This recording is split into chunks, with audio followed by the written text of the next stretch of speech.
Welcome to the Deep Dive, the place where we take all the articles, research, and expert insights you need to know and just deliver them straight into your brain, fully digested, ready to go. And today, we are tackling a monster of a topic. I mean, it's a concept that causes, I think, untold misery and just so much unnecessary frustration for millions of dedicated learners around the globe. And that concept, which is so surprising, is fluency. Exactly. Specifically, this insidious, pervasive myth that we all seem to carry about what linguistic fluency actually is, and the terrible trap we fall into when we confuse genuine mastery with well, just sheer velocity. We're calling it the speed trap. Okay, let's unpack this immediately, because I think everyone listening, you recognize this feeling we're about to describe. We've got all this source material, notes detailing the cognitive load of language production, the surprising reality of native speech patterns, and the critical importance of all these non-speed related skills. So our mission today is pretty clear: to dismantle this belief that fluency just equals speaking velocity, and to give you a liberating cognitive framework for what true mastery actually entails. And where better to start than, I think, the most relatable situation on earth. The dreaded dinner party test. Oh, it's universal, isn't it? You've invested time, energy, mental resources into learning a new language, let's say Spanish or Mandarin. You can read complex articles, you can text your friends, you can hold a decent, 15-minute conversation. But then someone, and it's always a well-meaning relative or curious colleague, they ask, so are you fluent yet? And you feel that deep, gut-wrenching internal hesitation. You might get defensive, right? You say, well, I can communicate, but I'm not really fluent. That question immediately triggers this internal panic, this measurement against some arbitrary standard. Exactly. And we have to ask, why do we hesitate? What is that mental image that the word fluent immediately conjures up for us? It's not the person who communicates accurately and politely. It's almost always that rapid, effortless speaker. The words are just flowing like a high-pressure river, someone who can instantly fire back a perfectly constructed reply the moment the other person stops talking. And this isn't just some modern societal pressure. The very etymology of the word, it reinforces this destructive idea. Fluent comes from the Latin fluere, which means to flow. To flow. Right. And that root, while it's descriptive of ease, it just embeds this association of speed and uninterrupted smoothness deep into our subconscious metrics for success. So we're conditioned to believe that if our language isn't rushing out of us like water from a high-pressure tap, we must be failing. We start measuring our progress by response time, and we feel this deep, profound embarrassment when we have to pause for even a second to search for a word. And that's why we have to start this deep dive with our core problem statement. This speed-based definition is fundamentally, cognitively, and linguistically wrong. It doesn't just mislead us or set unrealistic expectations. It actively sabotages the learning journey. It prioritizes an unsustainable velocity over genuine communicative quality and connection. Exactly. So our mission is to perform an intervention. We're going to use cognitive science, linguistic research, and cultural context to just dismantle this myth of speed-based fluency. And then reconstruct a new, accurate, and I think achievable definition focused on efficiency, on automaticity, and effectiveness, not, racing the clock. Let's do it. So where does this obsessive drive for speed actually come from? Because it's not arbitrary, right? It's rooted in several interlocking misunderstandings. And the biggest one, you argue, is what you call the native speaker fallacy. Absolutely. The illusion is incredibly powerful. When we listen to native speakers conversing casually, especially in groups or during a fast-paced conversation, they appear to be speaking incredibly quickly. Right. It feels overwhelming. It does. Yeah. The words seem to just tumble out effortlessly, creating this rhythmic, unbroken momentum that we feel like we can never, ever match. Yeah, but here's the thing. We are fundamentally mistaking flow for actual velocity. And this is where the data gets genuinely surprising. We hear this continuous stream, but the actual metric, the words per minute, it tells a different, much slower story. So what is the reality of casual native English speech? The cold, hard reality is that native English speakers, when they're in a spontaneous, casual conversation, they average only about 120 to 150 words per minute. Wait, 120 to 150? That feels so slow. It is. Think about that for a moment. A professional, trained audiobook narrator whose job is to read clearly, efficiently, and often a little bit fast to maximize consumption. They read at about 150 to 160 WPM. The average conversational native speaker is actually slower than professional reading speed. So if native speech is only 120 to 150 WPM, why does my brain feel like it's drowning when I listen? What is the illusion made of? Why does it feel so much faster than it actually is? That is the perfect question. The illusion is made of something called connected speech and phonological reduction. Native speakers don't pronounce every single word with equal weight and clarity and separation. They run words together. Like going to becomes gonna. Precisely. They reduce unstressed vowels to that schwa sound. They delete sounds, becomes, So it's not the WPM count that's confusing the non-native ear. It's the fact that the boundaries between those 120 words are all blurred. So the learner has to spend cognitive energy just reconstructing those blurred boundaries, which makes the whole process feel frantic, even if the pace is moderate. Exactly. The non-native listener is expending enormous cognitive resources trying to parse where one word ends and the next begins. The native speaker's continuous rhythm, coupled with the blurring of word boundaries, it creates a subjective experience of speed that is physically misleading. It's a critical distinction then. Flow is about rhythm and connectedness. Speed is about velocity. And we reserve the term truly fast speakers for people in very specific roles. Right, where communication quality is almost secondary to just information density. Precisely. Those are the people hitting 250 to 400 WPM auctioneers, who are legally required to race through disclaimers or, sports commentators describing rapidly unfolding action. But nobody would suggest that the auctioneer's monologue is the ideal of fluent, nuanced, or thoughtful communication. No, they're just maximizing output, not connection. Exactly. So the speed is an illusion. And when you look closer, when you actually transcribe native speech, you find that the conversation is incredibly messy, which contributes to the feeling of flow, but certainly not velocity. Transcribing native speech is a revelation for learners, isn't it? What looks like the smooth, effortless river of liquid is actually a winding river full of rocks and debris. You find constant repetitions. I was thinking about going. You find false starts and immediate self-corrections. We should probably, I think it makes more sense to just hold off for now. And the fillers. And that we as language learners feel we must eliminate to be considered fluent. But the fillers are constant, and they perform a critical linguistic function. They're not just hesitation, they're turn-holding devices. They signal to the listener, I am pausing to plan my next linguistic move, but I haven't ceded the floor, so please don't interrupt. So they maintain conversational momentum without requiring you to actually produce grammatical sentences. That's a key fluent skill in itself. It is. And the pauses.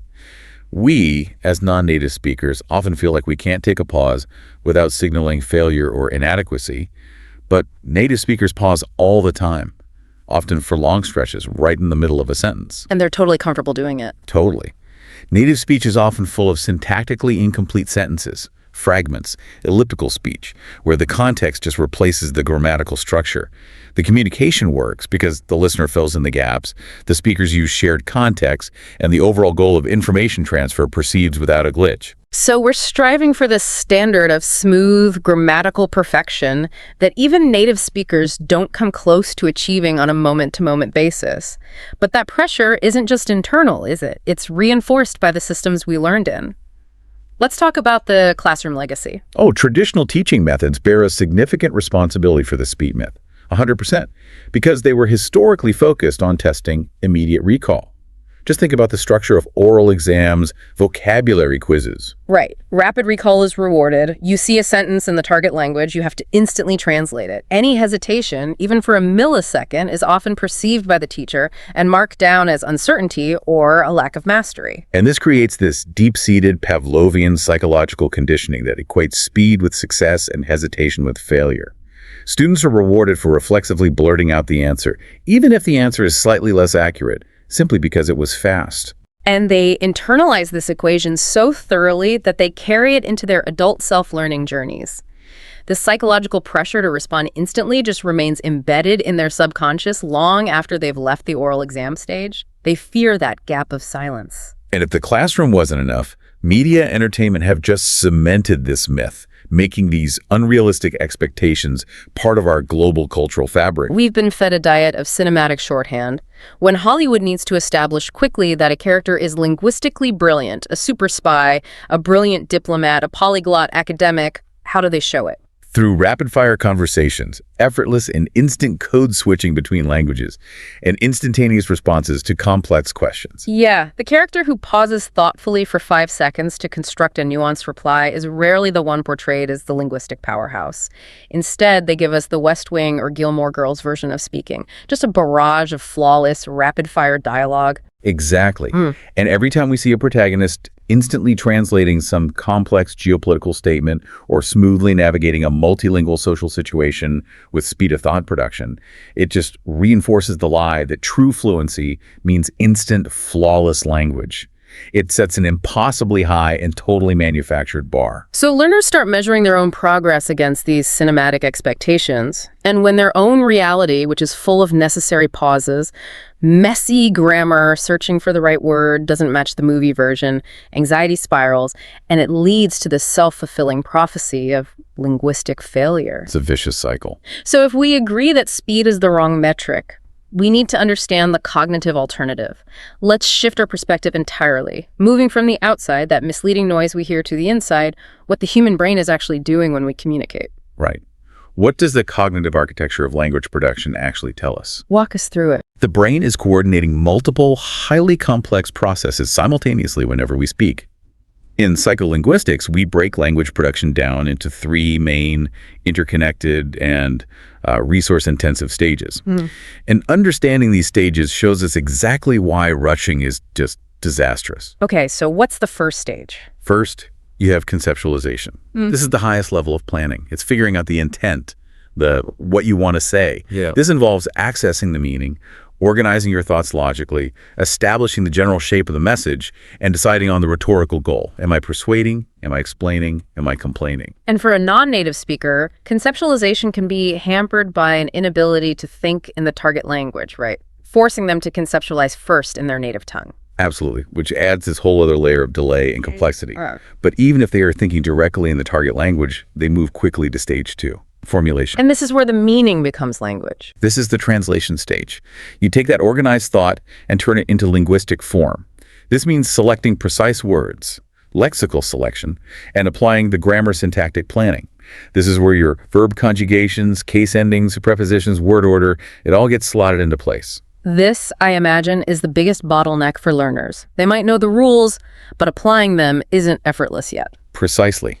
For the non-native speaker, formulation demands massive cognitive oversight. They're consciously monitoring this grammar loop. Is this tense correct? Should the adjective go before or after the noun? For a native speaker, 99% of formulation is subconscious. For a learner, it's a manual, exhausting, conscious checklist. And the final stage. Articulation. This is the physical execution, commanding the vocal cords, tongue, lips, and lungs to produce the sounds according to the phonetics of the language. This also includes monitoring your own output, your auditory feedback, to make sure what you said actually matches what you intended to say. It sounds exhausting. But this brings us to the crucial distinction that really solves the entire speed myth problem: automaticity versus velocity. This is the core cognitive insight. What truly characterizes skilled, fluent language use is automaticity, which refers to how much conscious mental attention a process requires. Automaticity is a measure of efficiency and cognitive effort conservation. It is not a measure of speed. I think the driving analogy is absolutely perfect here for explaining that difference. It's the clearest example. Think about when you first learned to drive a car, especially a manual. Every single action was conscious, deliberate, and slow. Checking mirrors, judging the clutch, accelerating, steering, monitoring traffic signs. It demanded 100% of your cognitive focus. You couldn't listen to the radio or talk to a passenger. Not a chance. But once you're an experienced, fluent driver, Well, the physical actions, operating the pedals, changing gears, checking the rearview mirror, they become automatic. They shift from being these conscious, effortful processes to unconscious, automated routines. Your mind is freed up. it conserves resources, which are now available for higher-level conceptual tasks like listening to a podcast or planning your day or having a detailed conversation. Fluent speech is exactly the same. We want verb conjugation and word order to run on autopilot, freeing up our resources for that high-level conceptualization. So automaticity is the goal. We want the mechanism of the language to run efficiently on autopilot. But here's the counterintuitive point that really challenges the speed myth. This efficiency does not inherently mean speed. Absolutely. Automaticity does not require velocity. You can execute an automatic process at the precise pace that's appropriate for the situation. Imagine that experienced driver navigating a dense, icy, complex city street at 5 miles per hour. The operation of the car is still completely automatic, but the pace is necessarily slow, deliberate, and careful because the environment demands deliberation. Or like a jazz musician. They can play a slow, measured ballad, but the quality of the playing is still based on the complete automaticity of their fingers and scales, which allows their conscious mind to focus entirely on artistic phrasing and emotion. The automaticity is about the quality and the ease of the process, not its velocity. That is the key takeaway. And when learners ignore this and they force speed, they encounter the infamous working memory and cognitive load trap. Our working memory is it's a severely limited resource. When we pressure it with speed, everything breaks down. Rushing is fundamentally counterproductive in any complex cognitive task, and language production is among the most complex. When a learner pressures themselves to speak quickly, a disproportionate amount of their limited cognitive resource is immediately consumed by monitoring the performance. So you're managing intense anxiety, monitoring your pace, evaluating yourself. Am I fast enough? Did I just make a mistake? I need to hurry. Yes. And all those critical resources that are burned up by anxiety and speed monitoring are then completely unavailable for the actual productive work of communication. So the math is unforgiving. If 70% of your cognitive capacity is spent trying to sound fast, only 30% is left for the actual work of selecting precise words, constructing clear, grammatically robust sentences, and formulating complex ideas. The moment you prioritize velocity, you actively deprioritize quality.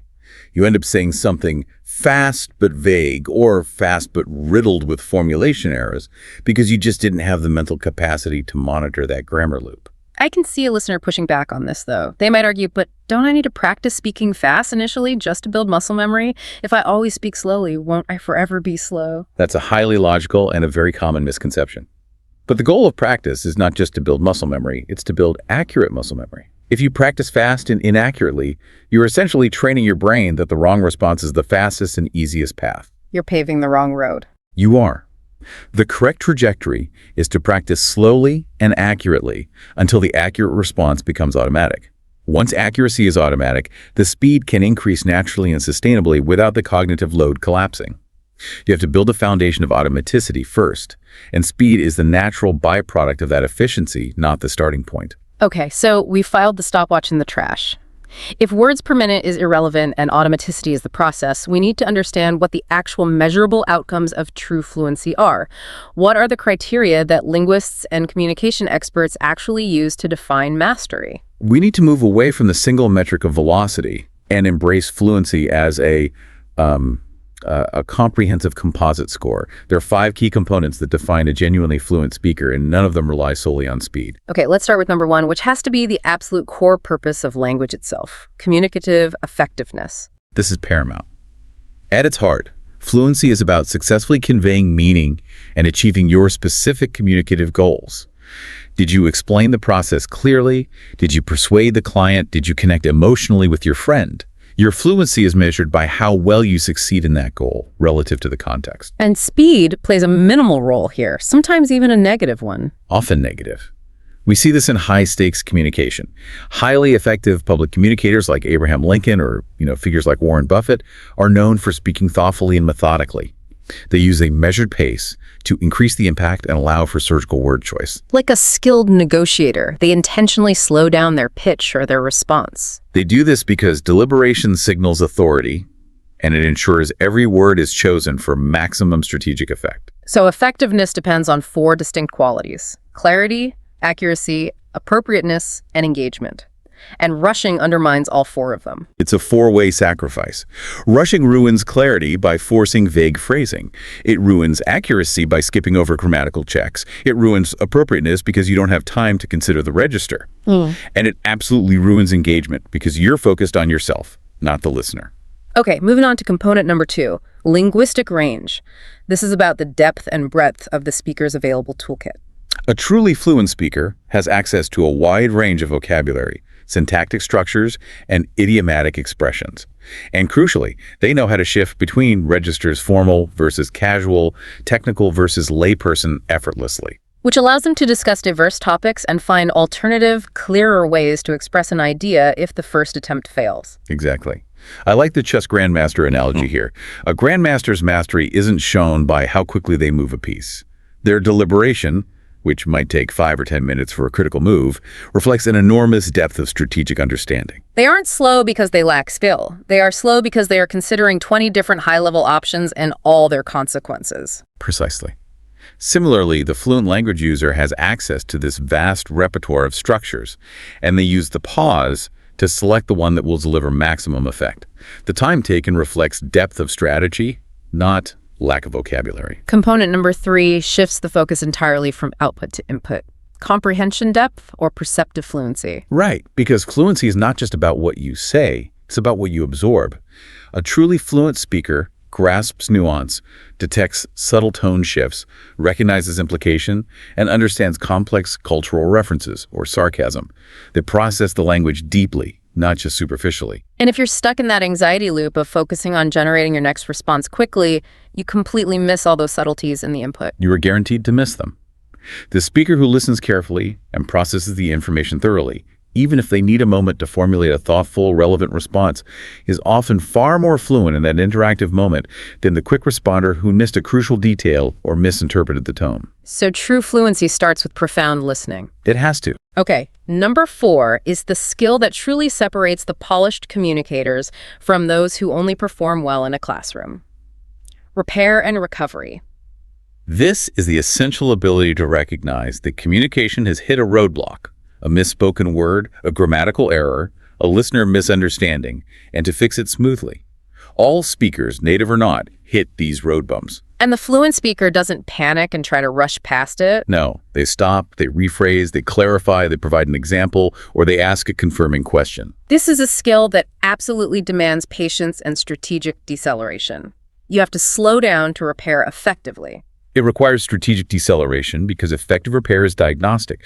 You have to stop the forward momentum, analyze what went wrong, and approach the communication challenge from a different, clearer angle. If you rush past a critical misunderstanding, you haven't demonstrated fluency.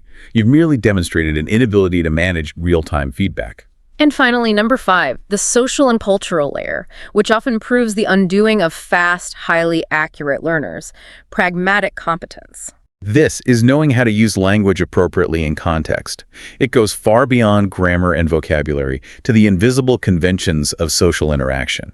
This includes understanding politeness markers, recognizing indirect speech acts. You mean like when a boss says, "That proposal looks interesting," they might actually mean, "Go back and rework it." Exactly that, and adapting your speech formality to the specific audience. So you could be grammatically flawless and speak at 300 WPM, but if you fail at pragmatic competence, you are not fluent because you'll just offend or confuse your listener. Absolutely. Consider a learner who speaks quickly, but defaults to overly formal address because that's what they learned in a textbook.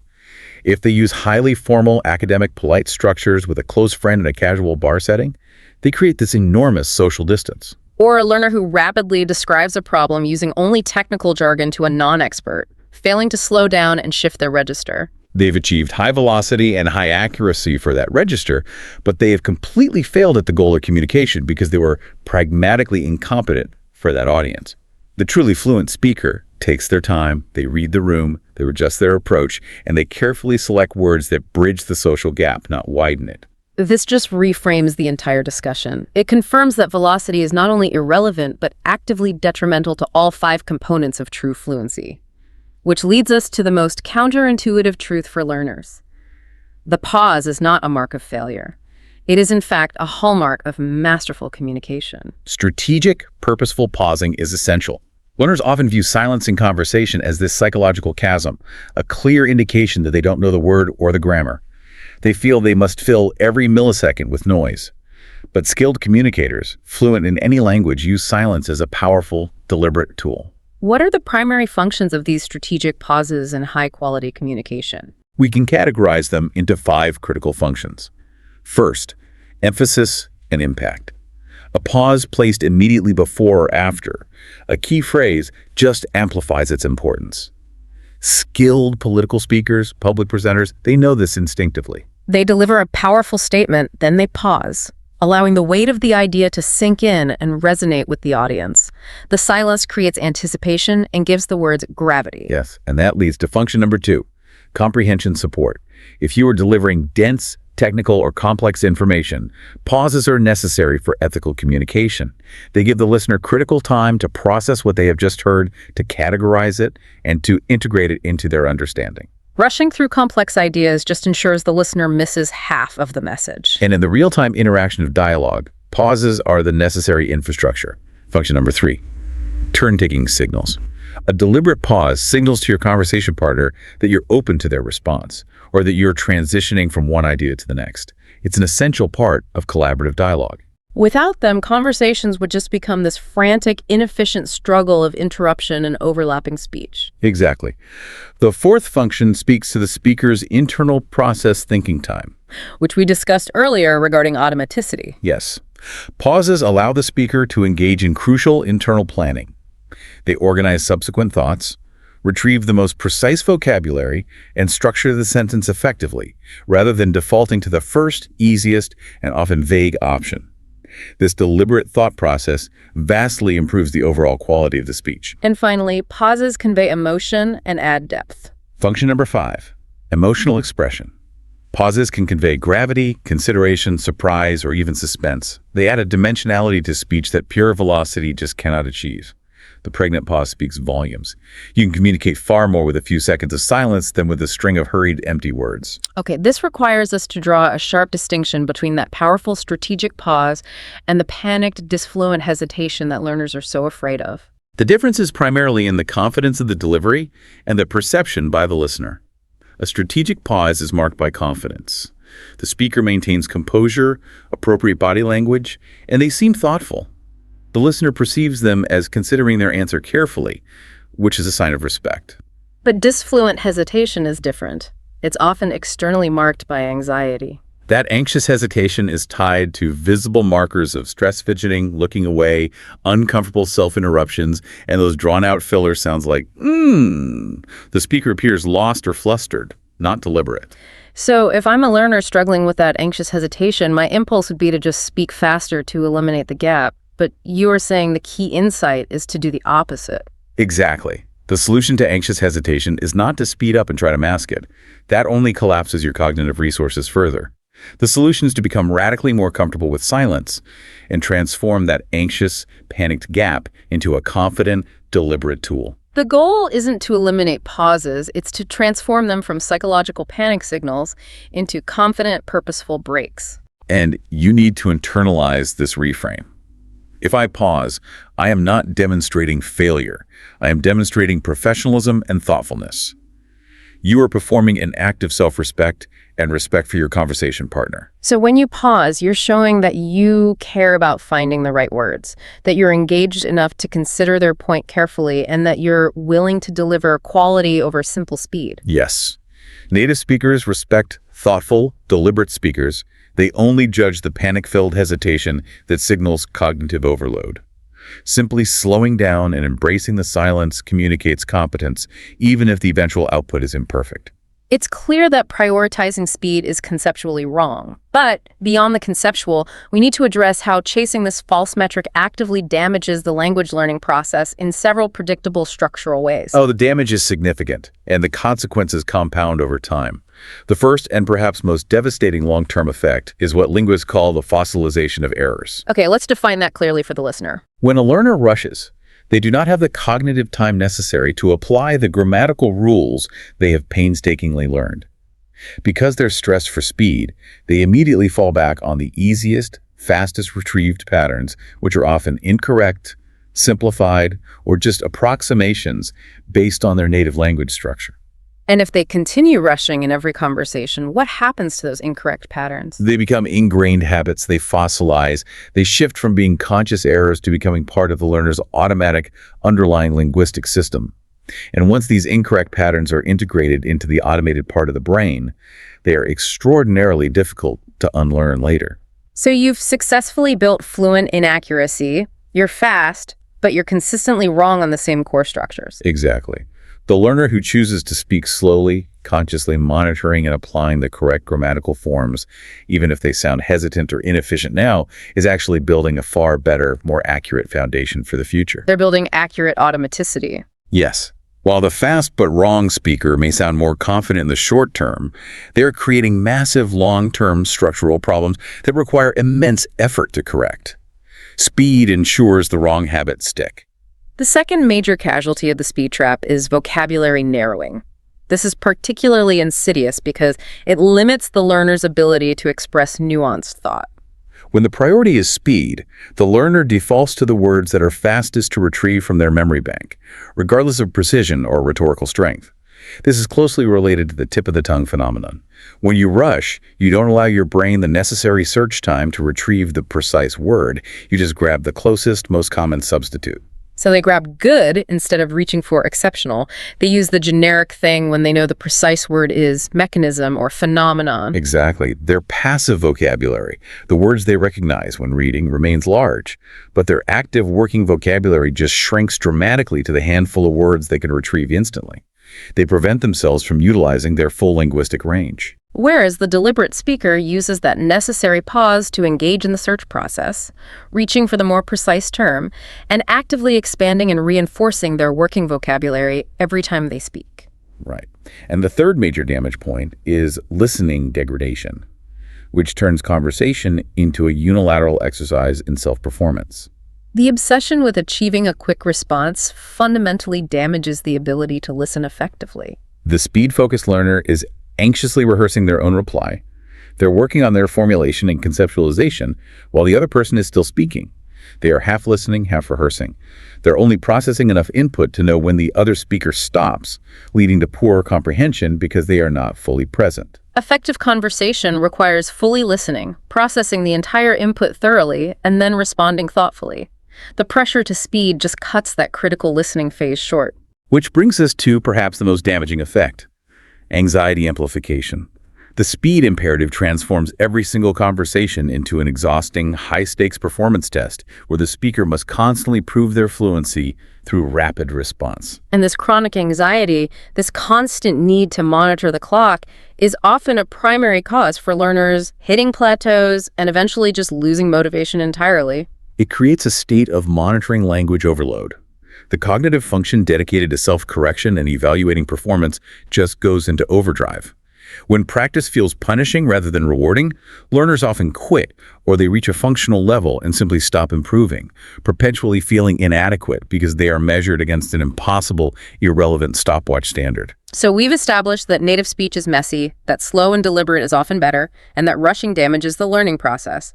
Now we need to step outside the classroom and look at the real-world variables, what native speakers actually do, and how culture changes the definition of ideal speed. Reviewing the research on spontaneous native speech is so important for a final reality check. For instance, studies have found that native speakers deploy hesitation markers like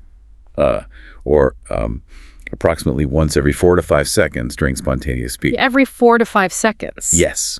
That means they are planning and hesitating constantly, even when speaking their own language. So those hesitations are not indicators of failure. They are the standard cognitive machinery of human speech production, just running in real time. They are evidence of online planning. The brain is literally starting to speak before the full thought has been linguistically formulated. Native speakers restart sentences. They reformulate mid-sentence. They use filler phrases like "the thing is" or and so forth, specifically to buy time while the formulation stage catches up. And their speed varies enormously. Hugely. They might be at 90 WPM when explaining a complex technical subject, but jump to 180 WPM when recounting an exciting story. And the errors, the ones we obsess over and punish ourselves for. Native speakers make errors all the time. Grammatical slips, mispronunciations, using the wrong word choice. But the key difference is that they and their listeners usually overlook them instantly, or the speaker self-corrects seamlessly, and the communication simply proceeds. The goal is information transfer, not linguistic perfection. It's interesting to note that there is data showing that as people become true experts in a field, they tend to slow down, not speed up. Studies of expert communicators consistently reveal slower, more deliberate speech, This is a profound reversal of the speed myth. Expert teachers often speak slower than novice teachers, understanding that pacing increases student comprehension. And expert negotiators are meticulously measured in their delivery. Therapists and doctors use silence and pacing as primary deliberate tools to control the interaction and maximize the impact of key points. If true competence required velocity, experts would be the fastest speakers in the room. Instead, true competence involves knowing when and how to slow down for maximum effect and clarity. Now, we have to recognize that the ideal pace is highly culturally and contextually determined. Yes, we need to introduce the concept of high context versus low context communication. Okay, explain the difference and how it affects the perceived value of speed.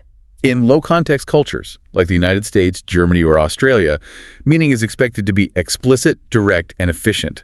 Because communication relies less on shared history or nonverbal cues, velocity is often implicitly valued as a sign of clarity and efficacy. The conversational rhythm tends to be quicker, with less tolerance for long silences. Okay, and high context. Conversely, in high-context cultures such as Japan, China, or many Arab countries, meaning relies heavily on context, relationship, hierarchy, and what is not said. Deliberation and pausing are often explicitly valued as signs of thoughtfulness, respect, and consideration for the relationship. So in Japan, for example, the concept of meaning purposeful, meaningful space or pause is integral to communication. It is. And rapid, direct speech in these contexts can easily be perceived as immature, impolite, or shallow. So a speaker who is measured and thoughtful in Tokyo might feel awkwardly slow and hesitant in New York, and vice versa. The perceived ideal pace is entirely contingent on the cultural environment and local expectations. And this extends to professional registers globally. In a high-stakes professional or academic context worldwide, measured, slower speech consistently signals confidence, control, and expertise. If you speak too rapidly in a global business meeting, it often suggests nervousness, lack of preparation, or that you don't truly value your own words enough to give them space. Slower delivery signals confidence in your message and its value. This overwhelming contextual variability forces us away from the binary fluent, not fluent question and toward the fluency spectrum. We need a more complete way to think about what success looks like. Fluency is not a switch you flip. It's an ever-evolving spectrum of capabilities. We define fluency as the ability to communicate comfortably and effectively across a variety of contexts. This allows us to break it down into 4 interconnected dimensions that map onto those cognitive processes we discussed earlier. Okay, dimension 1, cognitive fluency. This is the internal smoothness. Can you sustain thought directly in the target language without translating? It's about ensuring that grammatical and vocabulary processes are automated enough to free up resources to focus entirely on meaning and strategy, rather than the mechanism. Dimension 2. Perceptive fluency. This is the depth of understanding we talked about. Can you comprehend various accents, speeds, registers, and styles? Do you catch nuance, implication, and cultural reference reliably, or do you only grasp the surface level? This is your capacity for deep listening. Dimension 3. Productive fluency. This is the traditional output ability. Can you produce language that is accurate, grammatically sound, and pragmatically appropriate for complex ideas and diverse topics? This is the range and accuracy component. And finally, dimension 4, interactive fluency. This is the real-time management of conversation. Can you handle rapid turn-taking, manage unexpected conversational turns, adapt to different social dynamics, and successfully employ repair strategies when misunderstandings arise? It is the ability to maintain the dance of dialogue without anxiety.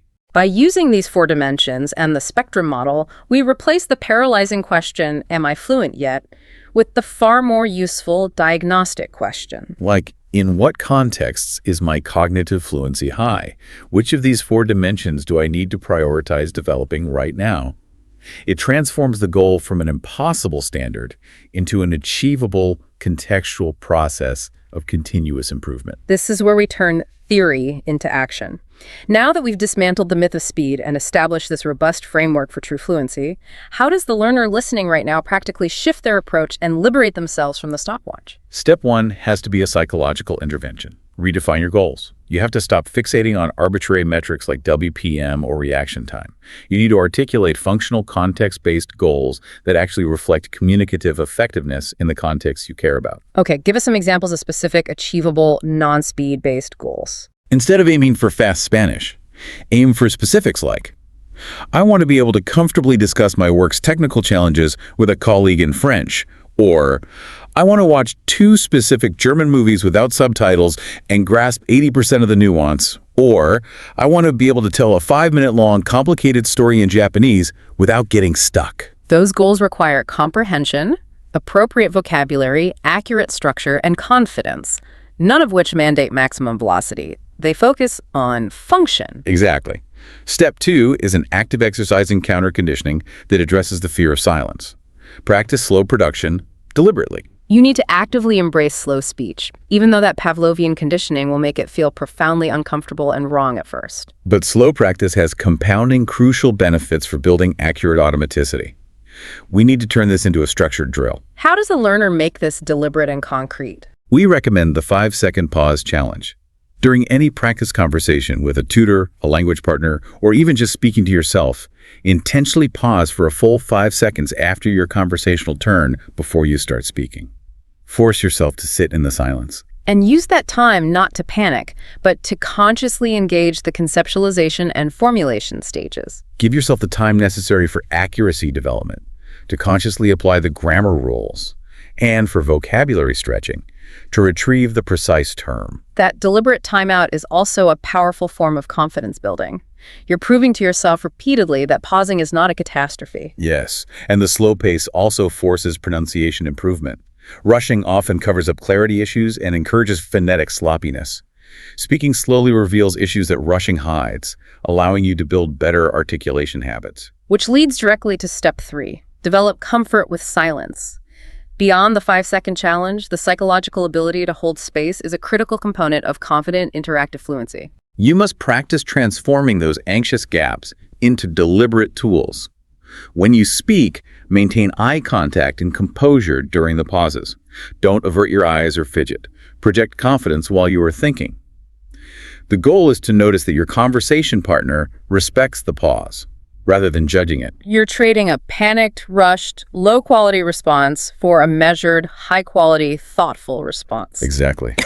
Step 4. Focus on comprehension. Perceptive fluency is power. We established that listening and reading fluency is at least half the battle. So pour massive amounts of time into extensive listening and reading. Expose yourself to diverse accents, speeds, and registers without the pressure to produce. Use passive and active listening. Consider the shadowing technique, not for speed, but for accurate rhythm and intonation. Listening to a native speaker and speaking with them slowly and deliberately, focusing on the sounds and the flow, not the velocity. When you build effortless understanding, when perceptive fluency is high-confident, production follows naturally, without the feeling that you need to rush just to keep up. And finally, we need to address the psychological trap of the plateau. Embrace the plateau as deepening. When you hit a period where you aren't speaking noticeably faster, the speed myth screams failure and makes you feel stalled. But if we apply our new framework, we understand that you're not stuck, you're automating. You are deepening your fluency. This is the necessary consolidation period where vocabulary you learn passively moves into the automated retrieval system. Your comprehension is becoming more nuanced. Your ability to manage conversations is improving. These are non-speed improvements that are essential for long-term growth. You just have to accept that fluency is a spectrum and that the goal is comfort and effectiveness, not achieving maximum velocity. Find and embrace your own natural, comfortable, and effective pace. Absolutely. This entire deep dive has revealed a profound and liberating truth. The moment you stop measuring fluency by speed and stop fixating on performance metrics, the immense pressure just dissipates, and progress often accelerates. The paradox is undeniable. When you stop obsessively trying to speak faster, you become a more fluent, effective, and thoughtful communicator. This is a direct function of cognitive resource shift. The resources you were previously spending on anxiety, speed monitoring, and performance evaluation, that massive cognitive tax that sabotaged your accuracy, is now entirely available for authentic communication. You are now able to focus entirely on the person you are talking to, on the full meaning they are trying to convey, and on selecting the most precise, appropriate words that best express your ideas. You become profoundly present to the conversation, rather than to your own performance anxiety. And presence, authentic, attentive, engaged presence, is perhaps the best single-word summary of what true fluency actually is. You're not distracted by the stopwatch. You are simply there, connecting. We can leave that dinner party scenario with a new definition. Fluency is the ability to communicate comfortably and effectively. It is having enough automaticity to focus on meaning rather than mechanism. It is understanding deeply enough to grasp nuance. And it is having enough range to handle diverse contexts. It is managing the flow, not maximizing the velocity. But fundamentally, language exists for connection, to share ideas, to build understanding, to coordinate action, and to experience the world together. Speed is, at best, irrelevant to that ultimate mission, and at worst, actively harmful because it destroys the time needed for thoughtful selection and accurate production. The speaker who rushes may miss the connection entirely. They're too focused on velocity to be truly present with their partner or their message. So here's the final provocative thought for you to carry forward from this deep dive. The speaker who takes their time, who listens fully, and who speaks thoughtfully is fluent in the ways that actually matter, because language's ultimate mission is connection, and that connection is always, always worth the wait. Okay, so picture this. I want you to imagine this scenario. It's, say, a Tuesday morning. You finally settled into your favorite chair, maybe that ergonomic one you finally splurged on. Oh yeah, the good one? The good one. You've got your noise-canceling headphones on, fresh cup of coffee, steaming just right. And you are, mentally ready to tackle that hour-long recording of a crucial meeting. The perfect setup. It is the perfect setup. Or maybe it's a really dense, technical deep dive you've been meaning to get to for weeks. You press play, you feel productive, you feel sophisticated, you are ready. Sounds like the absolute ideal start to a productive session. It is. Yeah. Until you kind of glance down at your watch and realize 15 minutes have just vanished. And then this cold horror sets in. You haven't heard a single word. The phantom was, that is a universal experience, I think. It is the absolute worst. Because you realize your eyes have been open, the audio's been playing, but your mind has been, planning dinner or replaying an argument from 3 years ago, or literally just wondering why zebras have stripes. Right. So you sigh, you rewind, and you listen again, and then, and this is the part that drives me completely crazy, you zone out at the exact same spot again. It is incredibly frustrating. But I really want to start by validating that feeling for everyone listening. This isn't some kind of personal failing. You aren't bad at listening. It feels like it, though. I know, but it's actually a very specific cognitive challenge, especially when we're talking about long-form audio. And if you're listening to that audio in English, and English isn't your first language, that difficulty level just skyrocketed. Right. It's like you're playing the game on hard mode. Yeah. But that is exactly why we're here today. We're doing a deep dive into this comprehensive guide on how to stay focused during long English audio. And the mission today is, I think, pretty cool. We want to help you stop being a passive passenger who just lets all these words wash over them and turn you into an active driver of the experience. Exactly. We're looking at a stack of research here that covers, everything. From the neuroscience of why we zone out to environmental hacks, some of which are really surprising, and very specific, actionable note-taking strategies. So we're not just talking about trying harder. No, not at all. We're talking about re-engineering the way you listen from the ground up. And the stakes are actually pretty high here, right? I mean, we live in a world that's just drowning in content. If you can actually consume, understand, and retain long-form audio, that's a massive competitive advantage. It really is. It's the difference between just hearing noise and actually acquiring knowledge. And in a knowledge economy, attention is currency. It really is. So let's unpack this. Why is this so hard? I mean, I can binge watch a TV show for 3 hours without even blinking.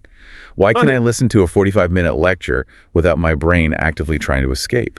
Yeah, that's the core question. And it comes down to something psychologists call cognitive load. Cognitive load. Okay. When you're watching a show, you have visual cues, you have action, you have facial expressions. Your visual cortex is doing a lot of the heavy lifting. Right. It's feeding you information in multiple ways. But when you're just listening, especially to complex audio, your brain is multitasking like crazy, even if it feels like you're just sitting there doing nothing. Multitasking how? It feels so passive, like I'm just sitting and receiving. Well, think about what's happening under the hood. First, you're decoding phonetic sounds. Then you're parsing grammar. Then you're extracting meaning from vocabulary. Okay. And you're doing all that while trying to connect that new information to what you already know so you can store it in your long-term memory. That is a lot of processing power. So it's like running a high-end video game on a computer that just doesn't have enough RAM. Precisely. The system just naturally starts to lag. And there's another key difference here that the source material really highlights, and that's between reading and listening. Okay. When you read, you control the pace. If a sentence is complex, you naturally slow down. You can reread it instantly. It's an active control. Yeah, you're the driver. Exactly. But audio is passive. It moves at the speaker's speed, not yours. That is such a good point. It's like being on a treadmill that someone else controls. If they suddenly start sprinting, you have to sprint. Right? And if you stumble for a second to, I don't know, tie your shoe, the treadmill keeps going. You just fly off the back. That is the perfect analogy. And that's where this concept of the translation tax comes in. The translation tax. I like that term. So what does that mean for our listeners who might be using English as a second or third language? It means the treadmill is set at a steeper incline from the start. Even if you're quite fluent, your brain is still working harder to recognize patterns that aren't native to you. So there's always a little bit of extra processing happening. Always. You're constantly translating, or at the very least, processing linguistic structures that aren't automatic. That sustains a level of mental effort that just leads to burnout much, much faster than if you were listening in your native tongue. So if you feel exhausted after 20 minutes of an English podcast, it's not because you're lazy. It's because you've just done a really heavy mental workout. Correct. It is metabolic fatigue. I mean, your brain is literally burning glucose at a higher rate. And on top of all that, we have to contend with the attention span reality. Oh, boy. There's research referenced in our source material suggesting that in our digital age, the average human attention span for initial engagement with something new might be down to about 8 seconds. 8 seconds. That's shorter than a goldfish, isn't it? I feel like I've read that somewhere. Well, it's a bit of a contested statistic in the scientific community, so we probably shouldn't take it too literally, but the sentiment holds true. Right. The general idea. We're wired for these quick hits of dopamine, social media scrolling, notifications, long audio demand sustained, passive concentration, which is the exact opposite of how we usually interact with our technology. Plus, with no pictures, the brain just naturally looks for other things to focus on. And that usually ends up being the crack in the ceiling, or, as you said, wondering if you left the stove on. Okay, so we're fighting our own biology, we're fighting the medium itself, and for many, we're fighting a language barrier. That sounds kind of depressing. It can, but let's talk about how to win. Yes. Yeah. Because it is absolutely winnable if you have the right strategy. Okay, so phase 1 in the guide is what I'm calling pre-game rituals. It talks about optimizing the cockpit. And I love this idea that you don't just hit play, you have to set the stage. Exactly. Like a pilot doesn't just take off, they go through the pre-flight checklist. Right. Your environment dramatically impacts your ability to concentrate. And the first rule is one we all know, but we rarely do it effectively. Digital control. You mean just putting the phone away? Is that enough? It's more than that. The source material specifically recommends putting your phone on airplane mode, not just vibrate, not just silent, airplane mode. Why so strict? Even if I don't check it. Yes, even if you don't check it, because every notification, every buzz, every screen that lights up is a derailment. It creates what researchers call anticipatory anxiety or dual task interference. So even if I ignore the buzz, part of my brain has already split off. That part of your brain has split off to wonder, who is that? Is it urgent? What if it's important? Even if you don't look, you've broken that fragile stream of focus. And once it's broken, it takes significant mental energy to get it back. That's so true. It takes me like a solid minute to get back into the groove after a distraction. Okay, so airplane mode is non-negotiable. What about how we sit? Does that matter? It matters a lot. Lighting and posture. This might sound really basic, but avoiding lying down is crucial. Oh, guilty. Lying down signals to your brain that it's time to rest or sleep. It triggers the parasympathetic nervous system to relax. You want to be comfortable, but you also want to be alert. So, feet on the floor, sitting up. No listening from bed. Got it. And lighting. You need adequate light. Too dim, and it stimulates melatonin production, which makes you drowsy. Too bright, and it can cause eye strain. But here's the hack from the guide that I found really interesting. Temperature. Yes, the temperature hack. This was super specific, wasn't it? Very specific. The guide recommends keeping the room between 65 and 70 degrees Fahrenheit. Which is about 18 to 21 degrees Celsius. Wow, that's crisp. That's a bit chilly for me. That is definitely put on a light sweater weather. And that's exactly the point. Cooler temperatures keep you alert. Warm rooms induce sleepiness. I mean, think about how you feel in a warm lecture hall right after lunch. Instantly sleepy. So if you're struggling to stay awake during a dense financial report, maybe try dropping the thermostat a few degrees. Okay, so we're sitting up, phone is off, room is chilly. Now, what about our brains? The source talks a lot about priming the brain. Right. This is about building a scaffold before you try to build the house. If you just pour concrete on the ground, it goes everywhere. You need a form, a structure. So what's the form for audio? The recommendation is to take a 3-minute preview. Before you hit play, scan the description. Look at the chapter titles if they're available. If there are slides or a transcript, just look at the subheadings. So you're creating a mental framework. You're giving the new information a place to stick before you even hear it. That makes total sense. It's like looking at the picture on the jigsaw puzzle box before you start digging for pieces. If you know you're looking for sky, it's way easier to find the blue pieces. Precisely. You're preloading the vocabulary. If you see the term EBITDA in the show notes, when you hear it 2 minutes later, your brain recognizes it instead of stumbling over it as a totally new concept. Okay, and alongside that, it says to set intentions. Yes. You have to ask yourself one simple question. Why am I listening to this? This activates what's known as the reticular activating system, or RAS, in your brain. The RAS, we've talked about this before. It's basically the brain's bouncer. It's filtering. It is the bouncer of the brain, yeah. It filters out millions of bits of sensory data every second. So if you tell your RAS, I need to find out how to manage a budget, your brain will automatically perk up and filter for that information, and it'll ignore the background noise. But if you just listen without a purpose, your brain treats everything as equal noise, and the bouncer just lets everyone into the club. It's chaos. And that chaos is you zoning out. Okay, and finally, for this pregame section, there's a suggestion for a 5-minute meditation. Yes, and it doesn't have to be anything mystical, just a quick breathing exercise. It trains the focus muscle right before the marathon begins. It just calms the mind and clears out all that clutter, the grocery list, the emails, so you actually have space for the new info. Okay, we are prepped, we are primed. Now we are in phase 2. Listen, this is where the rubber meets the road. The source material says the core philosophy here is transforming from passive to active. You absolutely must participate in the audio. You cannot just be a spectator. And probably the most powerful tool for this is the Cornell note-taking method, but adapted for audio. I remember using Cornell notes in college, but I always found it so hard to keep up. How do we do it for like a fast-talking podcast? It's all about the layout strategy. So you divide your page into 3 sections. You have a narrow column on the left, a much wider column on the right, and then a section across the bottom. Okay, I'm visualizing that. Skinny on the left, wide on the right, box at the bottom. While you were listening, you only used the wide right column. But, and this is so critical, do not try to transcribe everything. That is a trap. Oh, I am so guilty of that. I'm trying to write down every single word because I'm afraid I'll miss something important. It's impossible, and it's actually counterproductive.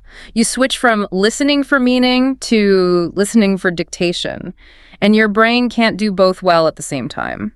So what should I be writing? Just the nuggets. Key points, interesting phrases, new vocabulary words, use abbreviations. Be messy. It's not for anyone else. Okay, so that's the big right column. What about the skinny one on the left? The left column is for immediately after the listening session or maybe during one of your breaks. You look at your messy notes on the right, and in the left column, you write down questions or keywords that trigger the memory of what's in the right column. Ah, so it forces you to process the information a second time. Exactly. It's like you're creating your own personal study guide. And the box at the bottom. That's for synthesis. A short summary of the entire segment in your own words. And the rule is, if you can summarize it in that box, you understood it. If you can't, you didn't really get it. I love that. It turns this ephemeral audio file into a physical resource you can actually use later. Now, the source also mentioned something for the visual thinkers out there. Visual mental maps. This one is my personal favorite. This is a great technique, and it relies on something called dual coding. It's all about converting auditory information into visual information. So if the speaker is describing a process, you visualize the steps. If they're telling a story, you imagine it like a little movie playing in your head. I do this all the time. If they're talking about an abstract concept, like, say, data flow in a company, I'll picture water pipes running through the walls of a house. That is an excellent way to do it because you're using more of your brain. You're creating multiple memory pathways, both visual and auditory. It makes the memory so much stickier. And I guess if you start drifting, the movie stops. Exactly. It's a built-in alert that you're not listening anymore. But what if you just drift? What if, despite the movie, you catch yourself thinking about lunch? The guide has a summarization technique for this exact problem. Yes, the pause and speak rule. Every 10 to 15 minutes, you physically hit pause. Then You verbally out loud summarize what you just heard. Oh, so I'll be talking to myself in an empty room. My neighbors are going to love this. Let them wonder. It works because of retrieval practice. If you can't articulate the main points out loud, it's a clear sign you didn't really hear it. You have to rewind. You know, the fear of having to rewind is actually a pretty good motivator to pay attention in the first place. It really is. Nobody wants to listen to the same thing twice because they weren't paying attention. Yeah, and it also suggests maintaining an internal dialogue, the question-asking approach. Yeah, don't just passively accept the information. You should be asking questions in your head as you listen. Why did they say that? What evidence supports this? How does this apply to me or my work? It turns the listening session into a debate or a conversation in your own mind. It keeps you on your toes. Okay, let's move to phase 3, managing energy. Because even if you have the best notes in the world, your brain has a battery life. It's not infinite. You can't expect to focus indefinitely. It's just not how we're built.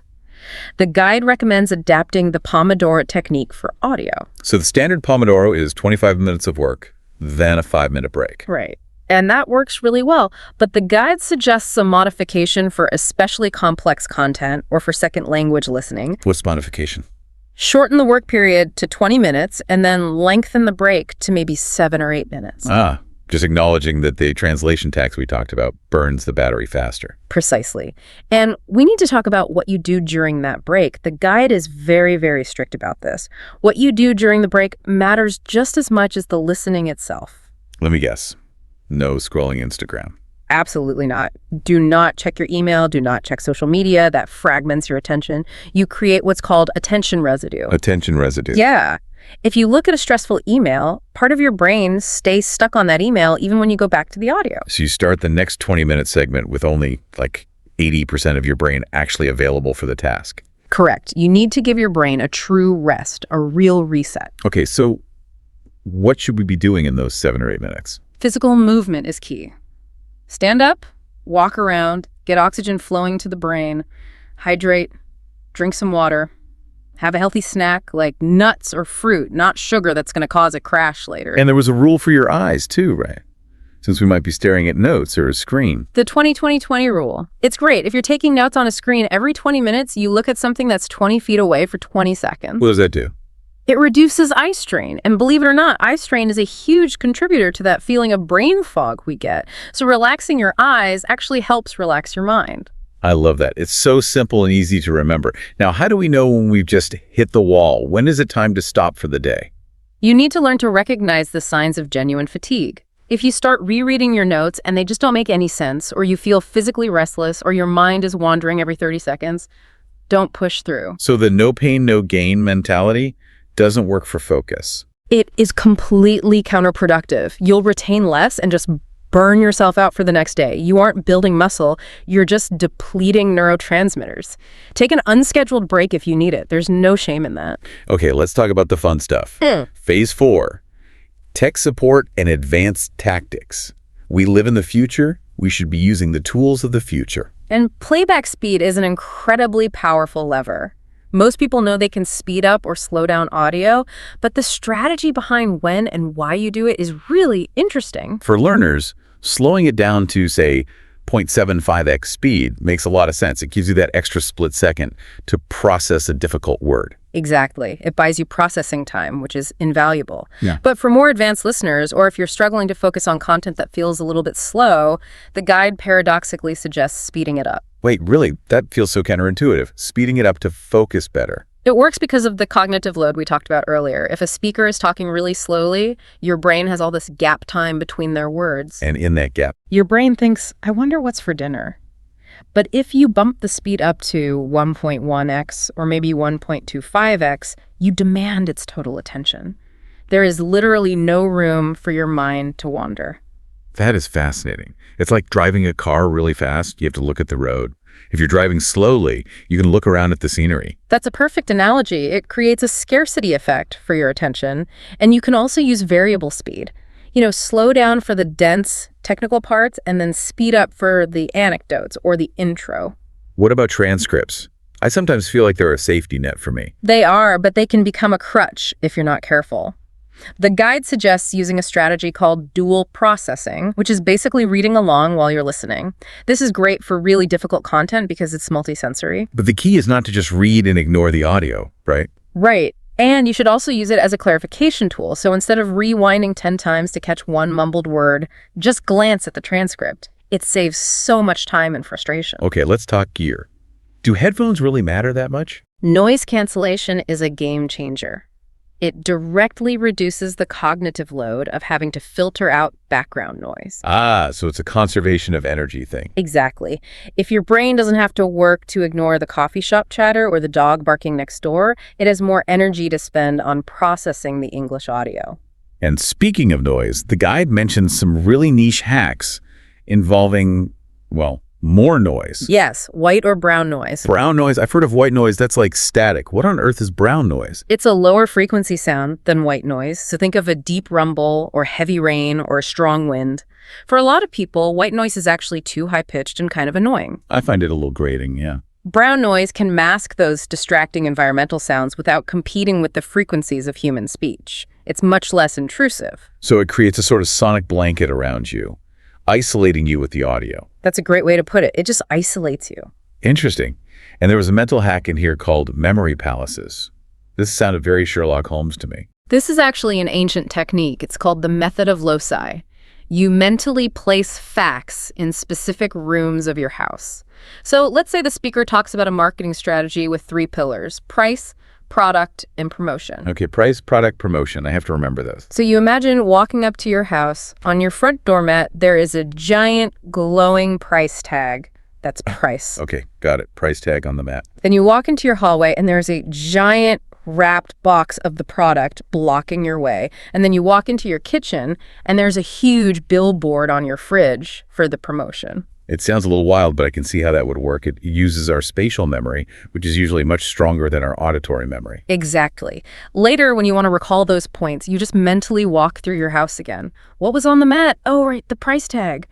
It's incredibly sticky. And the final advanced tactic listed is meta-attention. This is really the master skill. It's the skill of monitoring your own focus in real time. It's metacognition thinking about your thinking. So it's just noticing when you drift. And noticing it without judgment, just observing it.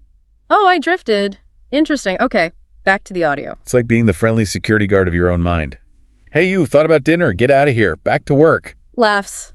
Essentially, yes. But a kind, gentle security guard, you don't want to... Building stamina and troubleshooting. Because you don't just go out and run a marathon on day one. The gym analogy is perfect here. You need to apply the principle of progressive overload. Meaning, don't start with a 2-hour lecture on quantum physics. Please don't. Start with 15 minutes. If you can focus well for 15 solid minutes, that is your baseline. That's a win. Then next week, try for 20 or 25. You're training your brain just like you'd train a muscle. You are physically changing your brain's capacity for sustained focus. It's a real, tangible thing. And what about this multi-listening approach? This seems like a lot of work, but maybe effective for the really hard stuff. It's for high-value content, things you absolutely have to master. The idea is you listen 3 times. 3 times. Pass 1 is just for general understanding. Get the gist. Don't stop. Don't take notes. Just listen. Pass 2 is the deep dive. That's when you pause, take your Cornell notes, look up words. And then pass 3 is just relaxed, ambient listening while you're maybe walking or cooking. What does that third pass do? It reinforces the neural pathways you built in pass 2. And the best part is, it takes all the pressure off getting everything the first time. Which reduces anxiety. And anxiety is the enemy of learning. Okay, let's troubleshoot some specific issues. Yeah. What if the content is just boring, dry as toast, a topic you have to learn but have zero interest in? We have all been there. The guide says, find the relevance. You have to challenge yourself. Find 3 ways this dry tax code or whatever it is applies to your life or your goals. Gamify it. So make it a treasure hunt. Or reframe it. Treat it as skill practice. Say to yourself, okay, I don't care about this topic, but I am using this 20 minutes to train my focus muscle. The content just becomes the dumbbell. It stops being about the boring tax law and starts being about improving your mental discipline. That is a fantastic reframe. What about difficult accents? That can be a huge barrier and really fatiguing. Exposure therapy. It sounds counterintuitive, but the solution is to seek out more of that accent. Really, not avoid it. Your brain is a pattern recognition machine. It will adjust, but it needs data. It needs practice. Avoiding the accent just keeps it difficult forever. Listening to it, even for short bursts, makes it easier over time. So lean into the discomfort. Yeah. And finally, restlessness. I'm a fidgeter. I can't just sit still for an hour. Then don't. The answer is productive fidgeting, doodling, using a fidget toy. For non-technical content where you don't need to take notes, even walking can be great. How does that help? For kinesthetic learners, moving the body actually helps lock the mind in place. It occupies that restless part of the brain that wants to run away, which frees up the rest of your brain to focus on the audio. We have covered a massive amount of ground here. I mean, from chilling your room to 65 degrees to drawing Cornell notes to listening to brown noise. But as we wrap up, I think the most important thing is the mindset shift. Absolutely. The good enough mindset. Yeah. The guide really emphasizes this. You do not need to catch 100% of the words. It's not possible, and it's not the goal. Letting go of that perfectionism reduces anxiety. And as we said, anxiety is the enemy of focus. If you miss a word, just let it go. Flow is so much more important than precision in the moment. Because if you stop to worry about the word you just missed, you're guaranteed to miss the next 3 sentences. Exactly. And I really love the detective mindset idea as a final frame. Yes. You need to shift from being a student, passive, worried about a test, to being a detective. An investigator. You're constantly looking for clues, solving the mystery of the content. Where is this argument going? What's the evidence for that claim? Does this contradict what they said 10 minutes ago? It makes it an active pursuit. So here's our challenge to you, the listener. Do not try to do all of these things tomorrow. You will absolutely explode. Please don't. Just pick one. Just one thing. Maybe it's the 3-minute preview. Maybe it's a 20-minute timer. Maybe it is just putting your phone in another room. Try it for 2 weeks. See if it changes your experience. And here is a final thought for you to chew on. We often think of focus as pure willpower, gritting your teeth and just forcing it. But what if focus isn't about willpower at all? What if it's actually just a byproduct of conversation?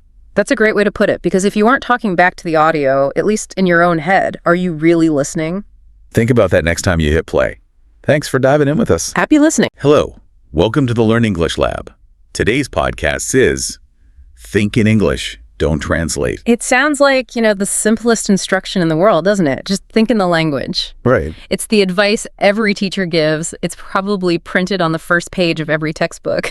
But, for anyone who's actually been in the trenches learning a second language, you know that flipping that switch is infinitely more complicated than it sounds. Oh, absolutely. It feels like someone telling you to just relax while you're, falling out of an airplane. Yeah.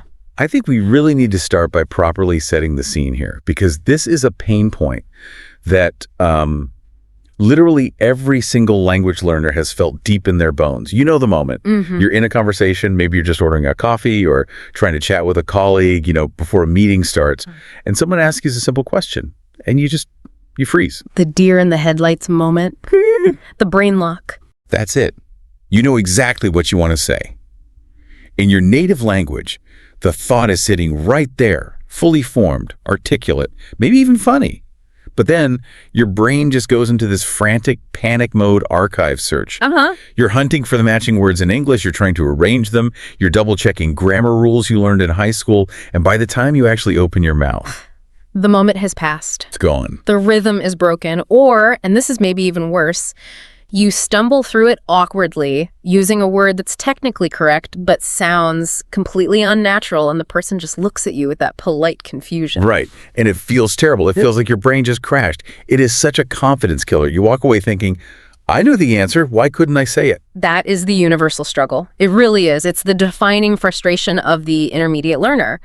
But what we found in the deep dive for today is that this isn't just a matter of you needing to, study more vocabulary lists. No. It isn't because you aren't smart enough or don't have an aptitude for languages. It's a structural issue. It's about how your brain is processing the information. If you're translating, you are effectively building a massive barrier to your own fluency. So let's unpack this, because the material describes this process, the translation process, as the scenic route of the brain, which sounds lovely if you're on a Sunday drive. If you're looking at the hills, sure. But not when you're trying to make a joke at a dinner party and you need the timing to be instant. Indisputably, it is the most inefficient, circuitous way to communicate. When you rely on translation, you aren't just swapping one word for another. You are running a massive 7-step background process in your brain for every single sentence. 7 steps. That seems high. I think most people assume it's just hear word, translate word, speak word, 3 steps. Maybe 4 if you count breathing. Right. I wish it were that streamlined, but let's break down what's actually happening under the hood.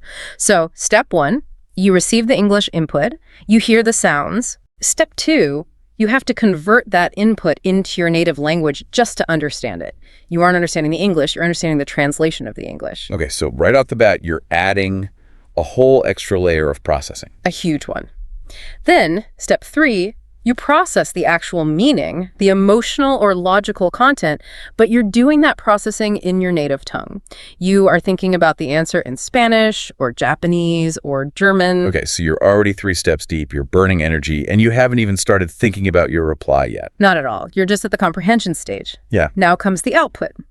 Step 4, you formulate your response, but again, you draft it in your native language. You build the sentence perfectly in your head in your mother tongue. Step 5, you then have to translate that draft back into English. And this is where the wheels usually fall off, I'm guessing? Often, yes. Because step 6, and this is the killer, you mentally check the grammar and vocabulary. You're trying to make sure you didn't mess up the structure. You're auditioning the sentence in your mind, scanning for errors. Oh, wow. And finally, step 7, you speak. That is exhausting just to hear you list it out. It's no wonder people hesitate. It is. Think about it like this. It's like trying to run, high-end video editing software on a computer from 1995. Yeah. It just eats up all your RAM. The processor is overheating. The fan is spinning like crazy. That's why learners feel physically drained after speaking English for just 30 minutes. It isn't the language itself that's tiring. It's that massive processing load. It's the spinning wheel of death for the human brain. You're buffering. It's like a perfect visual. You're buffering in real-time conversation. So the mission for this deep dive isn't just learn more words. It's stop the 7-step program. We want to rewire the brain to bypass that native language loop entirely. That is the crux of it. We want to streamline the architecture. We want to go from input to meaning and then meaning to output. No detour through the native tongue. It's all about direct connection. But why is that detour so dangerous? I mean, apart from it being slow, we get that it causes lag. Why does it actually lead to bad English? Because the research suggests that translation creates this illusion of understanding. You think you know what you're saying, but you're actually saying something slightly off. This is where it gets really fascinating. We tend to think of languages as just codes, like a cipher, where A equals B, dog equals Perot or Hund. Sure, a simple swap. We think if we just swap the labels, the reality underneath is the same. But languages do not map one-to-one. They carve up reality differently. I love the example in the research about the word home. It seems so simple. Everyone has a word for where they live. Yes, but the concept isn't identical. In English, home is a very heavy word. It implies comfort, belonging, home sweet home. It's emotional. It's where the heart is. Absolutely. You can say, I'm going home, and it feels warm. But in many other languages, the direct translation might just mean dwelling or house, the physical structure. Right. So if I translate the word from my native language, which just means the building where I sleep, and I use that to mean home, I'm missing the vibe. You get the logical location, but you lose the feeling. You're stripping the color out of the language without even realizing it. You're speaking in black and white while everyone else is in technicolor. Indeed. And it gets even messier with things like phrasal verbs, like take run into. I ran into an old friend. Oh, this is a nightmare for translators. If I'm translating that literally word for word, I'm imagining a physical collision. Like I was jogging down the street and bam, I hit my friend and knocked them over. Spot on. Your brain has to conjure that image first because that is what the words mean literally. Then your brain has to realize it's ridiculous, discard it, and then search for the metaphorical meaning of meeting unexpectedly. And that takes time. It takes milliseconds, sure, but those milliseconds add up to that lag we talked about. You're constantly fighting your own mental imagery. And idioms. Raining cats and dogs. A classic. A literal translator sees falling pets. A direct thinker just sees a heavy downpour. The mental imagery is completely different. If you're translating, you are essentially hallucinating weird images all day long and then correcting them. It's a chaotic way to think. It's almost like you're trying to build a building using the wrong blueprints. You have the bricks, but the design is for a completely different climate. That is a perfect analogy. The research actually touches on this concept of structural damage. When you think in your native language, you are trying to force English into the architectural blueprint of your mother tongue. You're just importing errors. Can you give us an example of what that looks like in practice? Because I think people do this without even knowing they are doing it. Sure. A very common one is the concept of age. In English, we use the verb to be. I am 25. The structure defines who you are. It's a state of being. Right. But in Spanish or French, the structure is to have. I have 25 years. It's a possession. So if you form the thought in Spanish and translate it, you end up saying, I have 25 years in English. Which is understandable. If someone said that to me, I'd know what they meant. But it marks them immediately as a non-native speaker. Instantly. It's structurally wrong. You are forcing a square peg into a round hole. Or the German sentence structure. Right. Pushing the verb all the way to the end. Indisputably. In German, you might have a sentence that literally translates to, I have the ball to the man thrown. The action is just hanging off a cliff at the end. If you try to map that onto English, which wants the verb right after the subject, you end up with a mess. It's like building that Japanese house with Italian plans again. The foundation just doesn't match the walls. It fundamentally doesn't work. And beyond the grammar, there's a massive cognitive toll. We briefly mentioned the lag, but think about humor. This is something I hear from listeners all the time. They feel like they lose their personality. Oh, this is the worst part. Being the boring person in the group because you can't joke fast enough. Humor is all about timing, right? Humor relies entirely on timing and wordplay. By the time you translate the joke, understand the pun, translate your witty comeback, and then check the grammar, the conversation has moved on 3 topics. And you just sit there in silence. You sit there in silence. You feel less like yourself. You feel stripped of your wit. That hits home for so many people. It's like you have a cool, smart, charismatic personality in your native language and a childlike, quiet, shy personality in English. Which is incredibly frustrating for intelligent adults. You feel trapped inside your own head. But the good news is, this isn't a character flaw. You aren't boring. It's a neurological bottleneck. You are literally just blocked by the traffic of translation. Let's get into that, the neuroscience. Because this deep dive actually looked at what is happening physically inside the brain during this process. This isn't just theory. We can actually see it on screens. Right. Using fMRI scans, they looked at proficient bilinguals versus learners who translate. And the difference is stark. When a proficient bilingual speaks, the brain looks very similar to a native speaker's brain. The language centers, Broca's area, Wernicke's area, they light up. Simple, efficient. It's a clean signal. A very clean signal. Now you look at the translators, the ones doing the 7-step program. Their brains are lighting up like a Christmas tree, but in all the wrong places. What are they activating? They're activating regions associated with cognitive control and working memory places like the dorsolateral prefrontal cortex.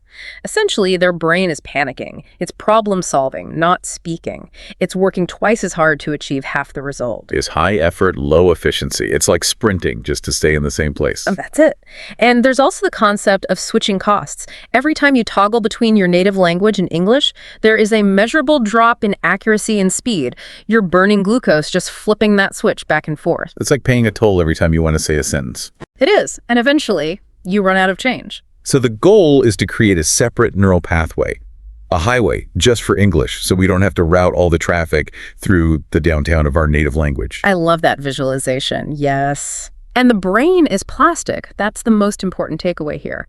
It rewires itself based on usage. If you stop using the old road, the translation road, and you force the traffic onto the new road gets paved. It becomes faster, becomes the default. Okay, so we know why we need to do it. It saves energy, it improves accuracy, and it lets us actually be funny again. But before we get to the tactics, the how, we have to talk about the mindset shift. Because the research highlights that most people don't translate because they have to. They translate because they are afraid not to. That is a profound insight. It starts with the idea of functional versus perfect understanding. Right, the fear of missing a single word. I think we're all guilty of this. You hear a sentence with 10 words, you know 9 of them, but you panic over the one you don't know. Learners are often perfectionists. They want the dictionary definition of every single word in a sentence. They treat a conversation like a math problem where every variable must be solved. But here's the truth. Native speakers don't know every word. Wait, really? We kind of assume native speakers had the entire dictionary downloaded into their brains? Of course not. If I read a complex technical manual or a medical journal or even a dense novel from the 1800s, there are words I don't know, maybe archaic adjectives or specific jargon, but I don't stop and translate them. I don't panic. So what do you do? I get the gist. I follow the plot. That is functional understanding. You need to be okay with ambiguity. If you understand the idea, you understand the language. That is surprisingly comforting. So if I'm reading a book in English, I don't need to stop and look up every single adjective. Please don't. It kills the flow. If you understand the story, keep going. Your brain will fill in the gaps. That is actually how you learn new words from context, by seeing them in the wild, not by looking them up. Then there's truth number 2. Mistakes are necessary data. This is the hardest one for people to accept. Mental translation feels like a safety net. It feels safe because you can double-check your sentence before you say it. Taking away that safety net feels incredibly risky. You feel naked. You're just blurting things out without the quality assurance check. But you have to. Research shows that learners who take risks and make mistakes learn significantly faster. Every time you make a mistake and get corrected, or even correct yourself, your brain updates its algorithm. It's like machine learning. The error is the signal to improve. That's the one. If you never make the mistake because you're translating perfectly in your head, you never internalize the rule. You're just reciting a script. You aren't learning the logic. So we need to embrace the messiness. We need to be willing to sound a little foolish to get smart. Without a doubt. And finally, truth number 3, the access bottleneck. This is for the listeners who say, I can't think in English because I don't know enough words. I hear that all the time. I'm not advanced enough yet. Once I learn more words, then I'll start thinking in English. But the data suggests otherwise. Most intermediate learners have a passive vocabulary of, say, 2,000 to 5,000 words. That is more than enough to navigate daily life. Really? Oh, yeah. You can order food, travel, make friends, and hold a job with 3,000 words. You don't have a knowledge problem. You have an access problem. The words are in the warehouse, but the delivery truck is stuck in traffic. That's it. Translation is the traffic jam. Once you clear it, you'll be shocked at how much you already know.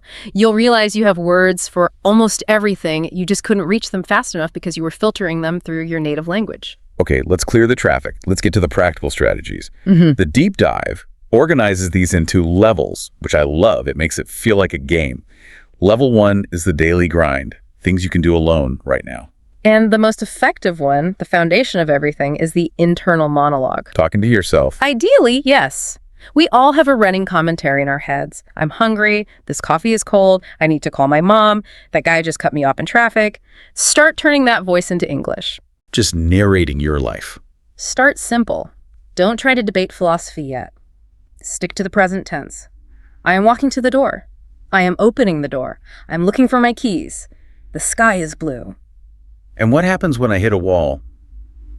I'm looking at, I don't know, a specific type of flower or a kitchen gadget, and I simply do not know the word in English. This is the critical moment. This is where most people fail. Do not switch to your native language. Do not look it up on your phone. Describe it. Describe it. Work around the whole. Say, that is a pretty flower with red petals. Or if you forget the word for umbrella, call it the rain protection thing. The rain protection thing. I like that. It sounds silly, maybe even childish, but you are training your brain to stay in the English channel. You are solving the problem in English. That is infinitely more valuable than finding the correct word via translation. You're keeping the circuitry active. It keeps the flow going. You aren't breaking the immersion. Indeed. It forces you to be resourceful in English, which is a key skill for fluency. The second strategy in level 1 is labeling your world, but doing it the right way. I've seen people do this. They cover their house in Post-it notes. They stick a note on the table that says table. That is better than nothing, but honestly, it's weak. It's just word association. You see the word table, and your brain probably just translates it anyway. You see table, you think your native word. We want concept association. So not just the word. No, don't just label the object. Label its purpose or your relationship to it. So instead of fridge, what do I write? Write a full sentence. This is where I keep food cold. Or on your lamp. This light is good for reading. Ah, I see. You're engaging with the object in a full sentence structure. Absolutely. You are connecting the object directly to the English concept in the grammar, bypassing the native label entirely. When you see the lamp, you think about reading, you think about the light. You don't just see the noun lamp. You're building context. That brings us to level 2. Interaction and immersion. Now we're getting a bit more social, or at least external. The synonym game. This builds on the description technique. When you hear a new word, or when you're trying to learn a new word like frustrated, don't memorize the translation in your language. Right. No frustrated equals native word. Instead, define it with other English words you already know. Frustrated means feeling upset because something isn't working. This is where those monolingual dictionaries come in handy, right? The English to English ones. They are essential tools. If you use a bilingual dictionary, you are reinforcing the translation link. You are telling your brain English is just a code for my language. If you use a monolingual dictionary, you are learning English through English. It keeps you in the ecosystem. I also love the idea of English-only zones. Gamifying your house. It's about trigger points. You can't think in English 24/7 immediately. It's too tiring, as we established. But you can say, the kitchen is an English zone. So the moment I cross the threshold into the kitchen, my internal voice just switches. Yes, it's a physical trigger. You're cooking and you narrate. I am chopping the onions. I am crying because of the onions. I am burning the toast. Hopefully not, but yes. Or the gym. Counting reps, encouraging yourself, come on, 2 more, all in English. It creates a habit loop. Your brain starts to associate the gym with English. Eventually, you won't even have to try. You'll walk into the gym and your brain will switch modes automatically. Now, here's a controversial one for some people. Immersion without subtitles. It can be painful, but it is so necessary. If you are watching a movie with subtitles in your native language, you are reading, not listening. And you are translating. You are literally engaging the reading part of your brain, not the auditory language part. But if I turn them off, I won't understand anything. That's the fear. Yeah. I'll miss the plot. You will understand less, yes, at first. But you will learn more. Use context clues. Look at the actors' faces. Listen to the tone of voice. Look at the scenery. That is how children learn their first language. They don't have subtitles floating in the air. They don't. They guess based on context. So maybe you start with something easier. Don't start with a complex sci-fi thriller about quantum physics. Definitely not. Rewatch a movie you already know and love. You know the plot, you know the characters, so you can relax and just focus on the language sounds. Or watch cooking shows or documentaries where the visuals literally show you what the words mean. If they say whisk the eggs, they are whisking the eggs on screen. It bridges the gap between sound and meaning without translation. That makes a ton of sense. Okay, are you ready for level 3? These are the advanced creative strategies. This is where we get into the Jedi mind tricks. Let's do it. Think aloud problem solving. This takes the internal monologue to the next level. This is for when you have a task that requires logic. Fixing a wobbly shelf, planning your week, figuring out why your printer isn't working. Speak the logic out loud. Okay, the printer's jammed. I need to open the tray. Maybe it's out of paper. Exactly. Or, I have 3 days to finish this report, so I should start with research. It forces you to use logical connectors. So, because, therefore, if then, it pushes your grammar harder than just describing a coffee cup. You are building arguments in English. It's engaging the analytical part of your brain in English. You aren't just observing, you're computing. And then, dream journaling. This one blew my mind. Can you really control your dreams? You can influence them. The idea is to keep a journal by your bed. As soon as you wake up, write down whatever you remember from your dreams, but do it in English. Why dreams specifically? Why not just write a diary? Because dreams are abstract, emotional, and weird. They don't follow logical rules. They are very hard to translate because they're pure imagery and feeling. If you force yourself to write about them in English, you are connecting the language directly to your subconscious imagery. You're pulling the dream out of the ether and giving it English form. That's the idea, and the research says this actually encourages you to start dreaming in English. It signals to your brain that English is a core processing language, not just a work tool. Many learners report that after a few weeks of this practice, they have their first English dream. And that is a huge milestone. That is wild. Okay, the last strategy in this section is the translation band challenge. This sounds intense. It is. It's high-intensity interval training for your brain. You commit to a time period, maybe just 1 hour, or a full day if you're brave, where you actively catch yourself translating. So you're policing your own thoughts. Yes. And if you slip and translate, you have to stop, pause, and reformulate the thought from scratch as in English. It's about building awareness. Most of us translate on autopilot. This turns off the autopilot and forces you to take the wheel. I imagine that would be frustrating at first, but incredibly effective. It is. It breaks the habit loop through sheer conscious effort. You might have a quiet hour because you're afraid to think, but that silence is better than the noisy translation loop. We've covered the how, but I want to talk about the emotional side of this again. Because there are obstacles that aren't just about vocabulary. We touched on this earlier, the personality crisis. This is a very real psychological hurdle. You feel boring. You feel simple. You feel like a toddler. I've heard people say they feel stupid in English because they can't express their complex, nuanced thoughts. They can't be sarcastic or witty. And it's temporary. You have to remember you are painting with fewer colors right now. But here is the beautiful part. As you persist, you don't just rediscover your old personality, you often discover a new facet of your personality. A new English self. Exactly. Different languages can trigger different cultural associations and attitudes. You might find you are more direct in English, or more polite, or even funnier in a different, drier way. You aren't losing yourself, you are expanding yourself. That's a great way to frame it. You aren't losing the old you, you're gaining a new avatar. Speaking of expansion, let's talk about context-based vocabulary. The source used the word serendipity. I love this example. Serendipity is a hard word to translate directly into many languages because it's such a specific concept. A happy accident. Finding something good without looking for it. So how do we learn it without translating? You build a scene. Don't memorize a definition.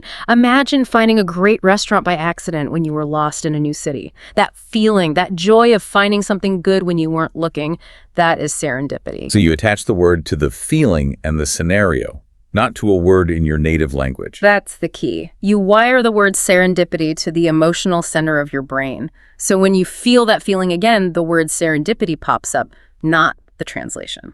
And finally, there is the cultural thinking pattern. This is for the advanced learners. Language is culture. English, especially American English, is very direct. It is explicit. Subject, verb, object. I claim X. Here is my evidence. Whereas other cultures might be more circular or poetic or indirect out of politeness. Correct. In some cultures, it's rude to state your point immediately. You have to build up to it. But to truly think in English, you have to adopt the English mindset. Be direct. Don't talk around the point, hit the point. When you structure your arguments like an English speaker, the words flow more naturally because they fit the cultural architecture. You're swimming with the current, not against it. You got it. So we've been doing this for a while. We've been narrating our coffee. We've been labeling our lamps. We've been policing our dreams. How do we know it's working? What are the signs of progress? There are a few aha moments to look out for. The first is delayed realization. You watch a video or listen to a podcast, and 10 minutes later you realize, wait, I didn't translate any of that? It just went in. It just went in. You forgot it was in English. You were just consuming content. That is huge. It means the barrier is down. What about the tip of the tongue phenomenon? This is my favorite. You know a concept, you know exactly what you want to say, but you can't remember the word in English. And you can't remember it in your native language either. Wait, that's a good thing. That sounds like I'm losing my mind. It's a great thing. It means you are thinking in concepts, not words. You have detached the idea from your native language. You are in the conceptual zone. The word will come, but the fact that you aren't defaulting to your native word is a massive victory. And of course, the dreams. When you dream in English, you know you have made it deep into the subconscious. That's the graduation ceremony. So for everyone listening, this isn't a magic trick. It sounds like hard work. It is. It is a rewiring process. It takes conscious effort to override a lifetime of habit. It's gym for the brain. But the goal is to bridge that gap to your English self. The version of you that is articulate and funny and fluent. And that version of you is waiting. You just have to stop taking the scenic route and start building the direct highway. Start small. Tomorrow morning when you pour that coffee, tell yourself about it in English. This coffee is hot. Start there. I want to leave you with a provocative thought from our source material today. Think about everything you just heard in this deep dive. Try to summarize it in your head and do it entirely in English. No cheating. If you found value in this deep dive, please make sure to like, share, and subscribe to this YouTube channel. It really helps us keep the lab running and bringing you these insights. We appreciate you listening. Thanks for joining us in the Learn English Lab. See you next time. Hello, welcome to the Learn English Lab. Today's podcast, Advanced English Listening Practice topic name is Mindset, Habits, and Learning Psychology in English Language. It's great to be here. We are really diving into what I like to call the engine room of language learning today. The engine room, I like that. Yeah, it's all the machinery that usually gets ignored. We focus on the grammar books, the vocab lists, but this This is what actually drives everything. It really is. And, to get us started, I want to jump straight into this mystery that I think everyone listening has thought about. You look around, and there's always that one person. You know the one I mean. Mm-hmm. The natural. Exactly. The one who just seems to absorb English. Like, they don't even look like they're trying. They're making jokes. They're fluent. It's effortless. The linguistic genius who was just born with a silver dictionary in their mouth. That's the one. And then right next to them, you have someone else. And maybe this is you, the listener. You're grinding away. You've got the flashcards, the apps. You're studying for years. Doing all the right things. All the right things. But when it comes down to it, the waiter asks for your order, right, and you freeze. You just panic. So the big question for our deep dive today is, why? What is the real difference between those two people? That is the million-dollar question, isn't it? And if you ask most people, they'd say, oh, it's talent. Person A has the language gene and person B just doesn't. I have definitely used that excuse myself. Oh, my brain just isn't wired for languages. It's actually a really comforting thought. It is. It's comforting because it sort of lets you off the hook. It means it's not your fault. Yeah. But here's the reality check, and this is really the core of what we're talking about today. Okay. The answer is almost never about innate talent. It is almost entirely about psychology. It's about the software you're running in your head, your mindset, and how you manage the hardware, your brain's actual biology.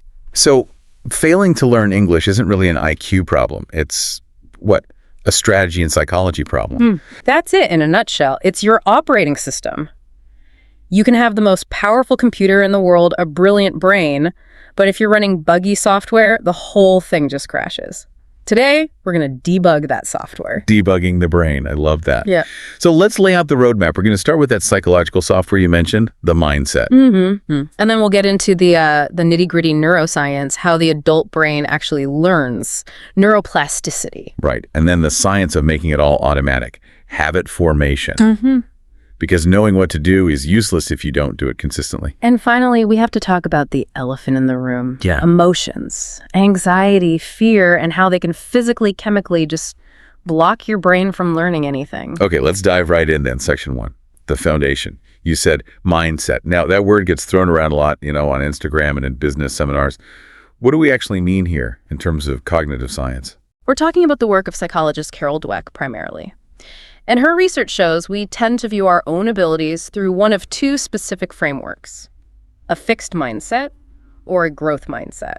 Okay, so break that down for us. What does a fixed mindset look like for someone learning English?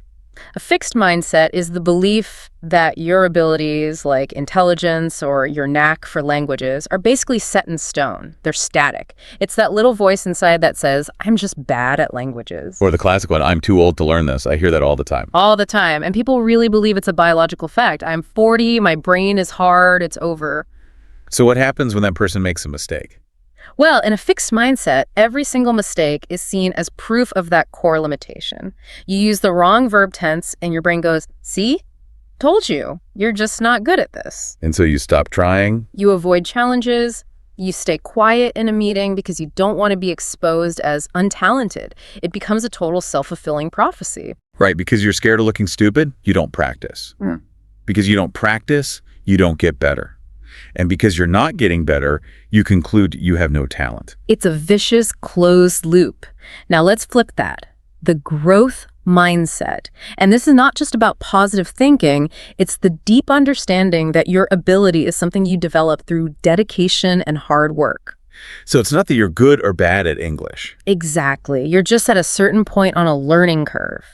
And that changes everything. Okay, so how does that person, the growth mindset learner, deal with the same mistake, that wrong verb tense? This is the critical shift. For them, a mistake is not an indictment of their character or their intelligence. It's just data. It's a signpost, a little flag waving at you saying, hey, maybe spend a little more time here. It completely separates your ego from your performance. I love that. A mistake isn't a judgment on your soul. It's just feedback. You've hit the nail on the head. It transforms the internal monologue from, I can't do this to, I haven't mastered this yet. That single word yet is so powerful. But let's be honest, these mindsets are held up by some pretty specific myths. I want to throw some of these common mental barriers at you. Can you deconstruct them for us? Let's do it. Okay, first one, the perfection trap. This belief that I have to be perfect before I can even open my mouth. Ugh, This one is maybe the single biggest killer of progress. It paralyzes millions of people. They're waiting for some magical day when they'll suddenly be ready to speak. As if it's a switch that flips. Right. They treat a conversation like a final exam where the only acceptable score is 100%. But here's the reality check. Communication is messy. Even native speakers stumble over their words. That is so true. If you actually read a raw transcript of two native English speakers talking, it's a mess. It's a complete disaster. It's full of ums and ahs and half-finished sentences. So if you're holding yourself to a standard of perfection that native speakers don't even meet, you are setting yourself up for silence. The goal is connection, not perfection. Okay, next myth. The idea of one correct English. Oh, this is a big one. This sort of colonial hangover that there's one single pure version of English, usually received pronunciation from the UK or, standard American broadcast English. And if you sound like you're from Singapore or Nigeria or India, you feel like you're doing it wrong. Which is just absurd. English is a global language. It belongs to the world now. An accent isn't an error. It's a variety, a marker of your identity. As long as people can understand you, you're speaking valid English. That leads right into the grammar first myth. The idea that you have to swallow the entire rule book before you can even play the game. Yeah, that one completely reverses the natural order of how humans learn. I mean, think about a 2-year-old child. Do they study a textbook on subject-verb agreement before they say, I want milk? No, they just start screaming milk. Exactly. They learn patterns through exposure and use. The rules come way later, just to give a name to the patterns they already intuitively know. We adults try to hack the code before we even heard the music. All right, one last one before we move on. The immersion myth. The belief that I can't possibly learn unless I move to London or New York. The ultimate excuse. Well, I live in a non-English speaking country, so it's impossible for me. Total myth. Mm-hmm.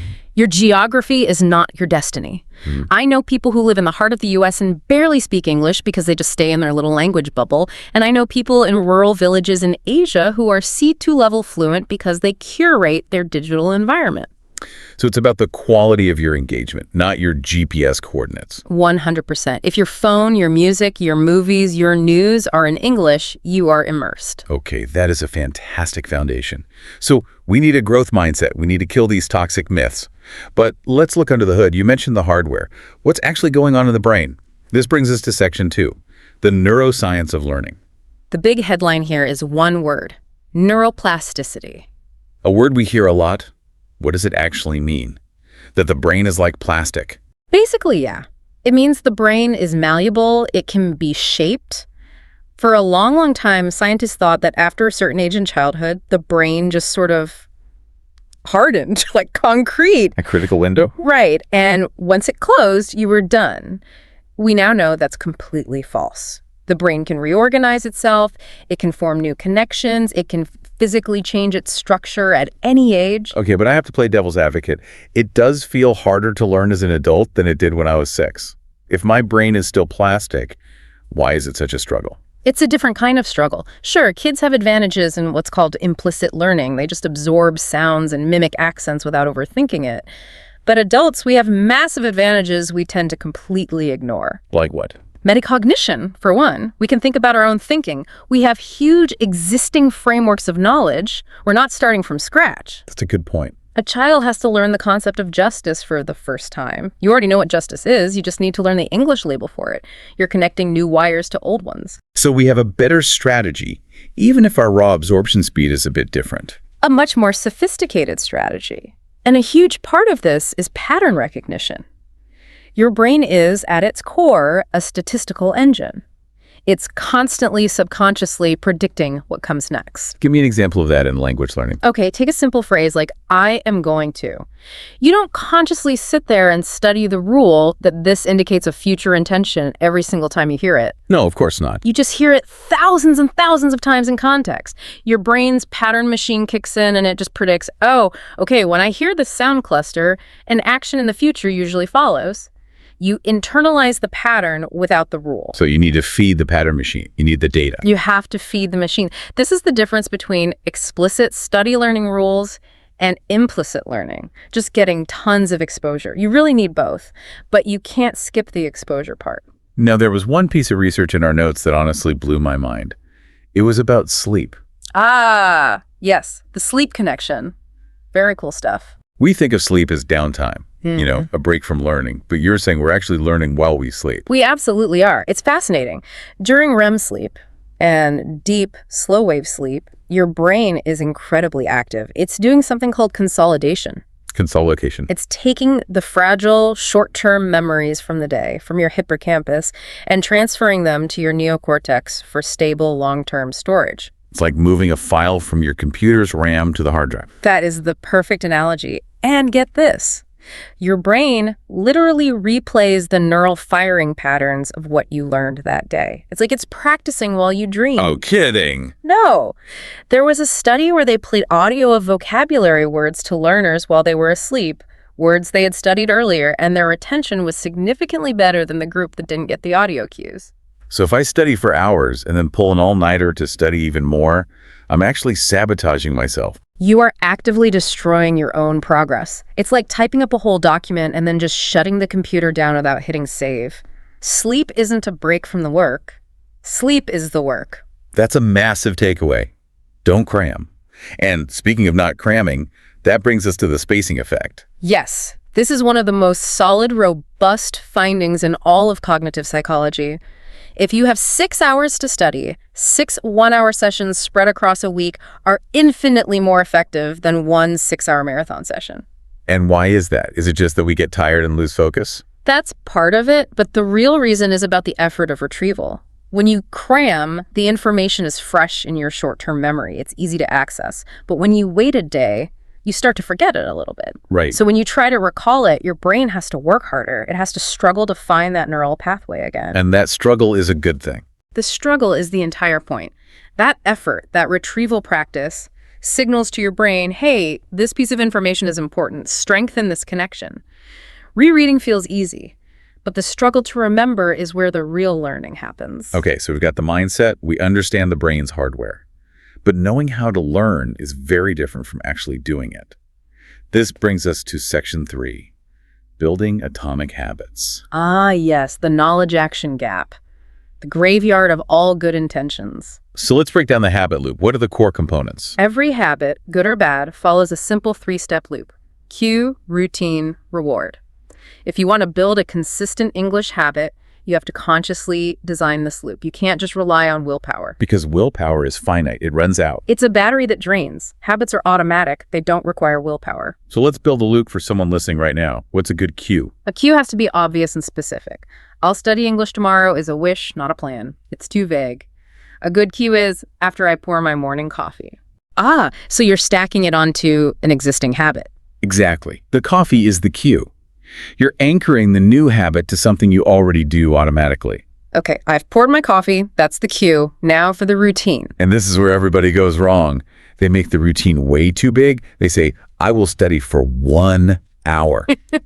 That's intimidating. On a busy day, you'll just skip it. The key is to make the routine absurdly, laughably small. How small are we talking? Read 1 sentence in English. 1 sentence. Come on, that feels like nothing. You can't learn a language by reading 1 sentence a day. It feels like nothing, and that's precisely the point. It's so small you can't possibly say no to it. It overcomes that initial inertia, which is the hardest part. But here's the magic. Once you sit down and read that 1 sentence, are you really going to stop? Probably not. You'll read a paragraph, maybe a whole page. The goal of the tiny habit isn't the 1 sentence itself. It's the habit of showing up. You're just trying to automate the action of starting. Yes, you cannot optimize a habit that doesn't exist. So establish it first, then you can expand it later. Okay, so cue, routine. What about the reward? The brain needs a little dopamine hit right away to close the loop and say, hey, that was good, let's do it again. It can be intrinsic, just the feeling of satisfaction. I understood that. Or it can be a small, tangible treat, but it needs to be immediate.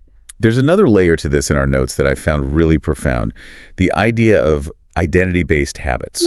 This is moving from focusing on what you want to achieve to focusing on who you want to be. Can you give us an example of that? Instead of a goal-based approach like, I am trying to learn English, you adopt an identity. I am an English learner. That feels like a subtle shift in words, but a huge shift in mindset. It's massive because it changes how you make dozens of small decisions every day. If you identify as a runner, you go for a run even when it's raining because, well, that's what runners do. If you identify as an English learner, and you have 5 minutes waiting for the bus, you ask yourself, what would an English learner do right now? And you open a podcast instead of scrolling Instagram. Your identity guides your actions. That's powerful. Let's also touch on environmental design. This is about making the good habit the easy, lazy option, right? It's all about friction.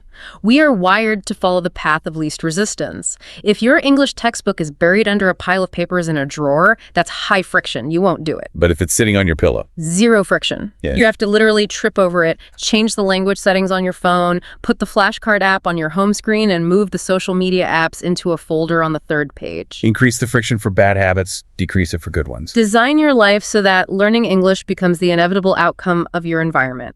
Don't fight your laziness, weaponize it. I love that. Okay, so let's move into section 4. We've built the habits. Now, what should we actually be doing with the language? Let's talk about input, output, and interaction. This has to start with the concept of comprehensible input. And the magic formula for that is I+1. Can you explain that? So I represents your current level of English. If the input you're getting is just at level I stuff you already understand perfectly, you're comfortable, but you're not learning, you're just reviewing.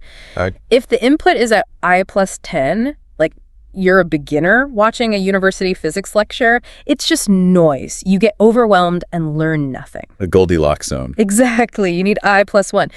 The material should be just slightly above your current level. You should understand maybe 70 to 80% of it, and your brain has to stretch and use context to figure out the rest. That stretch is where acquisition happens. But just listening and reading isn't enough, is it? We also need output. This is critical. This is the output hypothesis. Listening and reading give you semantic understanding. You get the gist, the general meaning. You can understand a conversation without actually knowing how to construct those sentences yourself. That describes so many learners. I understand everything, but I can't speak. Because speaking forces you to engage in syntactic processing. You have to become the architect. You have to choose the right words, conjugate the verb, get the word order right. Speaking immediately highlights what you don't know. So the pain and struggle of trying to speak is actually just the feeling of locating the gaps in your knowledge. That's a brilliant way to put it. And that leads us to interaction, which combines everything. You get input from the other person, you produce output, and crucially, you get real-time feedback. The high-speed loop. Exactly. If I say something and you look confused, that's immediate feedback. I have to rephrase. I have to negotiate the meaning with you. That cycle of trial, error, clarification, and adjustment is the most powerful form of learning there is. But interaction is terrifying for so many people. Which brings us perfectly to section 5. Managing emotions. Because the idea of negotiating meaning in real time sounds like an absolute nightmare to them. And this is where we have to talk about the affective filter. Okay, paint a picture of that for us. Imagine a kind of wall or a shield between the outside world and the language acquiring part of your brain. When you are anxious or bored or you lack confidence, that wall goes up. The filter is high.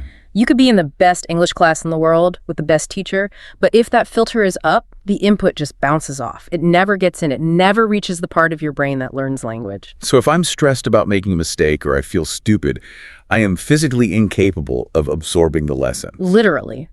Your brain switches into fight or flight mode. It's flooded with stress hormones like cortisol. It's prioritizing survival, not grammar acquisition. For learning to happen, that filter has to be low. You need to feel relaxed, curious, and confident. So how do we lower it? Let's talk about language anxiety specifically. The sweaty palms, the racing heart, the mind just going completely blank. First, we have to normalize it. It's a real physiological response, but we can learn to reframe it. When your heart starts racing, your brain automatically interprets that as fear. But chemically, excitement and fear are incredibly similar. You can consciously say to yourself, my heart isn't racing because I'm scared. It's racing because I'm excited. I'm ready to perform. So you're telling yourself, I'm not scared, I'm just amped up. It sounds a bit silly, but it can genuinely change the brain's chemical interpretation. Another key strategy is gradual exposure. Don't start by trying to give a public speech in English. Right. Start by just talking to yourself in the shower. Then record yourself on your phone. Then talk to a very safe, trusted partner who won't judge you. You build up your tolerance. And self-compassion has to be a big part of this too. Oh, absolutely. You have to treat yourself like you would treat a good friend. If your friend made a grammar mistake, would you scream at them and call them an idiot? I certainly hope not. then don't do it to yourself. That harsh inner critic just jacks up the affective filter and blocks all learning. There's another point in the notes about emotion acting as memory glue. What's that about? It's the idea that we remember things much more vividly when they have an emotional charge. This is why you can remember the lyrics to a song you loved as a teenager, but you can't remember a chapter from a dry textbook you read yesterday.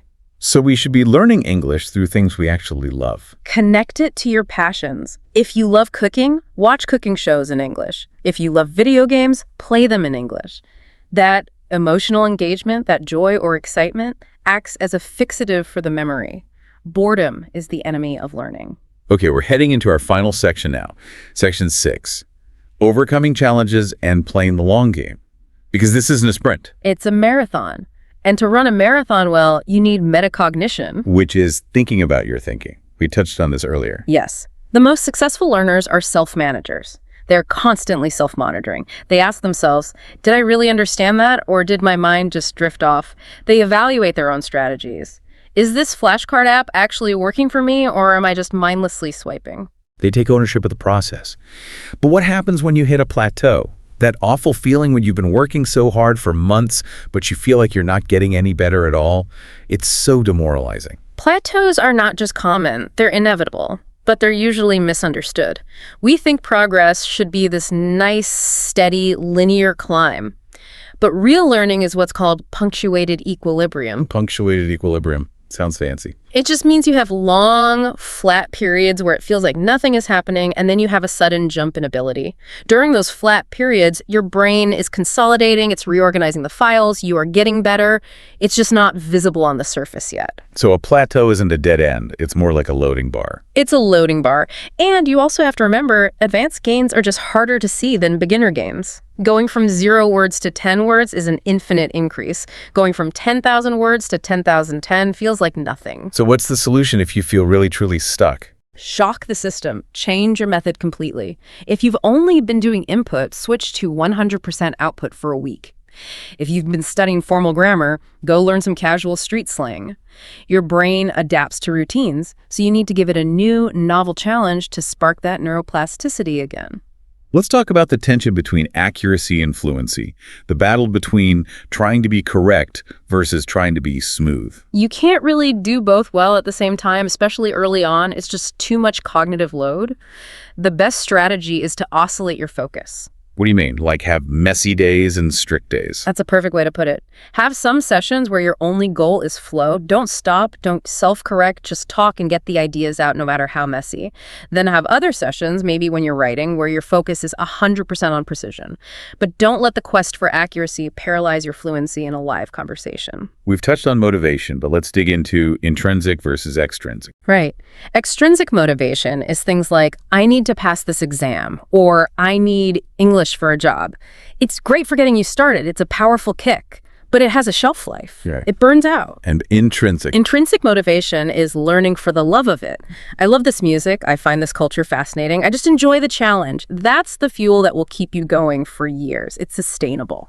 So to wrap this all up, to bring everything we've discussed together, what's the summary for our listener? I think it comes down to this. It is not about talent. It's about cultivating a growth mindset, believing you can improve. Right. And it's about working with your brain's hardware, not against it, sleeping, spacing out your practice. Building tiny atomic habits so that consistency becomes automatic and doesn't rely on your limited willpower. And managing your emotions, lowering that affective filter so the language can actually get in. And finally, playing the long game. The power is completely in your hands. You can design your own environment. You can reshape your own identity. You are not a victim of a lack of talent. That is an incredibly empowering place to end. Before we sign off, do you have one final thought for our listeners to take away with them? I do. I'd like to suggest that learning English, or any language, isn't just about acquiring a new skill, like learning to use a software program.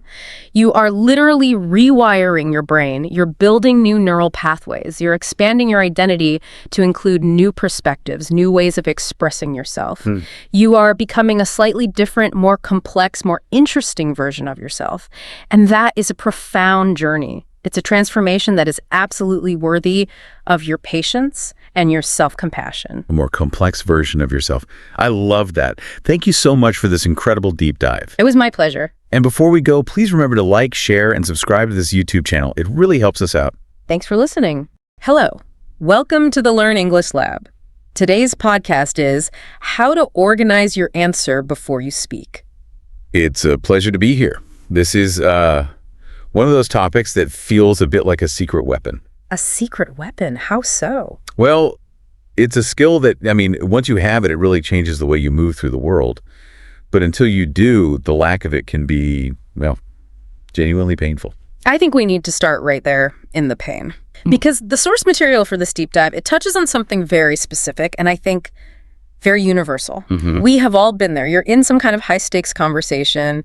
Maybe it's a job interview, could be a performance review, or maybe you're just, meeting your partner's parents for the first time. Right, the pressure is on. The pressure is definitely on, and someone asks you a question, and it's not even a hard question, but your brain just, it stops. The static, the freeze. Yes, exactly. It's like the gears just grind to a halt. You open your mouth, and instead of this golden nugget of wisdom, you get this tumbling stream of consciousness. You start rambling. You ramble, you repeat yourself. You can literally see the other person's eyes start to glaze over.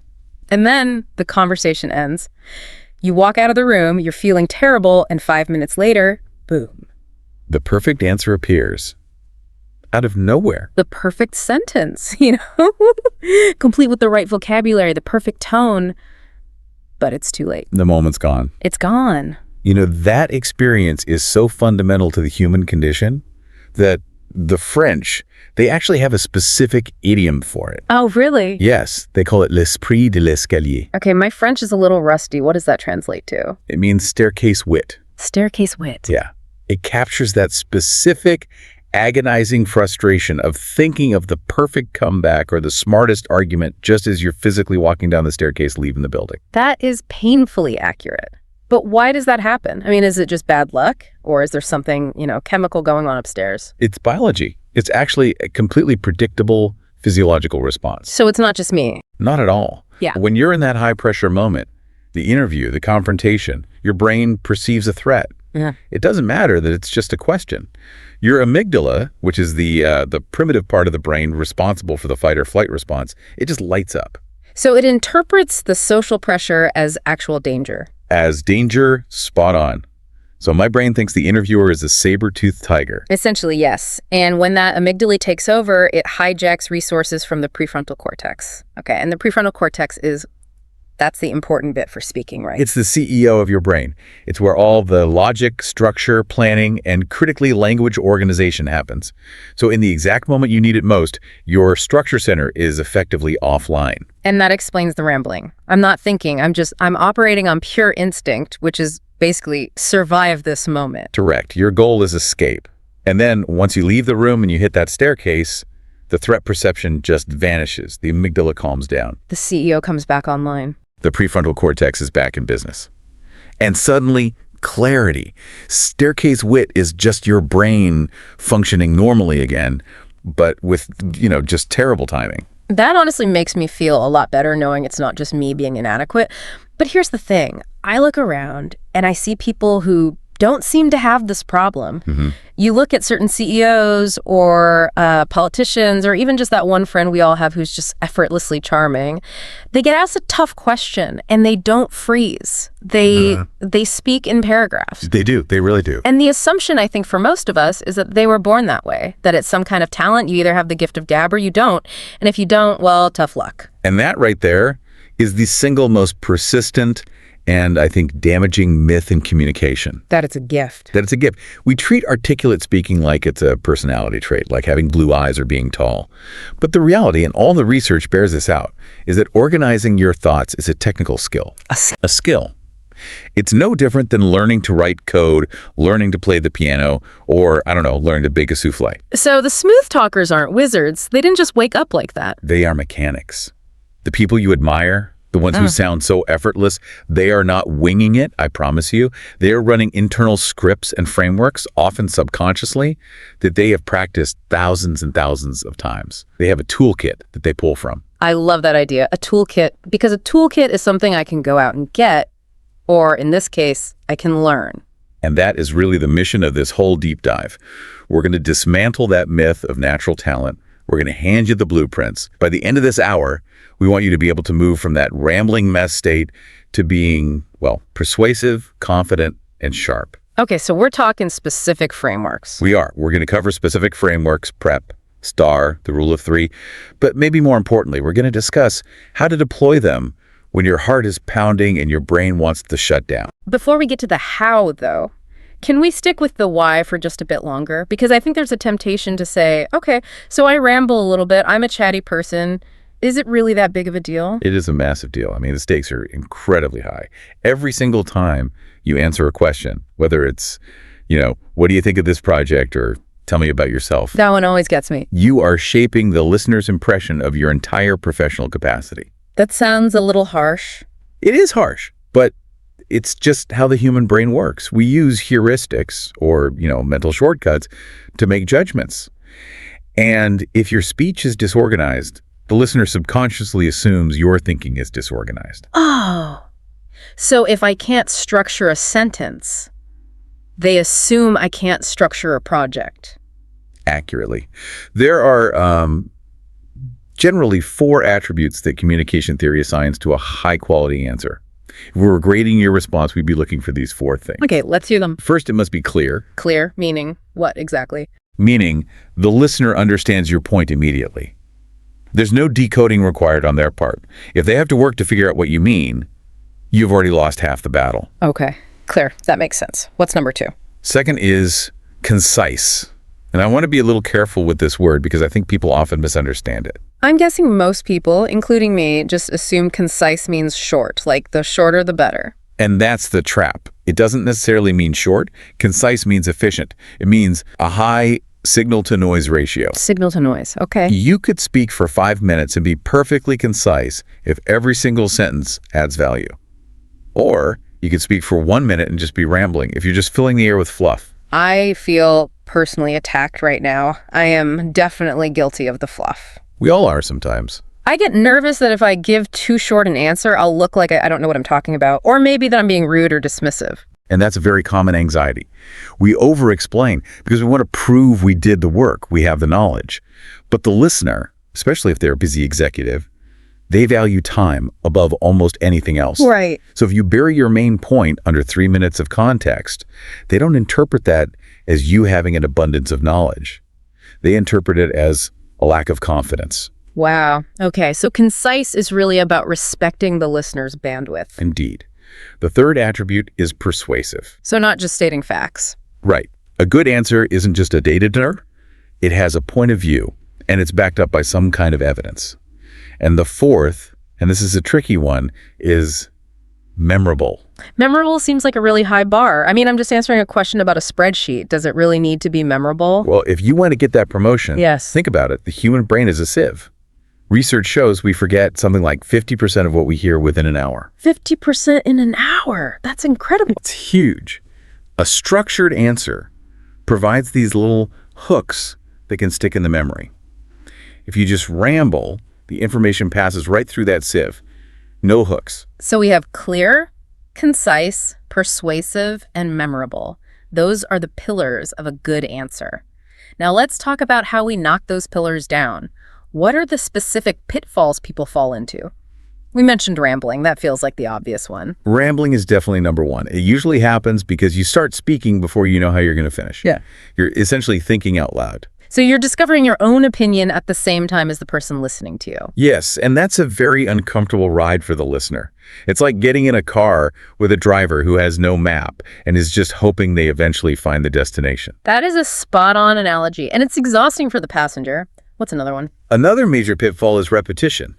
You make a point, but then you feel a little insecure. Maybe I didn't say it smart enough. Maybe they didn't get it, so you say it again in slightly different words, then a third time. I do this. I know I do this. It's like I'm trying to hammer a nail in, but I just keep hitting the wood all around it. And what that signals to the listener is insecurity. You're basically telling them non-verbally, I don't trust that I made sense the first time. Which is not a great look. Not at all. Mm-hmm. But there's one trap that I think is even more dangerous than rambling or repetition. I call it the wrong question trap. The wrong question trap. Is that where you just completely misunderstand what was asked? Sometimes. Yeah. But more often, it's psychological. We get so anxious about what we want to say or, what we prepared to say that we just stop listening to the actual question being asked.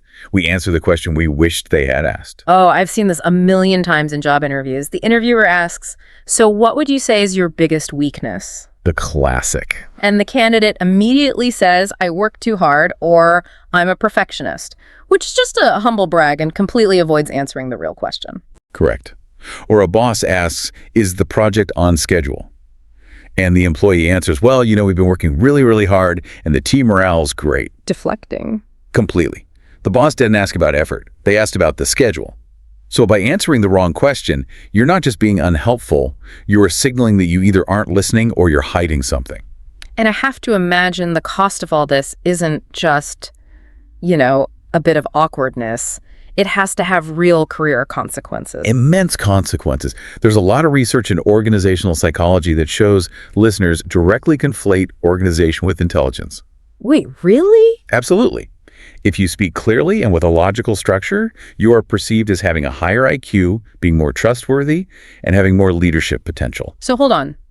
I could actually be smarter than the other person, but if they use a better structure in their answer, they will look smarter to the boss. In the short term. In that crucial meeting, yes.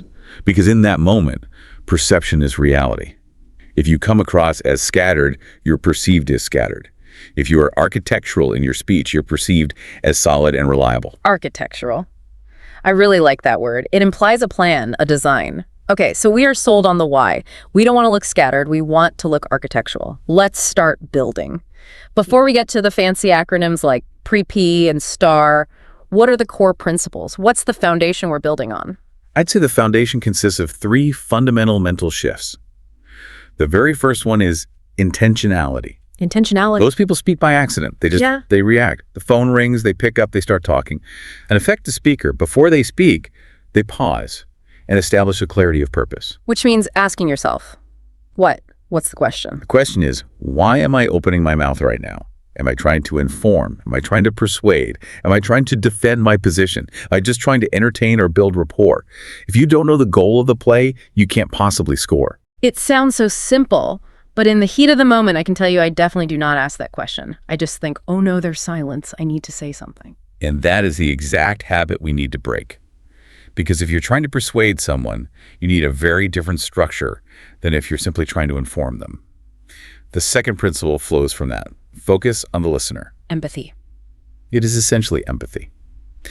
We often suffer from something called the curse of knowledge. The curse of knowledge, what's that? It's a cognitive bias where, because you know something inside and out, you unconsciously assume that the other person has all the context and background to understand it. Or that they even care about the little details as much as you do. Right, and this leads to the dreaded info dump. Oh, the info dump. Yeah. I have been on the receiving end of that so many times. Someone telling me about the intricacies of their coding problem for 20 minutes straight. And you're just sitting there thinking, I just asked how your day was. An organized speaker mentally flips the script. They ask, what does this specific listener need to hear from me right now? Not what do I want to tell them? That's the key shift. If you're talking to the CFO, they need the financial risk and the bottom line. They do not need the technical specs of the server migration. If you're talking to the lead engineer, it's the opposite. So read the room, adjust your dial based on your audience. Correct. It's not about what you want to say. It's about what they need to receive in order to make a decision or understand your point. And the third and final principle is logical order and signposting. Signposting. We hear this term a lot in public speaking courses. And for good reason. Think of a conversation as a journey through a dark forest. You are the guide. The listener is the tourist. They've never been here before. If you just start walking randomly, they're going to get lost and, frankly, anxious. But signposts are the verbal cues that light up the path. They light up the path. Simple words like first, second, on the other hand, in conclusion. They seem so basic, but you're saying they have a big impact. A huge psychological impact. When you say, I have 3 reasons for this decision, the listener's brain actually relaxes. It thinks, okay, great, there are 3, I can track that. It dramatically reduces their cognitive load. It's like a GPS for the conversation. In 200 meters, we'll get to the second point. That is a perfect analogy. Without signposts, the listener is spending half their brain power just trying to figure out how your sentences are supposed to connect to each other. With signposts, they can use 100% of that brain power to actually listen to and consider your ideas. Okay, so the core principles are know your purpose, focus on your listener, and use signposts. That's the foundation. Now let's get into the toolkit. The actual frameworks we can use when the pressure is on. The source material mentions mind mapping as a starting point. Now, when I hear mind mapping, I think of a giant whiteboard with colorful markers and bubbles. But you're saying we can do this in our heads, in real time. You can? And for complex or multi-part questions, you almost have to. It's a rapid visualization technique. Think of it as taking a mental snapshot of your answer before you begin speaking. Okay, walk us through it. I'm in a meeting. My boss asks me a really complex two-part question. My first instinct is to panic. What do I do instead? First, you pause. Don't speak. Take a breath. In your mind's eye, visualize a blank canvas. In the very center of that canvas, you place the topic, the core of the question they ask. Got it. The topic. Branching off from that center, you immediately identify your main idea. What is the one single headline you want them to remember, even if they forget everything else? Yeah, headline. Key takeaway.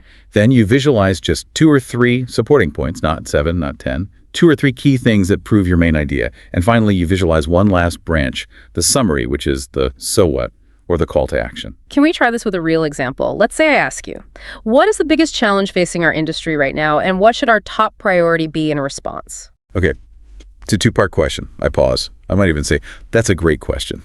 While I say that, my brain is mapping. Industry challenge and priority. The rapid pace of AI integration is the challenge. Supporting point 1. There's a huge skills gap in the current workforce. Supporting point 2. The regulatory environment is uncertain and lagging. Therefore, our top priority must be internal training and upskilling. So you have that map in your head. I have that 4-part map. Now, I can open my mouth and speak with structure. I'd say the biggest challenge is undoubtedly the pace of AI integration. This presents a problem for 2 main reasons. First, we have a significant skills gap in our workforce, and second, the regulatory landscape is lagging far behind the technology. Therefore, I believe our absolute top priority has to be a massive investment in internal training. Wow, that was incredibly tight. It was clear, it answered both parts of the question, and you created that map in 2 or 3 seconds? Once you get the hang of it, it becomes almost instantaneous. It's not about planning every word. It's about creating a container for your thoughts so they don't just spill out everywhere. A container for your thoughts. I love that phrasing. And that actually leads us perfectly to the next framework, which you just used in that example, the rule of 3. Ah, the classic rule of 3. This is ancient. I mean, Aristotle wrote about it. There is something deeply, almost magically psychological about the number 3. We see it everywhere, don't we? Everywhere. You have life, liberty, and the pursuit of happiness, blood, sweat, and tears, beginning, middle, and end. Goldilocks and the 3 bears, the 3 little pigs, it's in all our stories. It is, because our brains are pattern-seeking machines, and the number 3 is the smallest number required to create a memorable pattern. 1 is just a point, 2 is a comparison or a line, but 3 is a pattern. That's fascinating. So what's the psychology there? Why not 4 or 5? If you give 2 points, it can feel incomplete, like something is missing. If you give 4 or 5 points, it starts to feel like a laundry list, and the listener experiences cognitive overload. They can't hold it all in their head. 3 is the Goldilocks zone. It feels complete, balanced, and is easy to remember. So how do we apply this to structuring an answer on the fly? It's a beautifully simple structure. 1, you state your main answer or point directly. 2, you say you have 3 supporting reasons or examples. 3, you list those 3 reasons. 4, you conclude by briefly restating your main point. It seems almost too simple, but I can immediately see how it would prevent rambling. It acts as a braking system. That is the key benefit. Most people ramble on and on because they genuinely don't know when to stop. With the rule of 3, once you've delivered point number 3, you know you were done. It's your cue to land the plane. Let's contrast this. Give me a bad version of an answer where you don't use the rule of 3. Let's use the question from the outline. Why do you enjoy living in this city? Okay, here's the unstructured, rambling version. Adopts a rambling tone. Oh, well, I really love it here. The food is just great. I mean, the pizza places alone are amazing, and the parks are really nice. I go walking there a lot with my dog. Plus, a lot of my friends live here, which is, that's huge. And the cost of living isn't too bad, although I will say rent is definitely going up. But the public transit is pretty good, which helps. And the weather, Well, the summers are nice. The winters are a bit rough. Okay, please stop. I'm already bored. My eyes glazed over. It just felt like a shopping list that was never ever going to end. Right. There's no structure, no hierarchy of importance. Now let's apply the rule of 3 to the same question. Okay. I absolutely love living here, and I'd say it boils down to 3 main reasons. First, there's an incredible sense of community and local culture. Second, the access to nature and green spaces is fantastic for my well-being. And third, the culinary scene is truly world-class and always exciting. Boom. Done. It sounds so much more professional, so much more intentional. It sounds like you have real conviction. And here's the secret. Structure masquerades as preparation. Even if you just made that up on the spot, you sound like you've given this question serious thought for years. That is a powerful takeaway right there. Structure masquerades as preparation. Okay, let's move on to the heavyweight champion of business communication, a framework I've heard a lot about, the P-PREP method. PP is fantastic. It's really the gold standard for expressing an opinion or making a persuasive argument, especially in a professional setting. If you're in a meeting and someone unexpectedly points at you and says, "What's your take on this?" PEP is your safety net. Okay, break down the acronym for us, PREP. Certainly, P stands for point. You state your main point or answer immediately, right up front. R is for reason. Why do you believe your point to be true? E is for example. You give specific, concrete piece of evidence or a short story to back it up. And the final P is for point again. You restate your main point to close the loop and make it memorable. I feel like that first P is where most people struggle. We tend to want to build up to our point. Give all the background and context first, and then reveal the answer at the end, like it's a mystery novel. You're describing the critical difference between inductive and deductive reasoning. Okay. Inductive reasoning is evidence, evidence, evidence, conclusion. You build a case. Deductive reasoning is conclusion, deductive, evidence. You state your case and then prove it. In a casual storytelling, inductive is fine, right? It builds suspense. It does. But in a business context, suspense is the enemy. So business people hate mystery novels. They hate not knowing where the car is driving. If you start with all the background and data, they're sitting there getting impatient thinking, okay, but is he going to say yes or no? Is this good news or bad news? They can't even listen to your evidence properly because they're too busy trying to guess your conclusion. PRP forces you to be deductive. You give them the verdict first. Let's do a role play, a gov one. The question is, should we mandate a return to the office 5 days a week? I want you to give me the bad version first, the inductive, rambling, non-PP one. Okay, here we go. The bad version. Clue's throat adopts a hesitant tone. Well, it's a really complex issue. There are a lot of factors. I've been talking to the team and, some people really miss the cafeteria and the collaboration. But then again, the commute is just terrible for a lot of folks and gas prices are up. And we did see that productivity was actually okay, in some cases even higher during the pandemic. But, company culture is really important, right? So I don't know. It's really hard to say what the right move is. That was painful to listen to. You just listed a bunch of random pros and cons, but I still have absolutely no idea what your actual opinion is. You're just sitting on the fence. I give you a lot of noise, but no signal.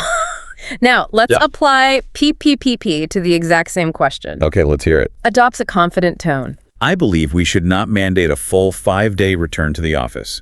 Instead, we should officially adopt a structured hybrid model.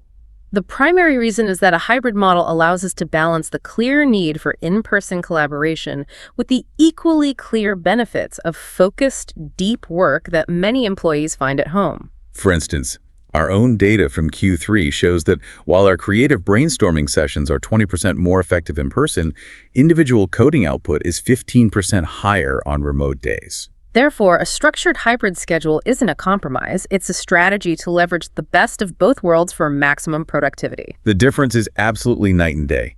It is impossible to misunderstand you in that second version. Even if I disagree, I know exactly what I'm disagreeing with. And you respect the argument. It's logical. It invites a clean, productive debate. The rambling version just invites more confusion and wastes everyone's time. Okay, so prep is perfect for opinions and arguments. But what about when someone asks for a story? Those dreaded behavioral interview questions. Tell me about a time when prep feels a bit too rigid and clinical for that. You are absolutely correct. For storytelling, the framework changes. We switch from prep to the STAR technique. STAR. S-T-A-R. I feel like many of our listeners might have heard this acronym before, especially if they've prepped for an interview, but maybe they aren't using it to its full potential. It's often taught, but it is rarely mastered. Let's break it down. S stands for situation. Set the context. Where and when did this happen? Keep it brief. T is for task. What was the specific challenge or your responsibility in that situation? A is for action. What did you specifically do? What steps did you take? And R is for result. What was the outcome? What happened because of your actions? So where do people usually go wrong with STAR? 2 places, almost every time. First, they spend 80% of their time on the situation. They fall in love with the drama of the story. Right. Oh, the client was screaming on the phone and it was raining outside and the entire computer system had just crashed and my boss was on vacation in Hawaii. Exactly. They set this elaborate stage, but then the play never actually starts, and then they rush through the most important part of the entire framework, the action. And what's the mistake they make there? They use the royal we. They say things like, so we decided to fix the problem, we held a meeting, and we came up with a new plan. Why is that a mistake? In a normal work context, isn't it good to be a team player and say we? In a normal work context, yes, but in a job interview, they are not hiring your team. They are hiring you. If you only say we, the interviewer is left wondering what you actually contributed. Did you lead that meeting and come up with the plan, or did you just sit there taking notes while someone else did all the work? That's a great point, so you have to switch to I. You must use I. I analyzed the data. I proposed the new solution. I called the angry client personally.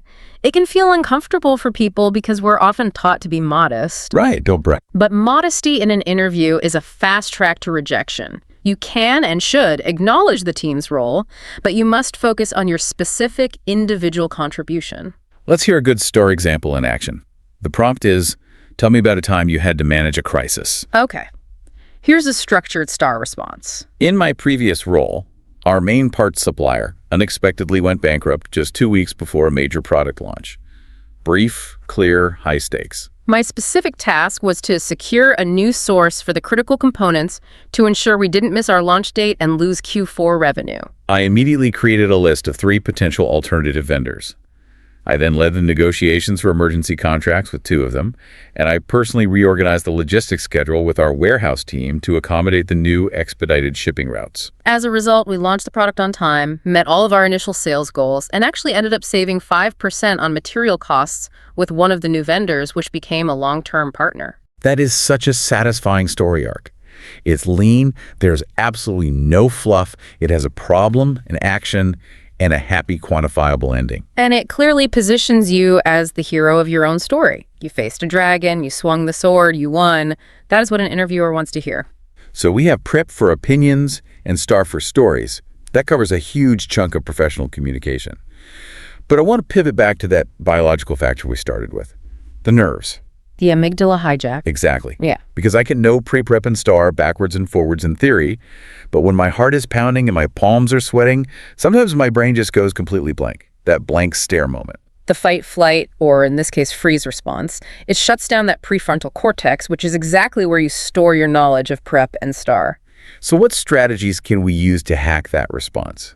How do we buy ourselves just enough time to get one of these frameworks up and running? This is critical. One of the most effective tactics is a 2-part move, bridging and clarifying. Okay, how does that work? So let's say you get a question and your mind goes blank. You have no idea what the answer is, or you just need a moment to find it. Do not just stare into space.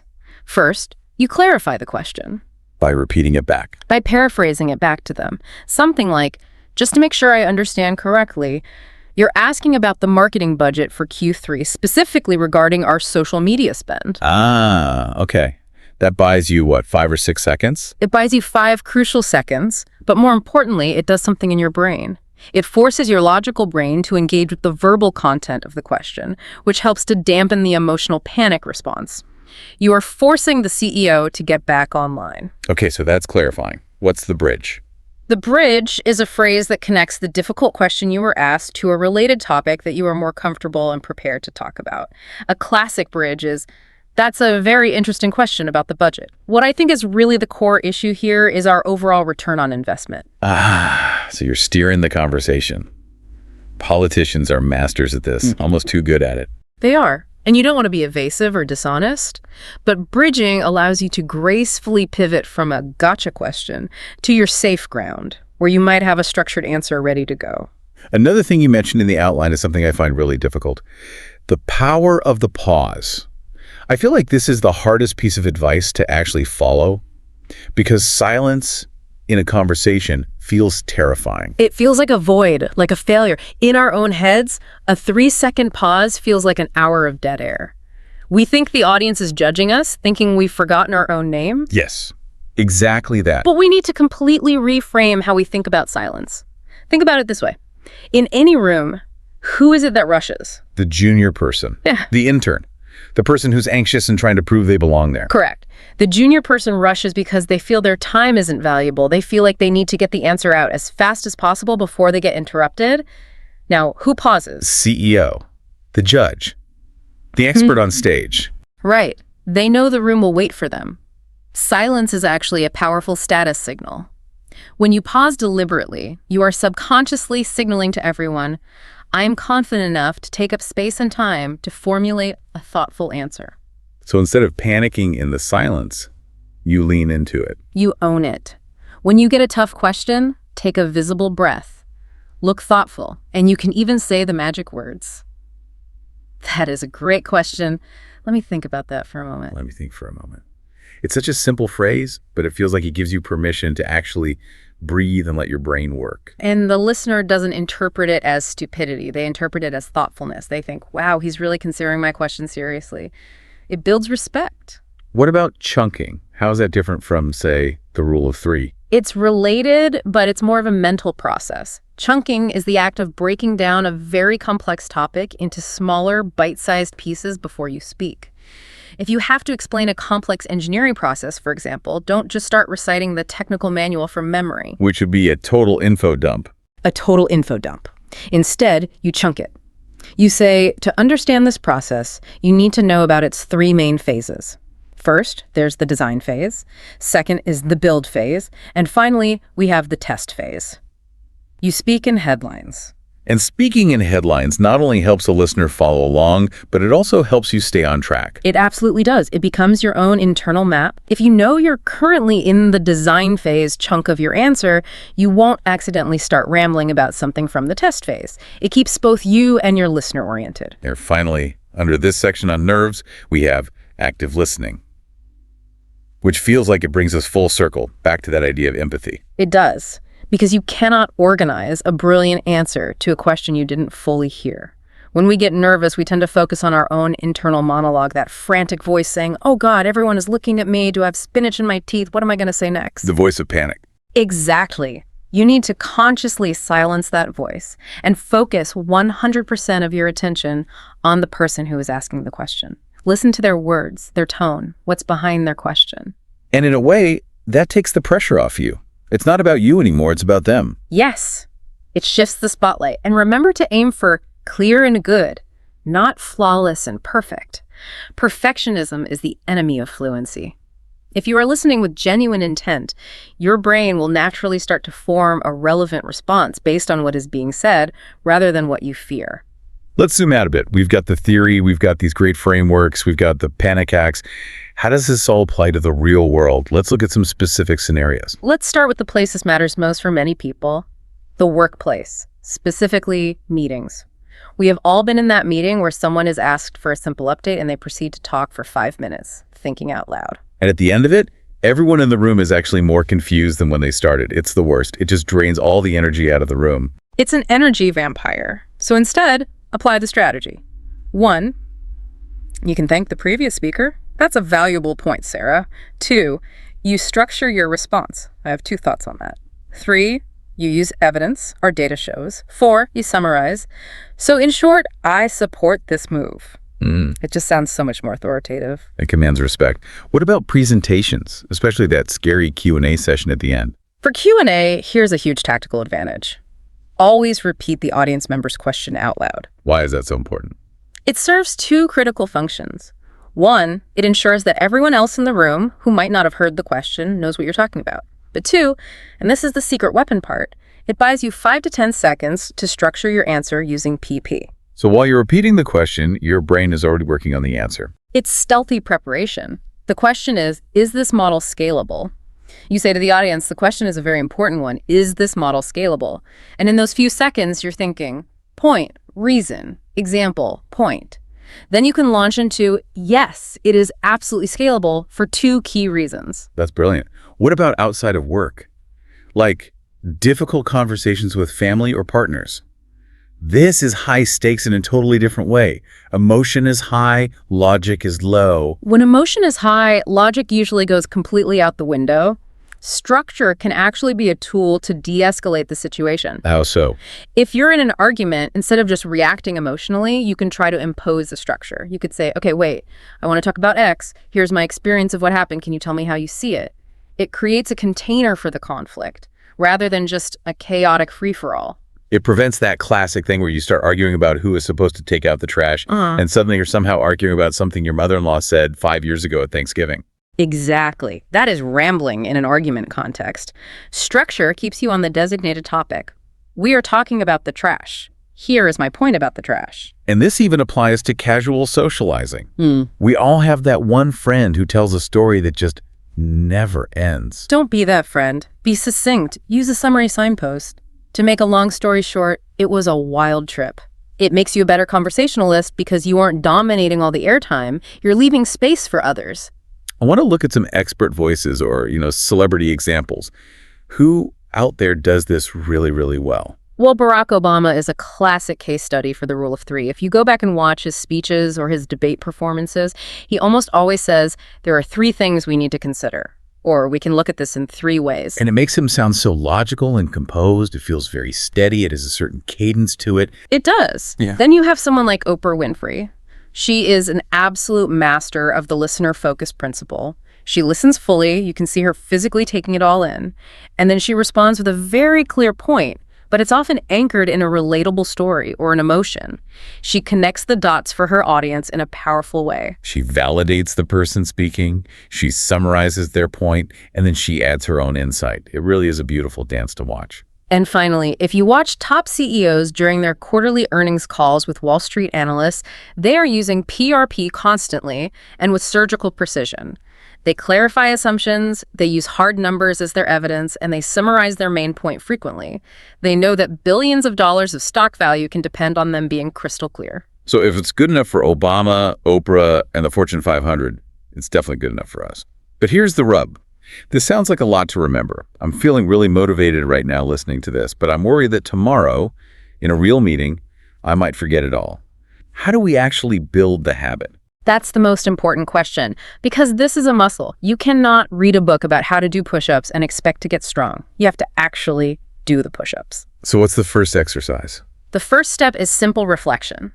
After a conversation later today, just take 30 seconds and ask yourself, where in that chat did I ramble, or did I actually answer the question they asked me? Just a quick mental audit. Start building awareness. Exactly. Then, and I'll admit this is the painful one, record and review. No one, and I mean no one, likes hearing the sound of their own voice. I know, it can be excruciating, but it is the single fastest way to improve.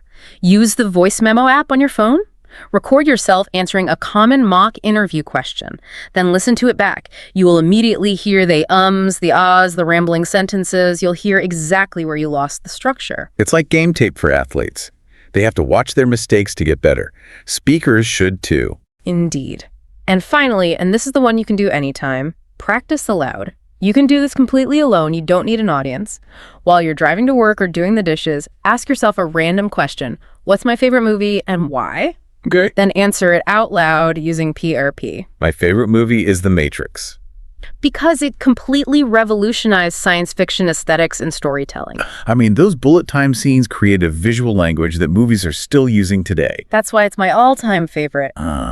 Do that for trivial, low-stakes things. So you're building the neural pathways when the pressure is low, so that when the pressure is high, that pathway is already paved and easy to follow. That's a perfect way to put it. It becomes muscle memory. Yeah. So when the CEO turns to you in the boardroom and asks you a question, you don't have to panic and think, wait, what does P stand for again? Your brain just instinctively snaps into the P or P structure. And there are other tools out there too, right? Besides just our brains. Of course. Simple things like Using a notebook or a mind map app to prep your thoughts before a big meeting can be huge.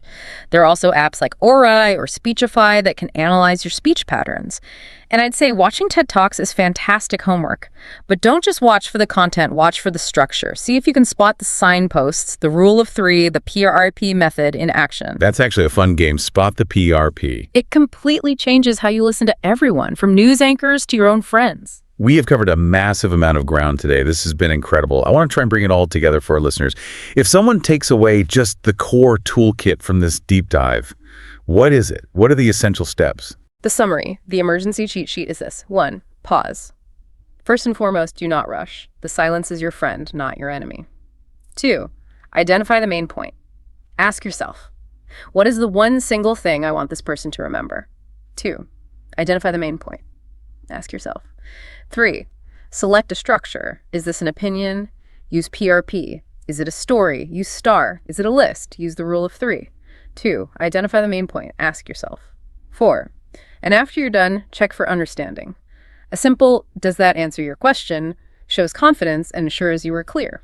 4 simple steps. It sounds so manageable when you put it like that. Simple steps, but with a profound impact. They really do. And I'll leave you with this one final thought. We often think that power in a room comes from volume, from speaking loudly or speaking first or interrupting. But true authority, true influence, comes from architecture. The next time you're asked a tough question, don't rush to fill the silence. Take that pause, structure your thought, and just see how differently people look at you when you speak with architecture rather than just with noise. Speak with architecture.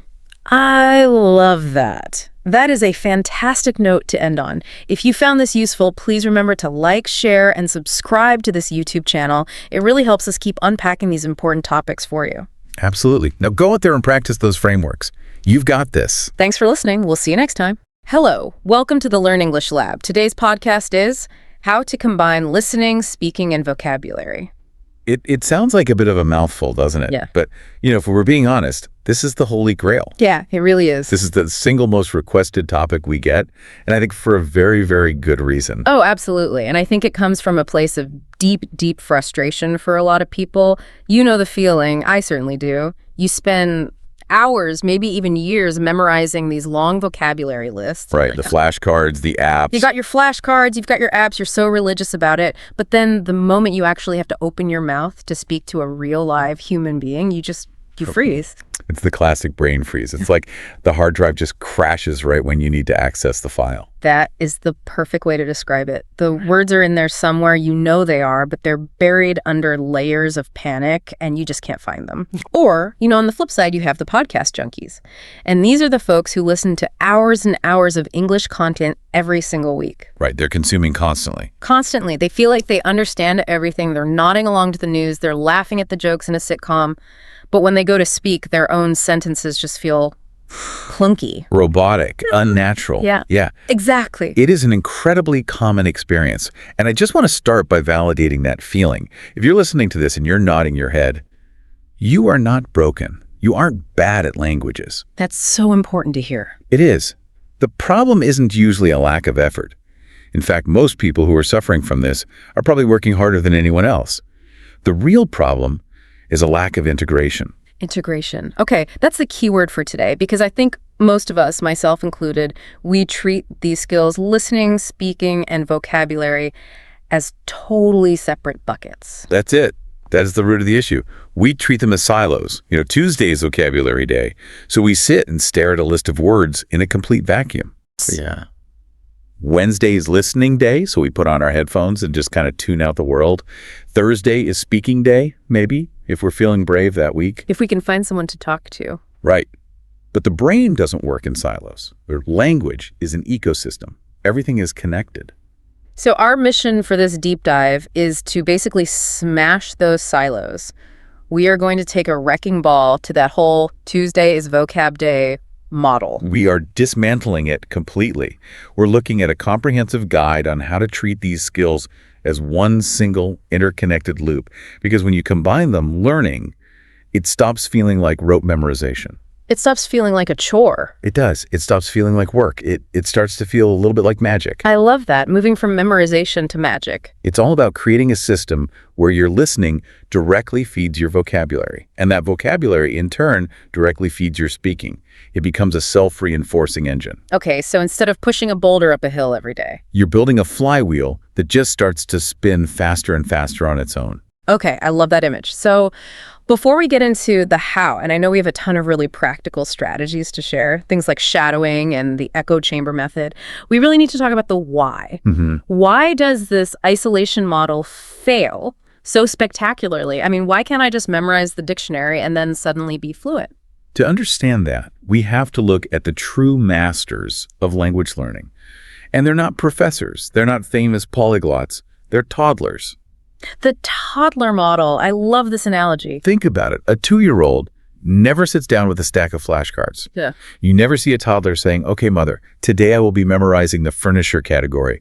Please quiz me on ottoman versus couch." Right. Table, chair, lamp. It's just absurd to even picture it. It's absurd because it doesn't happen. A child learns through this seamless, kind of chaotic mix of input and output. They hear a context, a parent pointing and saying, "Look at the big red ball." Yeah. And immediately they're trying to process that meaning. They're connecting the sound to the object. Exactly. They see the object, they hear the sound. Then, almost instantly, they attempt to produce that sound. Boof, bo. And it's that interplay, isn't it? They hear it, they see it, they try to say it, and then they get corrected or they get reinforced. It's messy. It's incredibly messy, but that mess is the method. The vocabulary cements itself through that constant interaction. The listening provides the raw material. The speaking reinforces the memory, and the vocabulary is just the result of that loop. So vocab isn't the starting point. No, it's the residue of the interaction. It's what's left over after the process. Now, obviously, as adults, we have jobs, we have lives. We can't just crawl around on the floor pointing at red balls all day. People might look at us funny. They would. We can't fully replicate that childhood immersion. But what you're saying is we can replicate the mechanism. I can't replicate the environment, but we can absolutely replicate the mechanism. We can design what you might call artificial immersion. And this isn't just some nice theory. There's some pretty heavy neuroscience that backs this all up. I knew you were going to bring up the brain science. Okay, let's dig into that. The multisensory approach. I think people really underestimate how physical language actually is. You are spot on. When you learn in isolation, let's say you're just reading a list of words silently in your head, you're only engaging a very small part of your brain. Mostly the visual cortex, some semantic processing areas. Okay, so just one little corner is lighting up. A tiny little corner.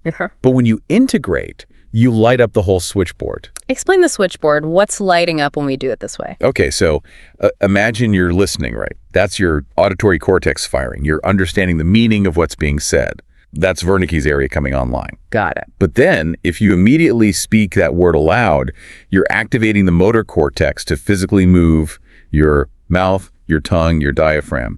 And at the same time, you're engaging Broca's area for speech production. So it's like a full body workout for your brain instead of just doing, a single bicep curl. That is a perfect analogy. And because you're firing all those neurons together, the auditory, the motor, the semantic, you create a much stronger, more durable memory trace. It's just stickier. The brain pays more attention. The brain basically says, oh, wait a minute, we're using sound, sight, and muscle movement for this one. This must be important. Let's keep this file at the top of the pile. Okay, that makes so much sense. Now, there's another concept from the research that you put in the prep notes that really caught my eye. Transfer appropriate processing. It sounds a bit academic, but what does it actually mean for us, the learners? It's a fancy term for a very simple, very powerful truth. We learn best when our study method matches how we will actually use the information. So train how you play. Exactly that. If your goal is to pass a written exam where you have to fill in the blanks, then sure, studying written lists makes sense, but that's appropriate transfer. But if your goal is to have a spontaneous conversation with another human being, studying a static list is terrible preparation. It's like studying for a swimming competition by reading a book about fluid dynamics. You'd know all the theory about water, but you're still going to drown. You're going to drown, unquestionably. Your brain needs to practice retrieving that word in a high-pressure conversational context. You have to simulate the game conditions. So if I only practice recognizing a word when I see it written down, then your brain builds a super efficient pathway from your eyes to meaning. But it does not build a pathway from your idea to your mouth. And that's a huge distinction. We're literally building the wrong pathways for our goals. We build these beautiful, efficient highways for reading, and then we stand there wondering why they don't work for speaking. They're literally different roads in the brain. That makes total sense. And that leads right into the third piece of science, the production effect. This is one of my favorites because it's so incredibly actionable. The research consistently shows that if you rate a word silently, you have a certain level of retention. Let's call that the baseline. Okay. If you simply say that word aloud, even just whispering it to yourself, your retention for that word effectively doubles. Doubles. Just by speaking it. No one even has to be listening, just saying it to the air. Just by the act of speaking it. Yeah. Because you are creating two memories at once. You have a motor memory, the physical sensation of your mouth forming the word, and an auditory memory, the sound of your own voice. So you're doubling the sensory tags that are attached to that piece of information. You're doubling the retention pathways. So simply reading a textbook in your head is basically, it's like you're leaving efficiency on the table. You're operating at half capacity. You're doing all the work, but only getting half the result. Okay, so the science is crystal clear. Isolation is out, integration is in. Let's get into the framework. The core of this deep dive is what you call the input-output loop. Can you walk us through the shape of this? Absolutely. This is the foundation. If you take nothing else away from this whole discussion, just remember this visual. Imagine a circle. Okay, I'm visualizing a circle. At the very top, you have input. For our purposes, that's primarily your listening. That flows clockwise into the next stage, which is processing. And processing is where we understand and acquire the vocabulary. Exactly. That's where you investigate the words. That then flows into the third stage, which is output. That's your speaking. And here's the crucial part. The output generates feedback. Feedback like, did I say that right? Or did the other person understand me? Precisely. And that feedback then refines the whole process and changes how you listen next time. So it's a cycle. Input, processing, output, feedback, and then back to a more refined input. And it is self-reinforcing. The more you listen strategically, the more vocabulary you have to speak. The more you speak, the better you get at hearing the subtle nuances when you listen. Okay, let's break this down stage by stage, starting with stage one, the input, or as we're calling it, strategic listening. Now, we have to make a very hard distinction here, right, between passive listening and strategic listening. Yes, this is a huge trap. Passive listening is what most of us do most of the time, is when you have a podcast on in the background while you're washing dishes or jogging. Right, your mind is wandering. You can hear it, but you aren't really listening. You're not engaged. Passive listening is what I do when I turn on the news and then immediately start scrolling through my phone. It's just background noise. Okay. Now look, passive listening isn't bad. It's definitely better than silence. It can help with the rhythm and intonation of the language subliminally.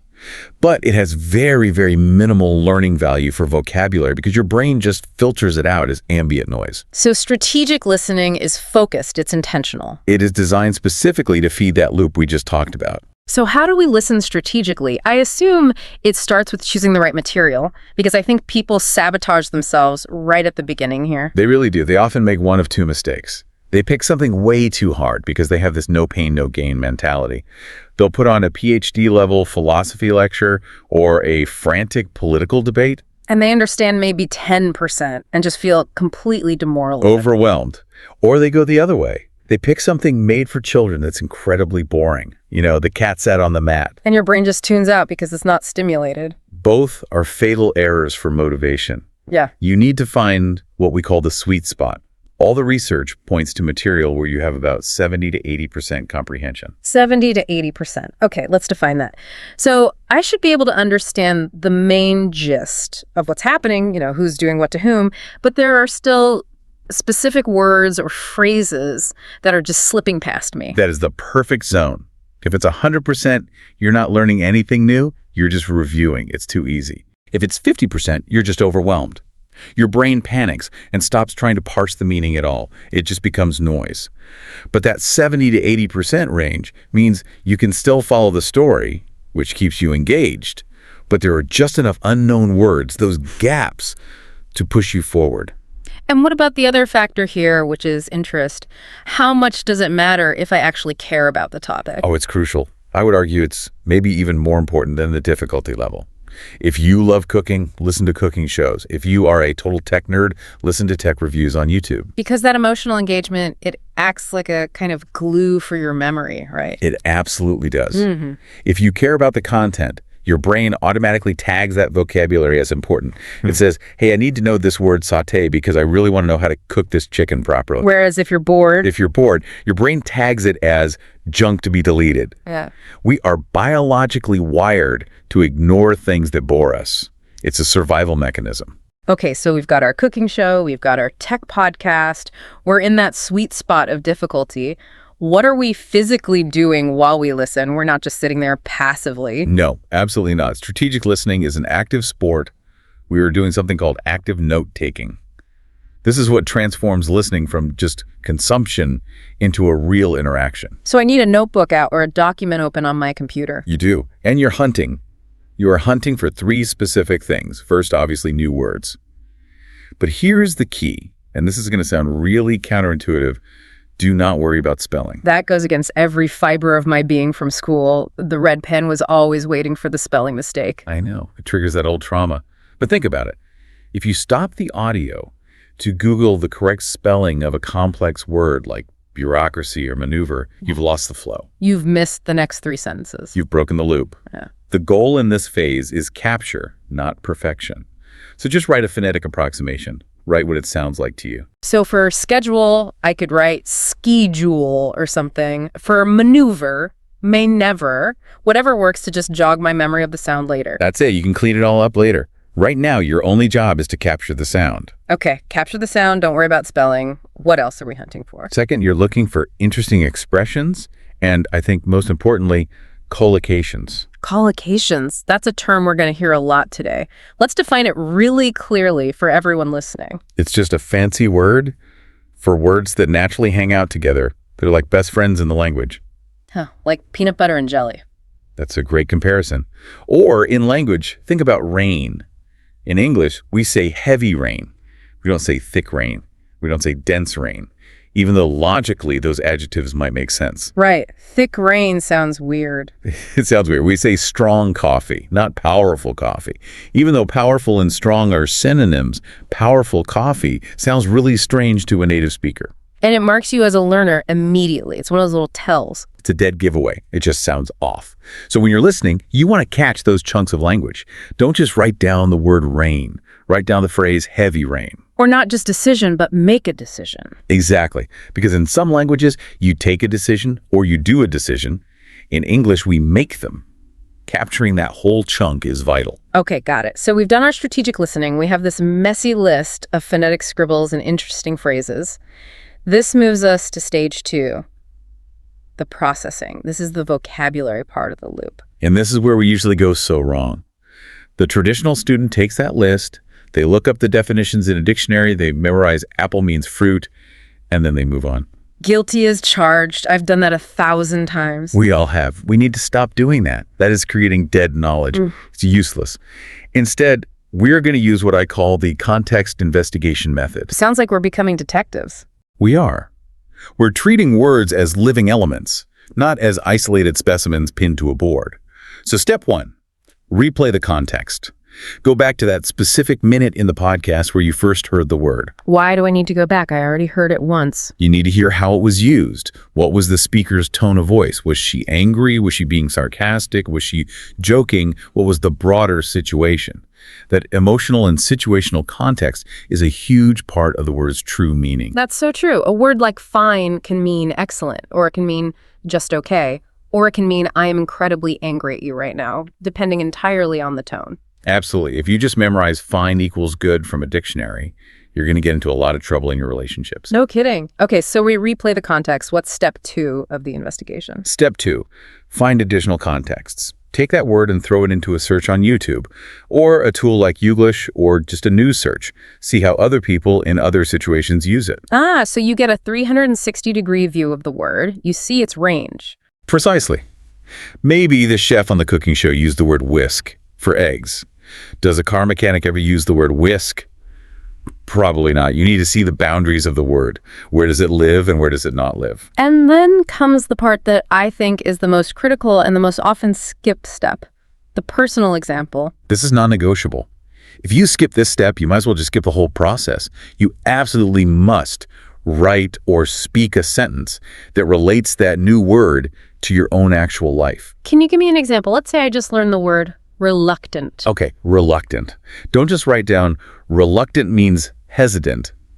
That's boring. It's dry. It has no hooks for your memory. Right. Instead, write something like, I was reluctant to lend my car to my younger brother because he drives like a complete maniac. Oh, I feel that. I have a brother. There's a story there. There's emotion. See, you felt that. You have an existing, strong, emotional memory attached to your brother and your car. By linking the new, weak word reluctant to that existing, strong emotional memory, you've anchored it. You've hooked it onto something stable in your brain. It's like mental Velcro. It just makes it so much stickier than a dry definition. And the final piece of the processing phase is to record audio references. Use your phone. Record yourself saying the word. Or even better, capture a little clip of the native speaker saying it. You need to hear it, not just see it written down. Okay, so we've done our input, we've done our deep processing. Now we have to face the beast. Stage 3, the output speaking. The output. This is where the rubber meets the road. And this is where, unfortunately, most people just stop. And this is where that passive-active gap lives, right? That incredibly frustrating space where I know the word when you say it, but I can't produce it myself. It's right there on the tip of my tongue. That gap exists for a simple biological reason. Recognizing a word is primarily a sensory task, but producing a word is a motor task.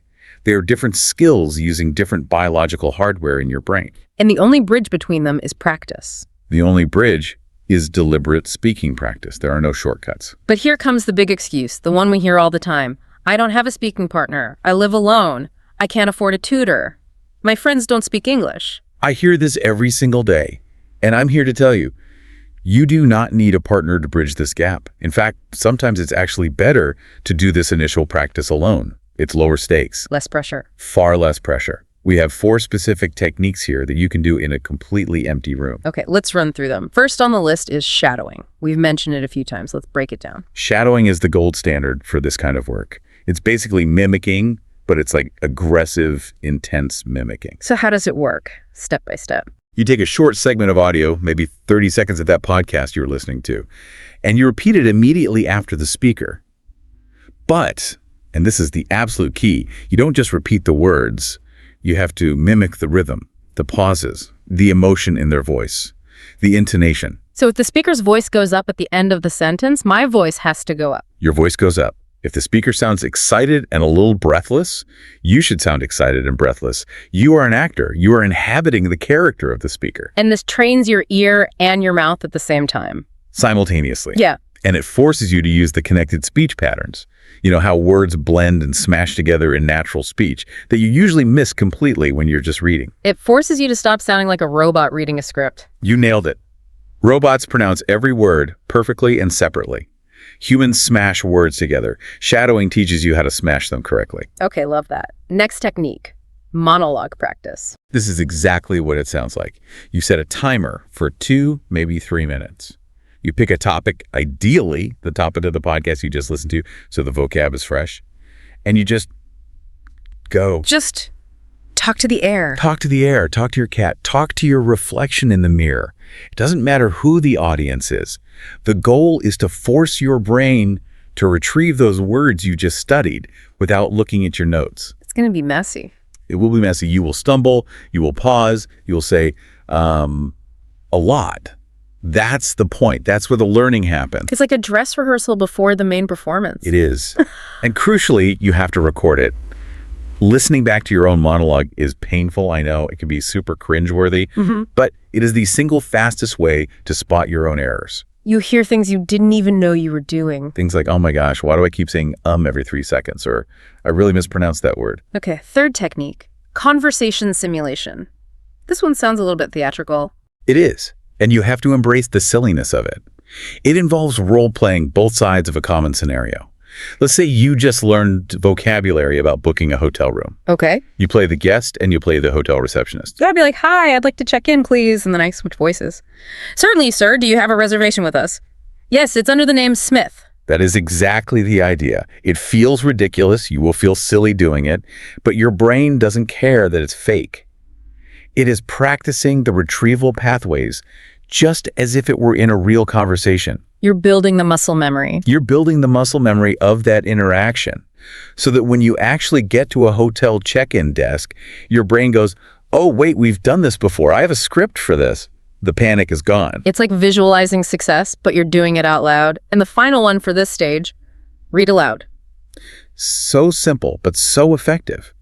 You find an article, or maybe the transcript of the podcast, that uses your target vocabulary, and you simply read it out loud. Focus on your pronunciation, on the flow. And that helps bridge the visual of the written word with the sound of the spoken word. It connects the eye to the mouth. It's a critical link in the chain. So that's the full loop. Input, processing, output. It sounds simple, but I can see how the magic is in the repetition.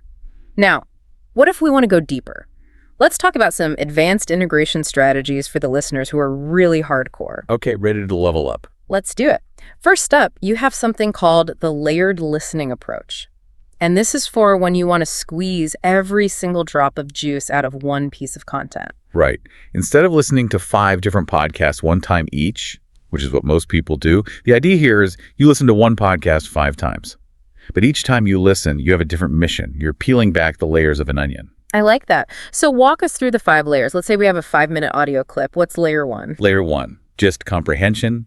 For this first listen, you put your pen down, no notes, just listen for the overall flow. Don't stop, don't rewind, just get the vibe. What's the story about? Okay, so just enjoying the ride the first time. Layer 2. Layer 2, vocabulary capture.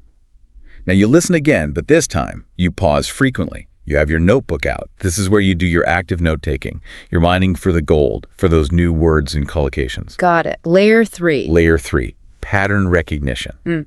On this listen, you're not listening for individual words anymore. You're listening for grammar and sentence structure.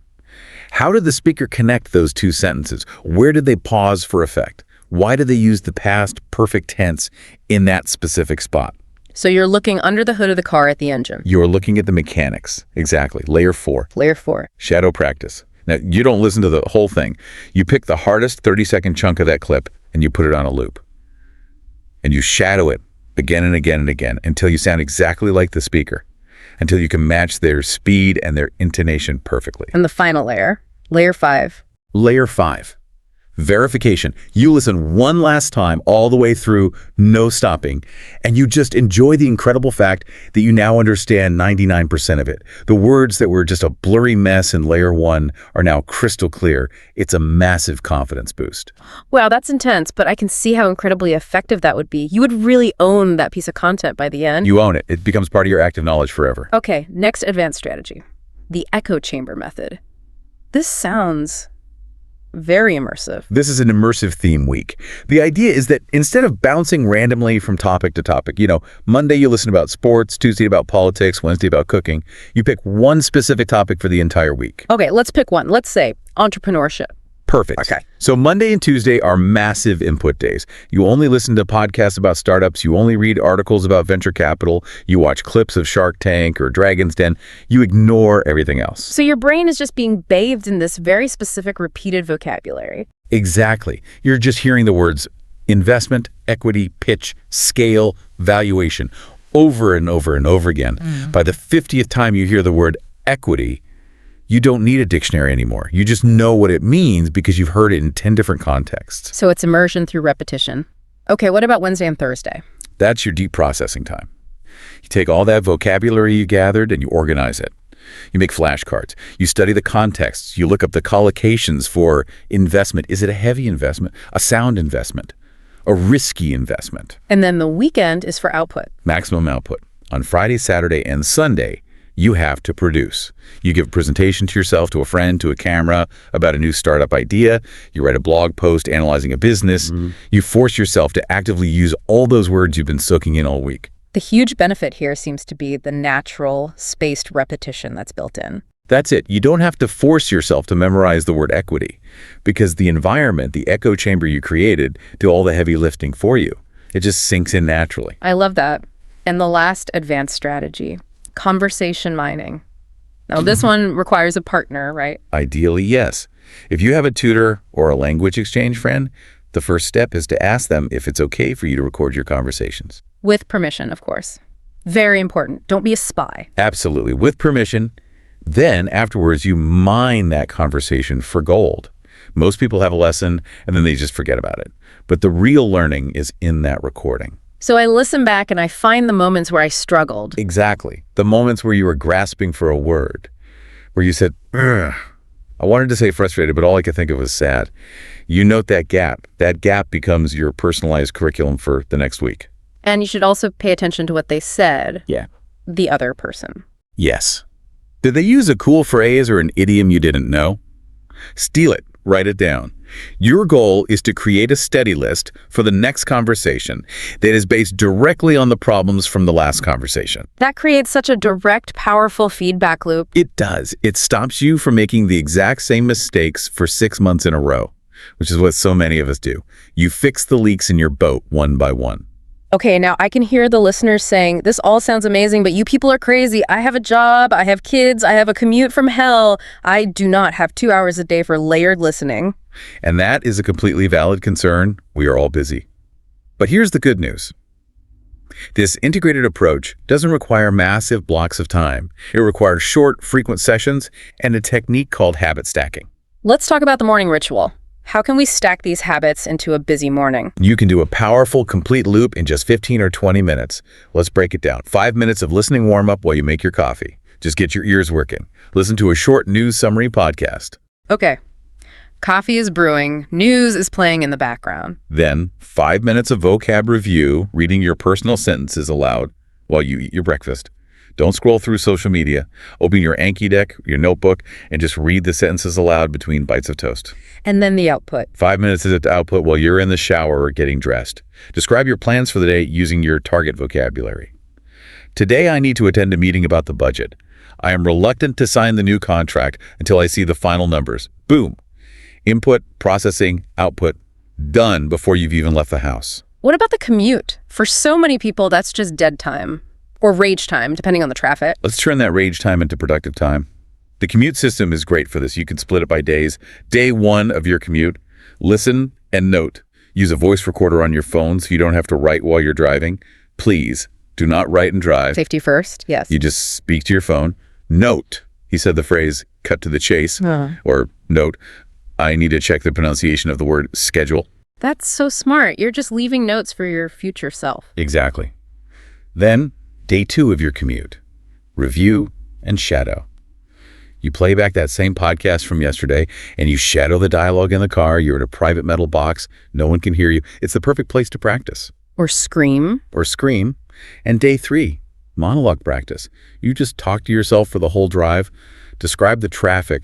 Wow, that car just cut me off. What a reckless driver. It's perfect real-world practice. And habit stacking is just the general principle of attaching these new habits to things you already do automatically. Yes. The formula is simple. After I current habit, I will new language habit. So after I pour my morning coffee, I will listen to 5 minutes of a podcast. While I am chopping vegetables for dinner, I will review my vocabulary. If you wait to find time, you never will. You have to attach it to an existing trigger. And for those who do have a bit more time, there's the weekend project. Right. If you have a bit of free time on a Saturday, pick a TED Talk or a short documentary. Spend Saturday analyzing it. That's your input and processing. And spend Sunday creating and presenting a summary of it. That's your output. It's a great way to cap off the week with a deep dive. Let's shift gears now to overcoming common challenges. Because even with a perfect plan, things go wrong. People hit walls. Always. The map is not the territory. You will face obstacles. Okay, challenge number 1, and this is a big one. The fast native speaker. I hear this all the time. I understand the textbook audio, but real people talk like machine guns. It's a processing speed issue, pure and simple. And the first solution is to use the technology we have. Slow it down. So using the 0.75x speed setting on YouTube or a podcast player. Start there. There's absolutely no shame in it. It gives your brain just that extra millisecond it needs to process the sounds. Then, as you get comfortable, you nudge it up to 0.9x, and then finally to normal speed. And we mentioned connected speech earlier. This seems to be a huge factor in why we perceive speech as being so fast. It's massive. Native speakers do not say, what are you doing? They say, what you doing? They don't say, I'm going to go to the store. They say, I'm going to go to the store. What y'all doing? Gonna, wanna, dunno. All those reductions. If you are listening for the T sound in what, You're going to miss it every time. You have to actively study those reductions. And shadowing helps immensely here because you start to feel in your own mouth why we reduce those sounds. It's just physically easier. Your mouth is lazy. So when you shadow and you realize, oh, that's just the most efficient way to get those sounds out. Exactly. And once you realize that, you stop hearing it as fast. You just start hearing it as efficient. Okay, challenge number 2, the goldfish memory. You know, I learn a word on Monday, and by Tuesday, it's completely gone. It feels like I have a sieve for a brain. This is the most natural thing in the world. Forgetting is the brain's default setting. Your brain is designed to clean house constantly. It deletes anything it deems irrelevant to save energy. So how do we stop the cleaning crew from throwing out our new words? Spaced repetition. You have to repeatedly signal to your brain that this piece of information is important and worth keeping. You need to see it today, then again in 2 days, then again in a week, and so on. But here's the trick. Okay. Don't just review the word in isolation. Review the context. Review your personal sentence. Remind yourself of the scene where you learned it. So I should think, oh, right, reluctant. That was the word about my brother and my car. Yes. That scene, that story, is the hook that helps you retrieve the word. And you have to accept the numbers. The research suggests you need between 10 and 20 meaningful encounters with a word before it truly sticks in your long-term memory. 10 to 20. Wow. So if I forget it after just 3 or 4 times, I shouldn't beat myself up about it. Not at all. You're just early in the process. You're at rep 4 of 20. Just keep going. Okay, that's very reassuring. Challenge number 3, the embarrassment factor. I just feel weird talking to myself. I feel ridiculous role-playing a waiter in my living room. My family thinks I'm going crazy. It is weird. The first step is to just acknowledge that. It feels unnatural because it is unnatural, but you have to reframe it in your mind. Reframe it how? You are not talking to yourself like a crazy person. You are training a motor skill. It's no different than an athlete practicing a tennis swing in the air without a ball. Or a musician tapping out a rhythm on a desk with their fingers. Precisely. You wouldn't laugh at a pianist for practicing their scales over and over. You are practicing the scales of speech. And private practice builds public confidence. If you can't say the sentence correctly alone in your shower, you definitely won't be able to say it in a boardroom full of people staring at you. That is a very sobering and very true point. Start in the shower. Start in the shower. It's the safest place. Let's touch quickly on the tools and the social side of this because we're living in a golden age of language learning technology. We really are. We've mentioned podcast players with speed control like Spotify, Overcast, Pocket Casts. That's an essential tool. Voice recording apps. Every single phone has one. Use it. It's like a mirror for your voice. You can't fix what you can't hear. Transcription tools are also getting amazing. Tools like Otter.ai or even just the auto captions on YouTube, being able to see the text of what you just heard is huge for verification. It settles that classic debate of did he say can or can't? And of course, flashcard apps. Anki or Quizlet are the big ones.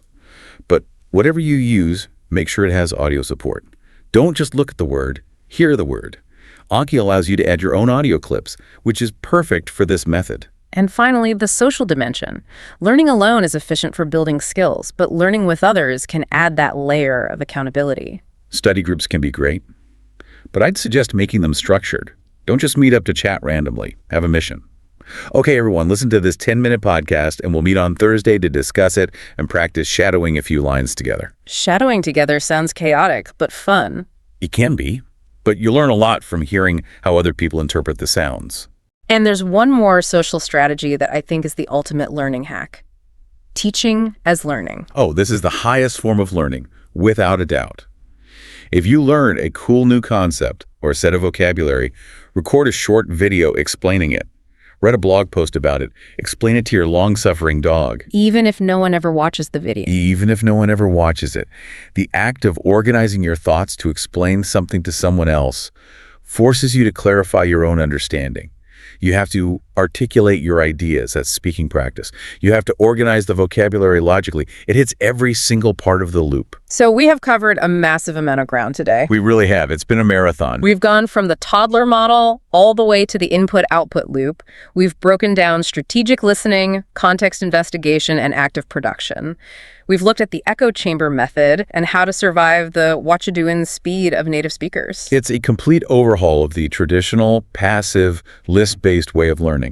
It transforms you from just a student into an active participant in your own learning. If you had to leave our listener with one final thought, one final provocation to chew on as they go and start their first loop, what would it be? I would say, stop trusting your feelings and start trusting the metrics.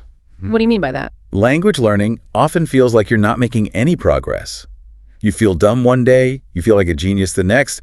It's an emotional roller coaster. You have to ignore that. So just focus on the data. Look at the data. Did you learn 5 new context-rich words this week? Yes. Did you shadow for 10 minutes every day? Yes. Then you are improving, even if you don't feel like it. Consistency beats intensity. Always. 5 focused 10-minute sessions are infinitely better and more sustainable than one burnout cram session on a Sunday afternoon. And embrace the mess. Oh, you have to embrace the messy middle. You will forget words. You will sound silly talking to yourself in the shower. You will mispronounce things in front of people. That is not a sign of failure. That is the sound of learning happening. That's a great way to put it. The goal isn't perfection.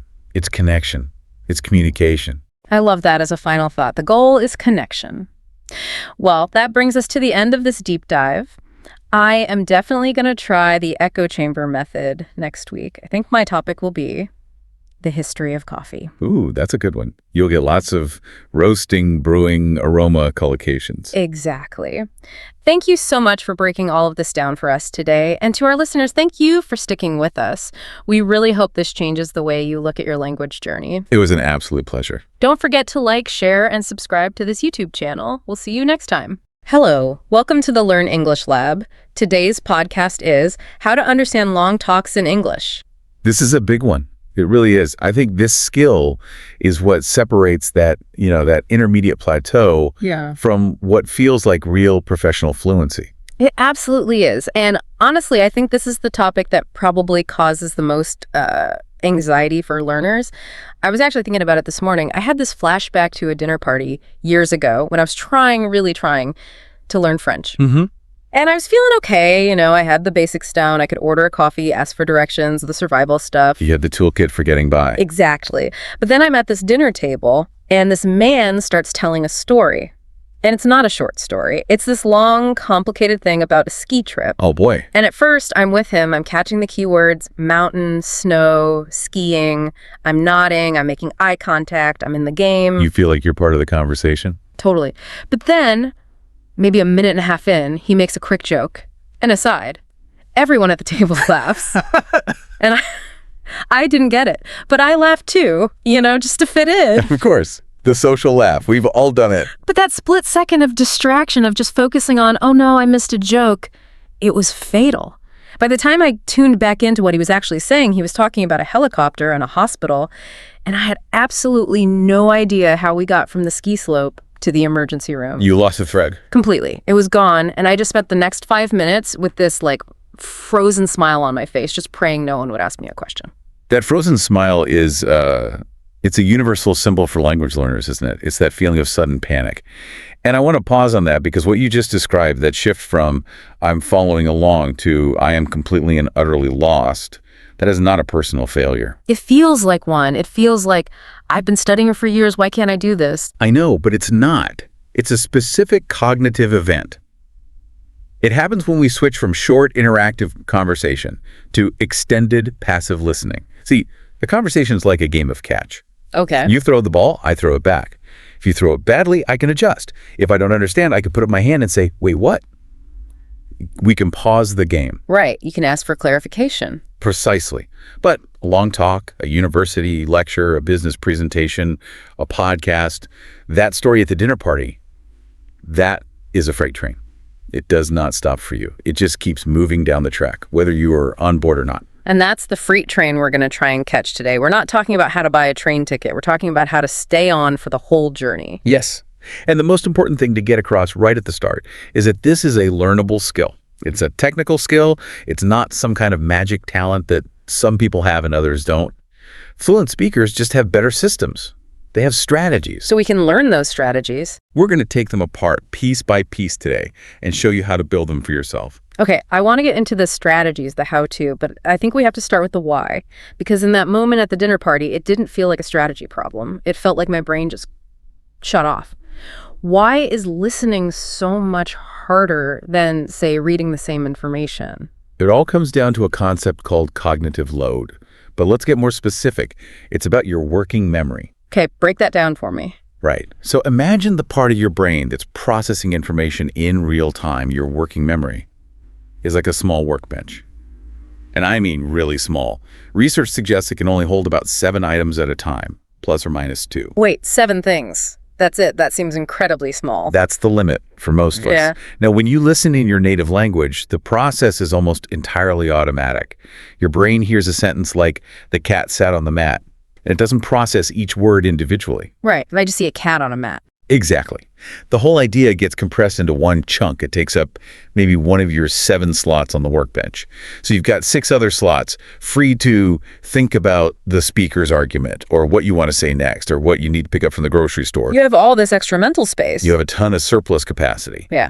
But in a second language, that automation is gone. You hear the one cat. Okay, wait, what's cat? Sat. The past tense of sit. On a preposition. All of a sudden, just decoding that one simple sentence is taking up 5, maybe 6 of your 7 slots. So my whole workbench is just full of individual parts of the sentence. There's no room for anything else. And that's where the disaster strikes. Because while your workbench is totally full trying to piece together that first sentence, the speaker's already moved on. They're delivering the next sentence. But you have no empty slots. There's nowhere for that new information to go. So it just bounces off. It doesn't even register. It literally evaporates. It's not processed.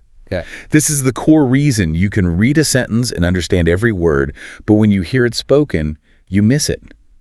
It's not a vocabulary problem. It's a bandwidth problem. Yeah. Your system is overloaded. That explains so much, that feeling of, wait, I know all those words. Why didn't I understand? It's because I was still busy with the last sentence. Yes. And then it gets worse, because then the emotional part kicks in. Psychologists call it the affective filter.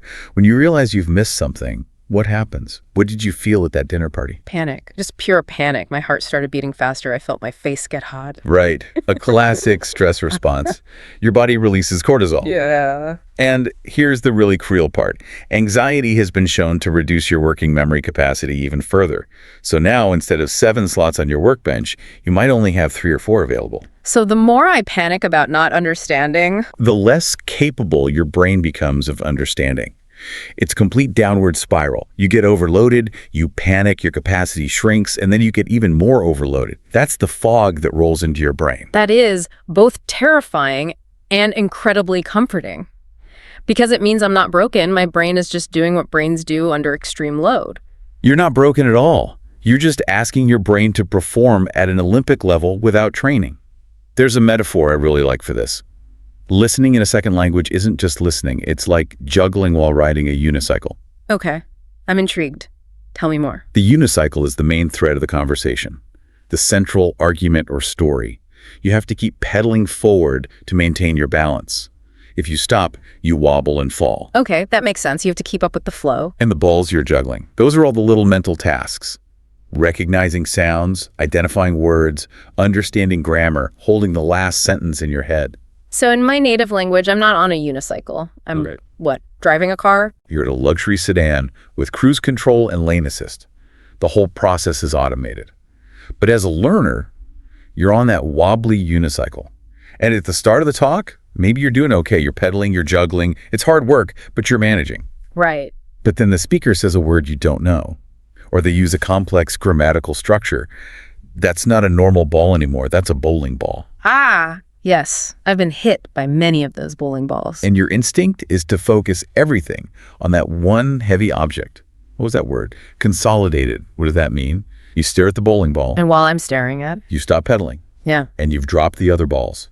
The unicycle wobbles, and because the speaker's still 10 meters down the road, by the time you look up, you've completely fallen off. You've lost the context. And getting back on a unicycle that's already moving is, well, it's pretty much impossible. That's the moment. Yeah. That's losing the thread. You fixated on a single detail and lost the big picture. So if the problem is cognitive overload juggling bowling balls on a unicycle, how do we fix it? We can't just get a bigger workbench for our brain. No, but we can get much, much better at juggling, and we can build the stamina to stay on the unicycle for longer.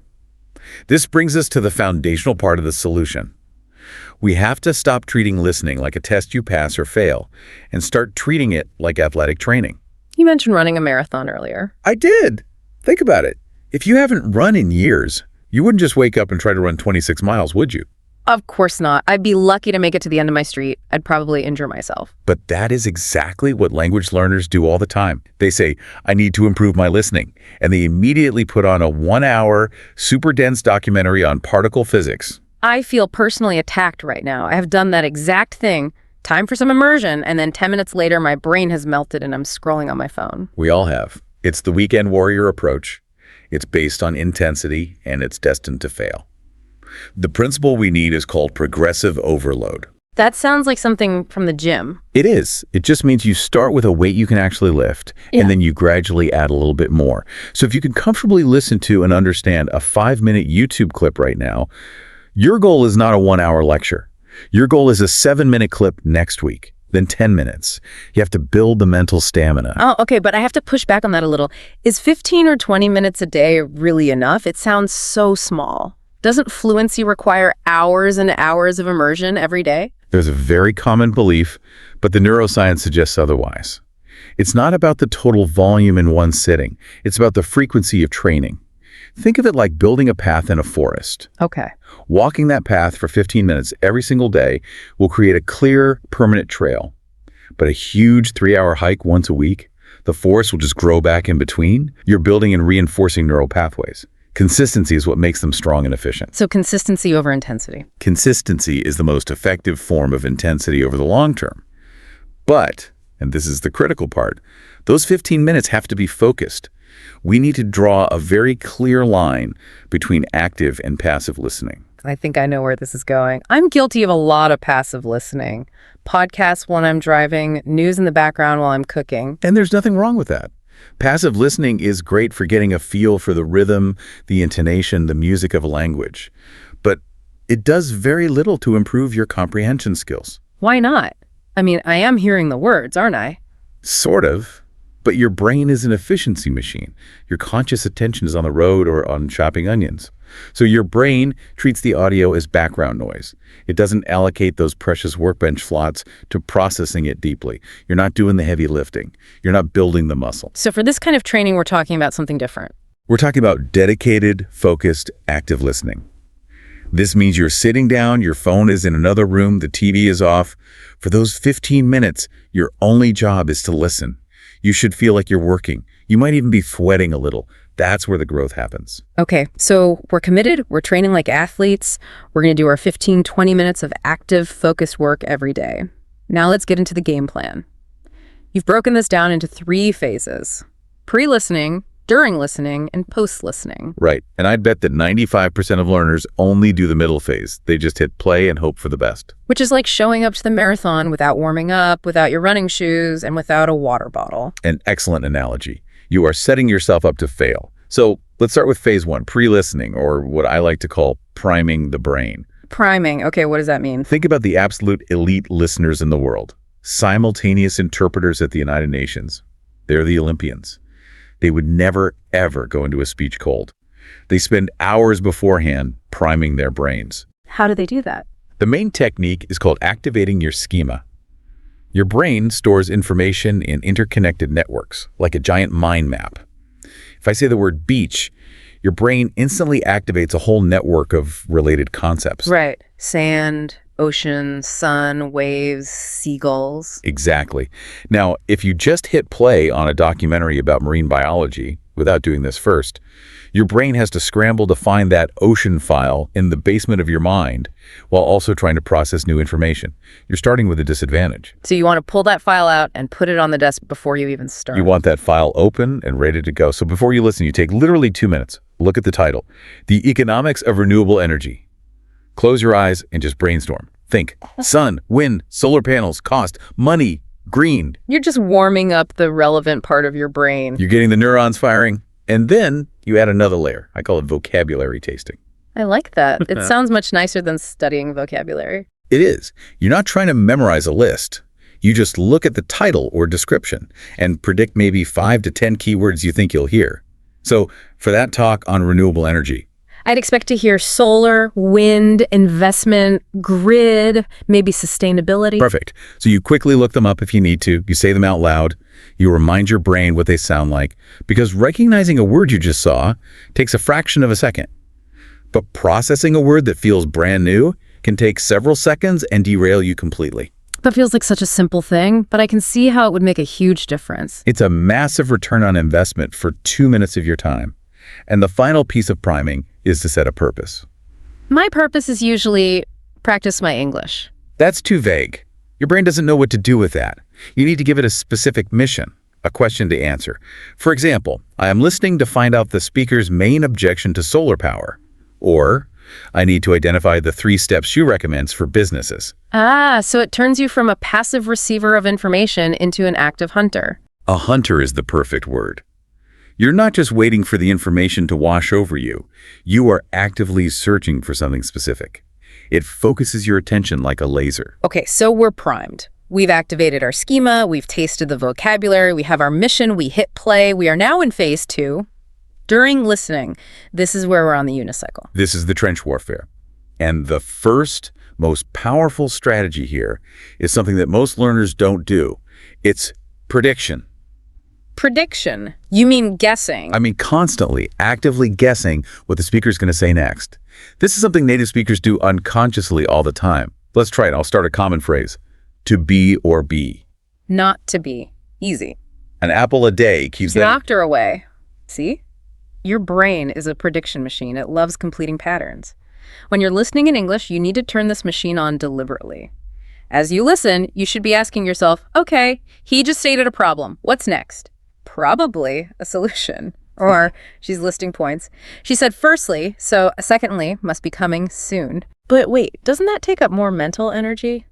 I'm already struggling just to keep up with what's being said now. You want me to think about the future too.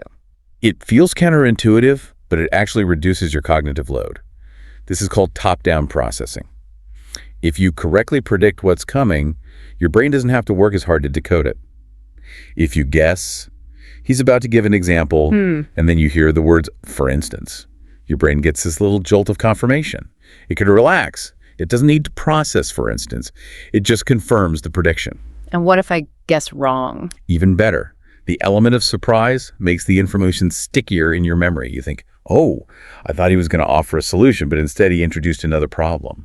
That surprise wakes you up and forces you to reevaluate, which deepens your engagement. So whether you're right or wrong, predicting keeps you leaning forward on the unicycle. It keeps you pedaling. And to make good predictions, you need to learn to spot the road signs in the language. These are called discourse markers. These are the words that learners often ignore, right? They don't seem as important as nouns and verbs. They ignore them at their peril. Words like, however, therefore, in contrast, furthermore. Or phrases like, to sum up, or the key takeaway is. Yes. These are the speaker giving you their GPS coordinates. They're telling you, get ready, a U-turn is coming, or we're about to get on the highway. They signal the structure of the argument. Okay, but a lot of natural speech has filler words too. People say, basically. How do you tell the difference between a meaningful road sign like however and just a verbal tick-tick like? That is a fantastic and very important question. You need to learn to distinguish between a signal and a stall. A stall like is just the speaker buying time to think. The intonation is usually flat. They're just filling silence. But a signal, a true discourse marker, is delivered with intention. There's often a change in pitch and a slight pause right after it. However, pause, we need to consider the opposite view. Or, in conclusion, pause, there are 3 main points. You need to listen for the music, not just the words. So when you hear that signal, it's like a trigger. It lets you know what kind of information is coming next. It gives you permission to organize your thoughts. If you hear to sum up, you know you can stop worrying about new details and just focus on the main points. It helps you manage your workbench. Okay, speaking of managing the workbench, let's talk about what I think is the single most important concept in this whole deep dive. The difference between content words and function words. This is the great liberation. This is the idea that will free you from so much anxiety. Because my instinct is to try and catch every single word. The of, in, at. I feel like if I miss one, I've failed. And that instinct is what causes the unicycle to crash. Let me prove it. I'm going to say a pretty dense academic-sounding sentence. Just listen. Okay, I'm ready. The subsequent implementation of sustainable agricultural practices has been demonstrably hindered by significant and unforeseen financial constraints. Ugh, okay. My brain immediately went into panic mode. I heard implementation and financial constraints and a lot of noise in between. Exactly. Yeah. A learner tries to process every one of those 16 words. But let's do an experiment. Let's throw away all the grammar glue, the prepositions, the articles, the auxiliary verbs. Let's only keep the heavy lifting words. The nouns, the main verbs, the adjectives. Okay. That leaves us with implementation. Sustainable.agriculture.hindered. Financial.constraints. Implementation.sustainable.agriculture.hindered financial constraints. Do you understand what the original sentence meant? Yeah, pretty much. Putting green farming into practice was stopped by money problems. You understood 100% of the meaning while only catching about 40% of the words. Wow. Let's see, that is genuinely liberating. The function words are just the scaffolding. The content words are the building. And you are here to see the building. Stop obsessing over the scaffolding. Your brain is incredibly good at filling in the grammatical gaps if you just give it the main pillars. Focus your energy on catching the content words. Let the little words go. Stop obsessing over the scaffolding. I love that. Okay, one more strategy for while we're in the trenches. Note-taking. A very useful tool, but also a very dangerous one. Dangerous? How? Because most people fall into the stenographer trap. They try to write down everything the speaker says, word for word. I'm guilty of this. I have notebooks full of frantic, half-finished sentences. I'm so afraid I'll forget a detail. But think about what's happened when you're writing. You are not listening.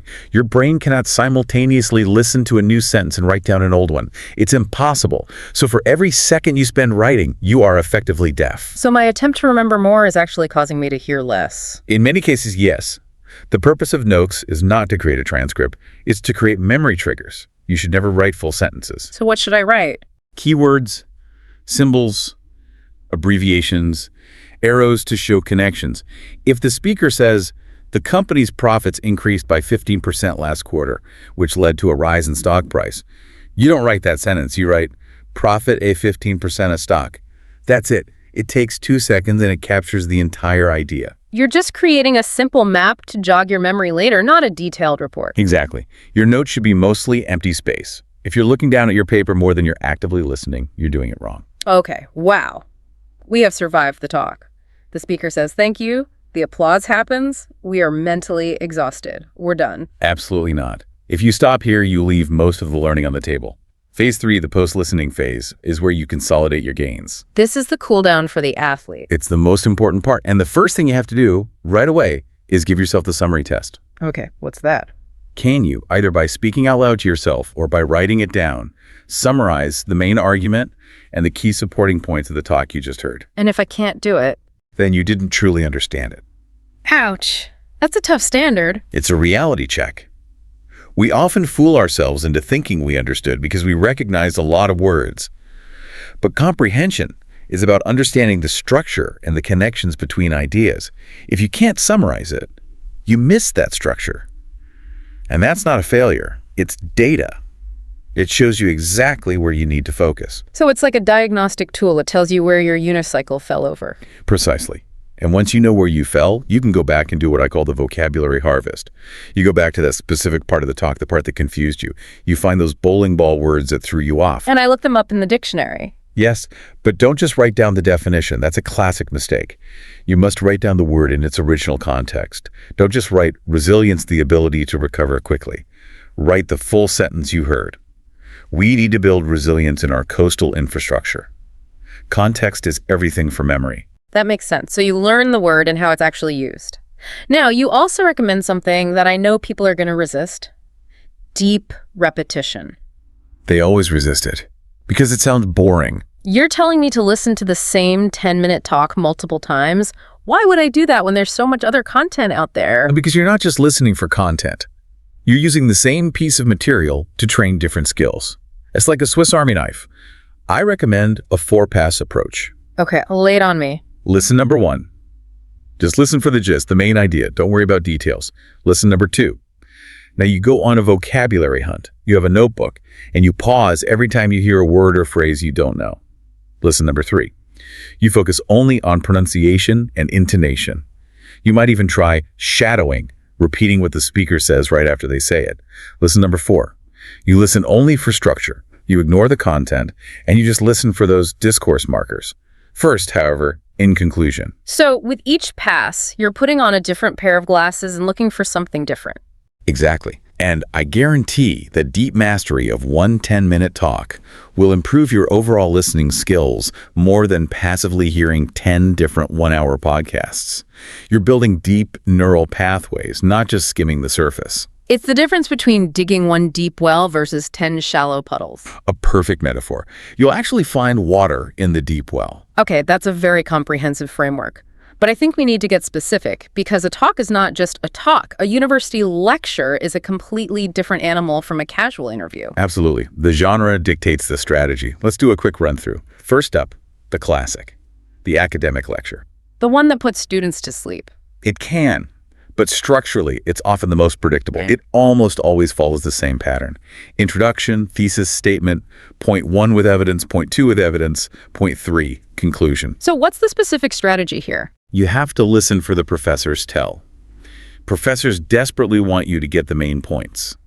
So they signal them very obviously. They'll say things like, and this is the crucial point, or what's important to remember is, or a key definition is. That's basically them screaming, this will be on the test. It's a giant, flashing neon sign. When you hear those phrases, you should write down what follows verbatim. Those are the pillars of the entire lecture. Okay, what about a business presentation? A totally different world, especially in an Anglophone business culture. The structure is typically inductive, not deductive. What's the difference? Deductive, like in academia, builds a case and gives the conclusion at the end. Inductive gives the conclusion right at the start. It's called bottom line up front. We need to increase our marketing budget by 20%. Here's why. Exactly. So in a business presentation, the first 2 minutes are the most important. If you're still settling in and miss the opening, you might miss the entire point of the meeting. Your strategy is maximum focus at the beginning. Listen for 3 things: the problem, the proposed solution, and the ask. The ask being what they want you to approve or do. Yes. Next up, TED Talks and motivational speeches. These are generally more entertaining. They are, but they have their own trap. They're built on narrative and emotion. The trap is to get lost in the details of the personal stories they tell. Right. The speaker starts talking about a childhood memory of their grandfather, and you're trying to remember the grandfather's name instead of the point of the story. Precisely. Your question should always be, why are they telling me this story? What is the emotional point they're trying to make? These talks usually have one big idea. Your entire job is to find that one big idea.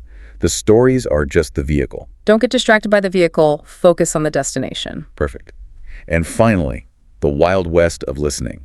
Podcasts and interviews, like this one. The hardest genre. By far, because they are often unscripted. They are messy. People interrupt each other. They go off on tangents. They make jokes. So what's the survival strategy here? First, radical acceptance. Accept that it will be messy and you will miss things. Don't panic when it gets chaotic. Your anchor is the host. The host's job, or in an interview, the interviewer's job, is to bring the conversation back on track. So if the guest goes on a long, rambling tangent, just relax and wait for the host to ask the next question. That question will be your signpost showing you where the main road is again. Trust the host to guide you back. That's really helpful. Always trust the host. Okay, this has been fantastic, but it's still very theoretical. I want to make this concrete. I want to do a walkthrough, a simulation of how this would work in real life. Let's do it. I'll be your coach. Okay. So imagine I'm at home. I've got my 15 minutes for my active listening practice. I've chosen a TED Talk. The title is Reimagining Cities for Climate Change. It's 15 minutes long. What do I do first? Okay, before you hit play, phase 1, prime the brain. Right. Priming. Okay, the topic is cities and climate change. So I'll just take a minute and think. Okay. Climate change is heat, floods, storms. Cities are concrete, buildings, cars, people, pollution. Good. You're activating the schemas. Now, vocabulary tasting. Predict some words. I'll probably hear carbon emissions, sea level rise, infrastructure, sustainable, and maybe resilience. Excellent. You've loaded those words into your short-term memory. Last step of priming. Set a purpose. My mission. Okay, my mission is I will listen to find the speaker's 3 main recommendations for how cities should adapt. A perfect, specific mission. Now you are ready. Hit play. Okay, click and play. The speaker starts. She has an American accent, pretty clear. She says, our urban centers are on the front lines of a global crisis. I understand that. I'm feeling confident. The unicycle is stable. You're pedaling. Then she says, we must fundamentally rethink our approach to urban hydrology and thermodynamics. Uh-oh. Bowling balls. Huge bowling balls. Hydrology, thermodynamics. I have no idea what those mean. I'm starting to panic. My instinct is to hit pause and look them up. Don't you dare hit pause. What did we say? Let the ball go. Don't focus on the word I missed. Exactly. Ignore those words. They are scaffolding. Yeah. Listen for the next content word you do understand. Okay. She's saying something about water and heat. There you go. Now you know what hydrology and thermodynamics are about. Water and heat. The context explained it for you. Keep pedaling. Okay. She says, my first proposal concerns permeable surfaces. Stop. What did you just hear? First proposal.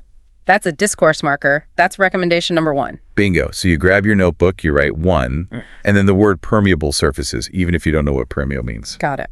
Then she explains it's about letting rainwater soak into the ground instead of running into drains.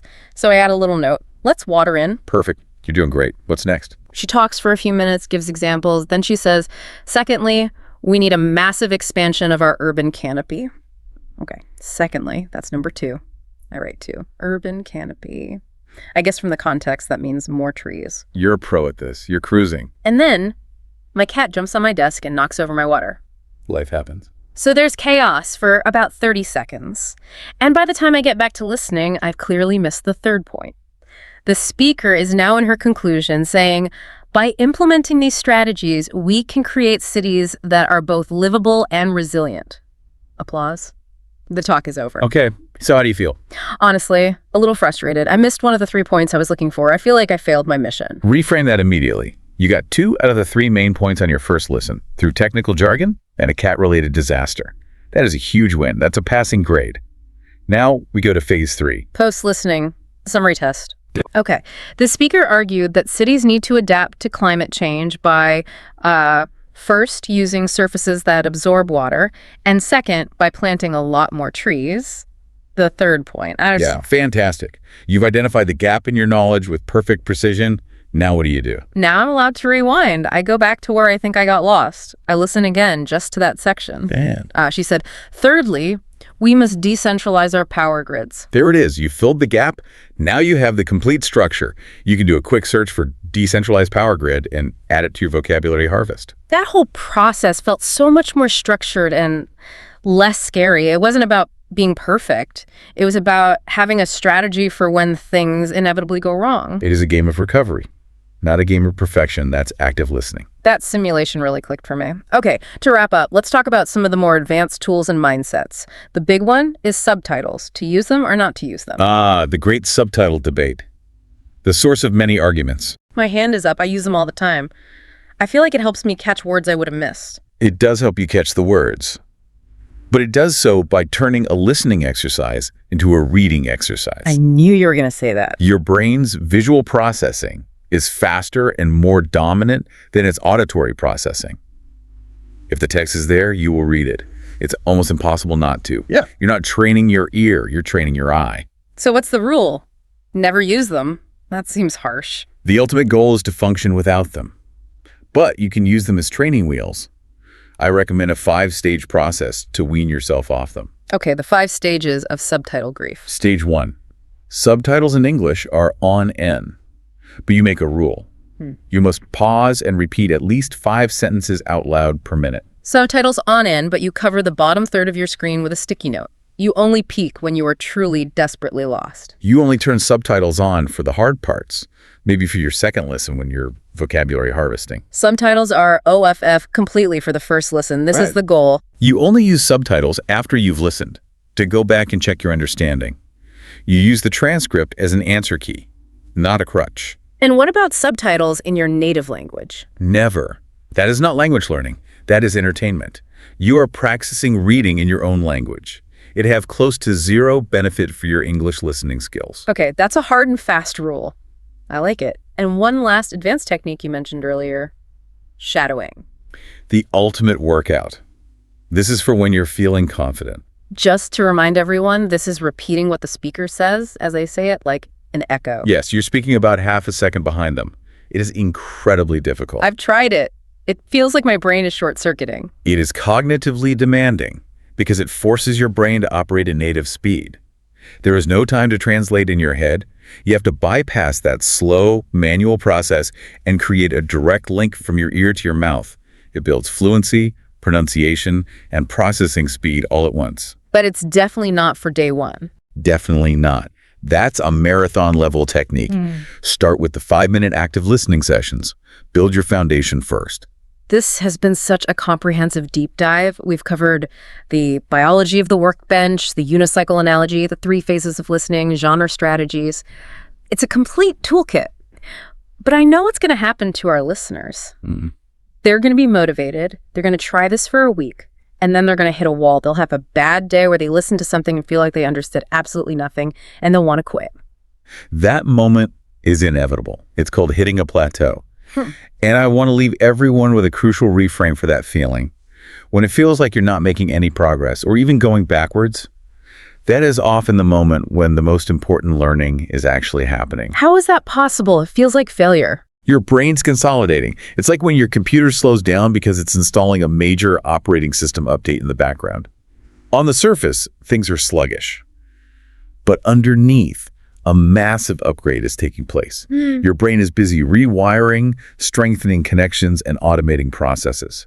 You're not stuck, you're upgrading. So when it feels hard, that's a sign that you're pushing at the edge of your abilities, which is where growth occurs. That's the only place growth occurs. So be patient with the process. Have some self-compassion. Some days your brain will be tired, some talks will be too fast, some accents will be too difficult. That's okay. The only way to truly fail at this is to stop pedaling. Keep the unicycle moving, even if it's wobbly. Always keep it moving. This has been an absolute masterclass. I feel so much more equipped to tackle that next long talk and hopefully avoid the frozen smile. You're ready. You have the tools. Thank you so much for breaking all of this down for us. It was my pleasure. And for everyone listening, here is your mission, should you choose to accept it.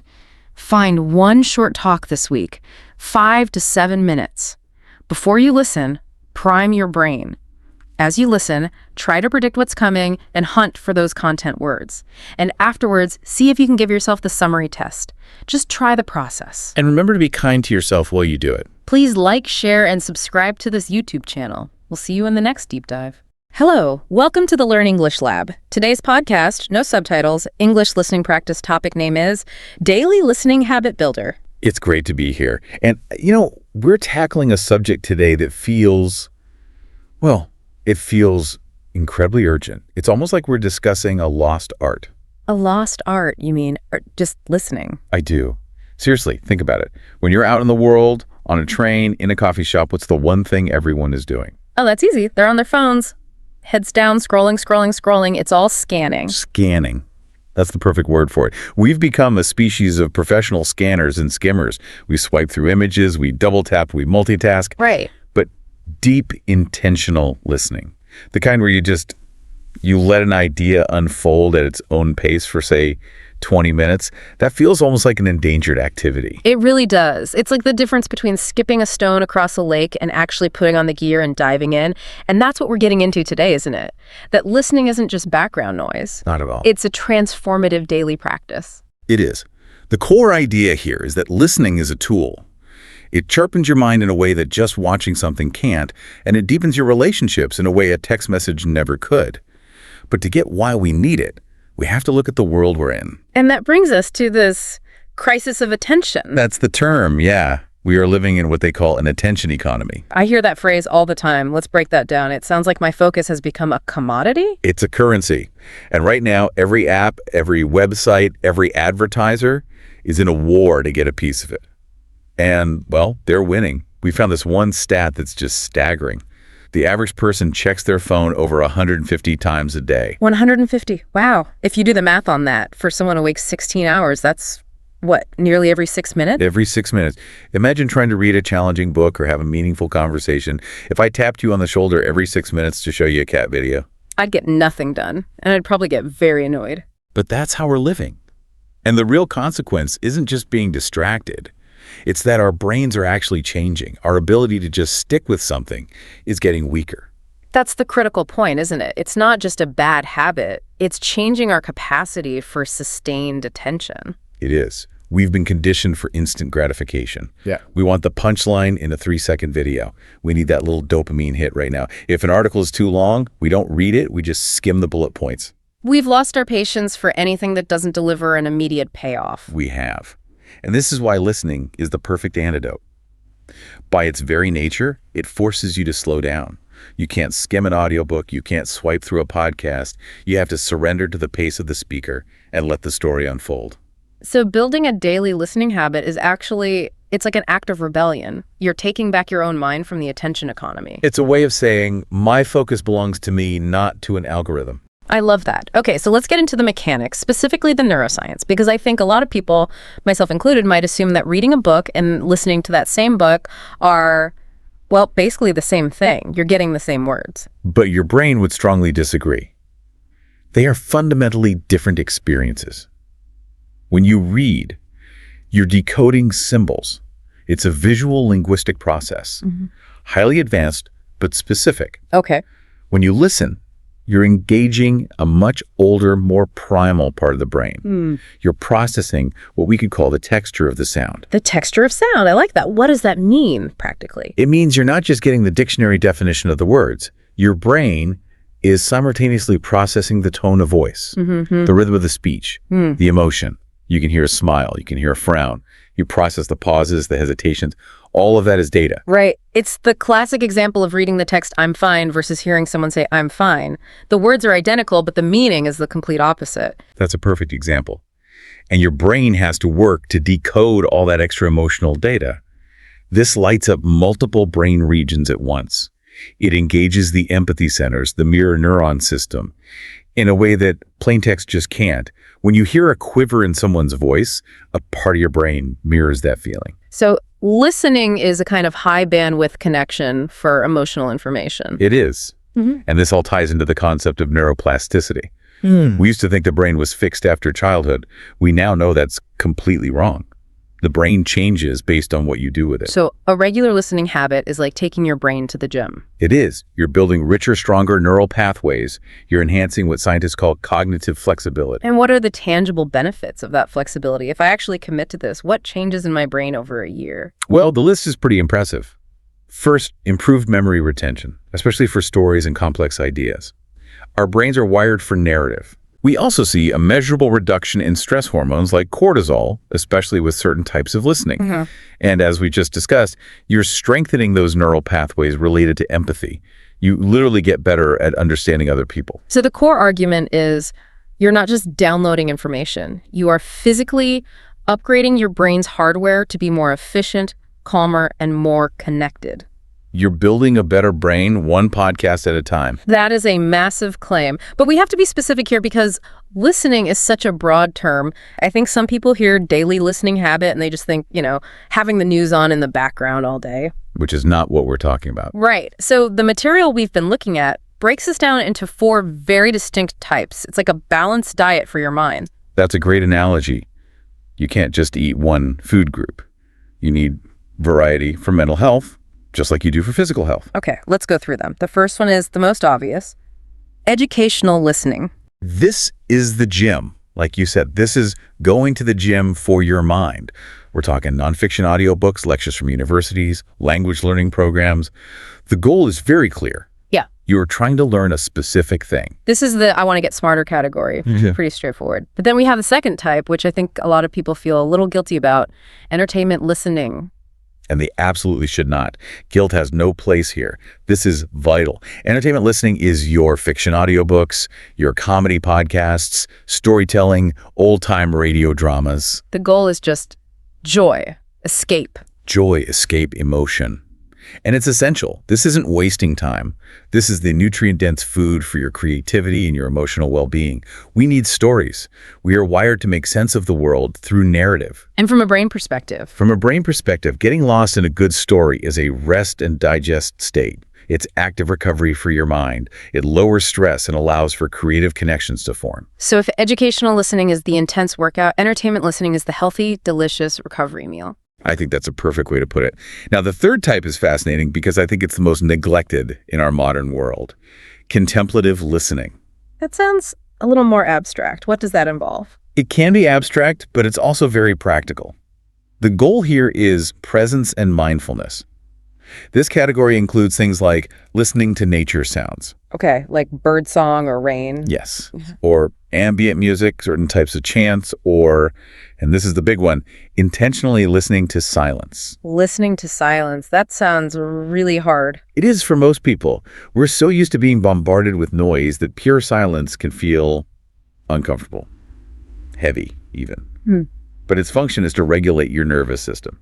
It's the ultimate counterpunch to the constant overstimulation of our lives. So it's like hitting the reset button on your brain's audio input. It resets the baseline. It calms the static. And the fourth type is relational listening. Now, this one's interesting because we're mostly talking about a solo habit today. How does that fit in? That's a great question. Typically, relational listening is about listening to another human being in real time. But in the context of building this habit, it refers to content that deepens our understanding of human connection. So long-form interviews, biographies, memoirs. Things that explore the human experience. Exactly. Yeah. And here's the key insight.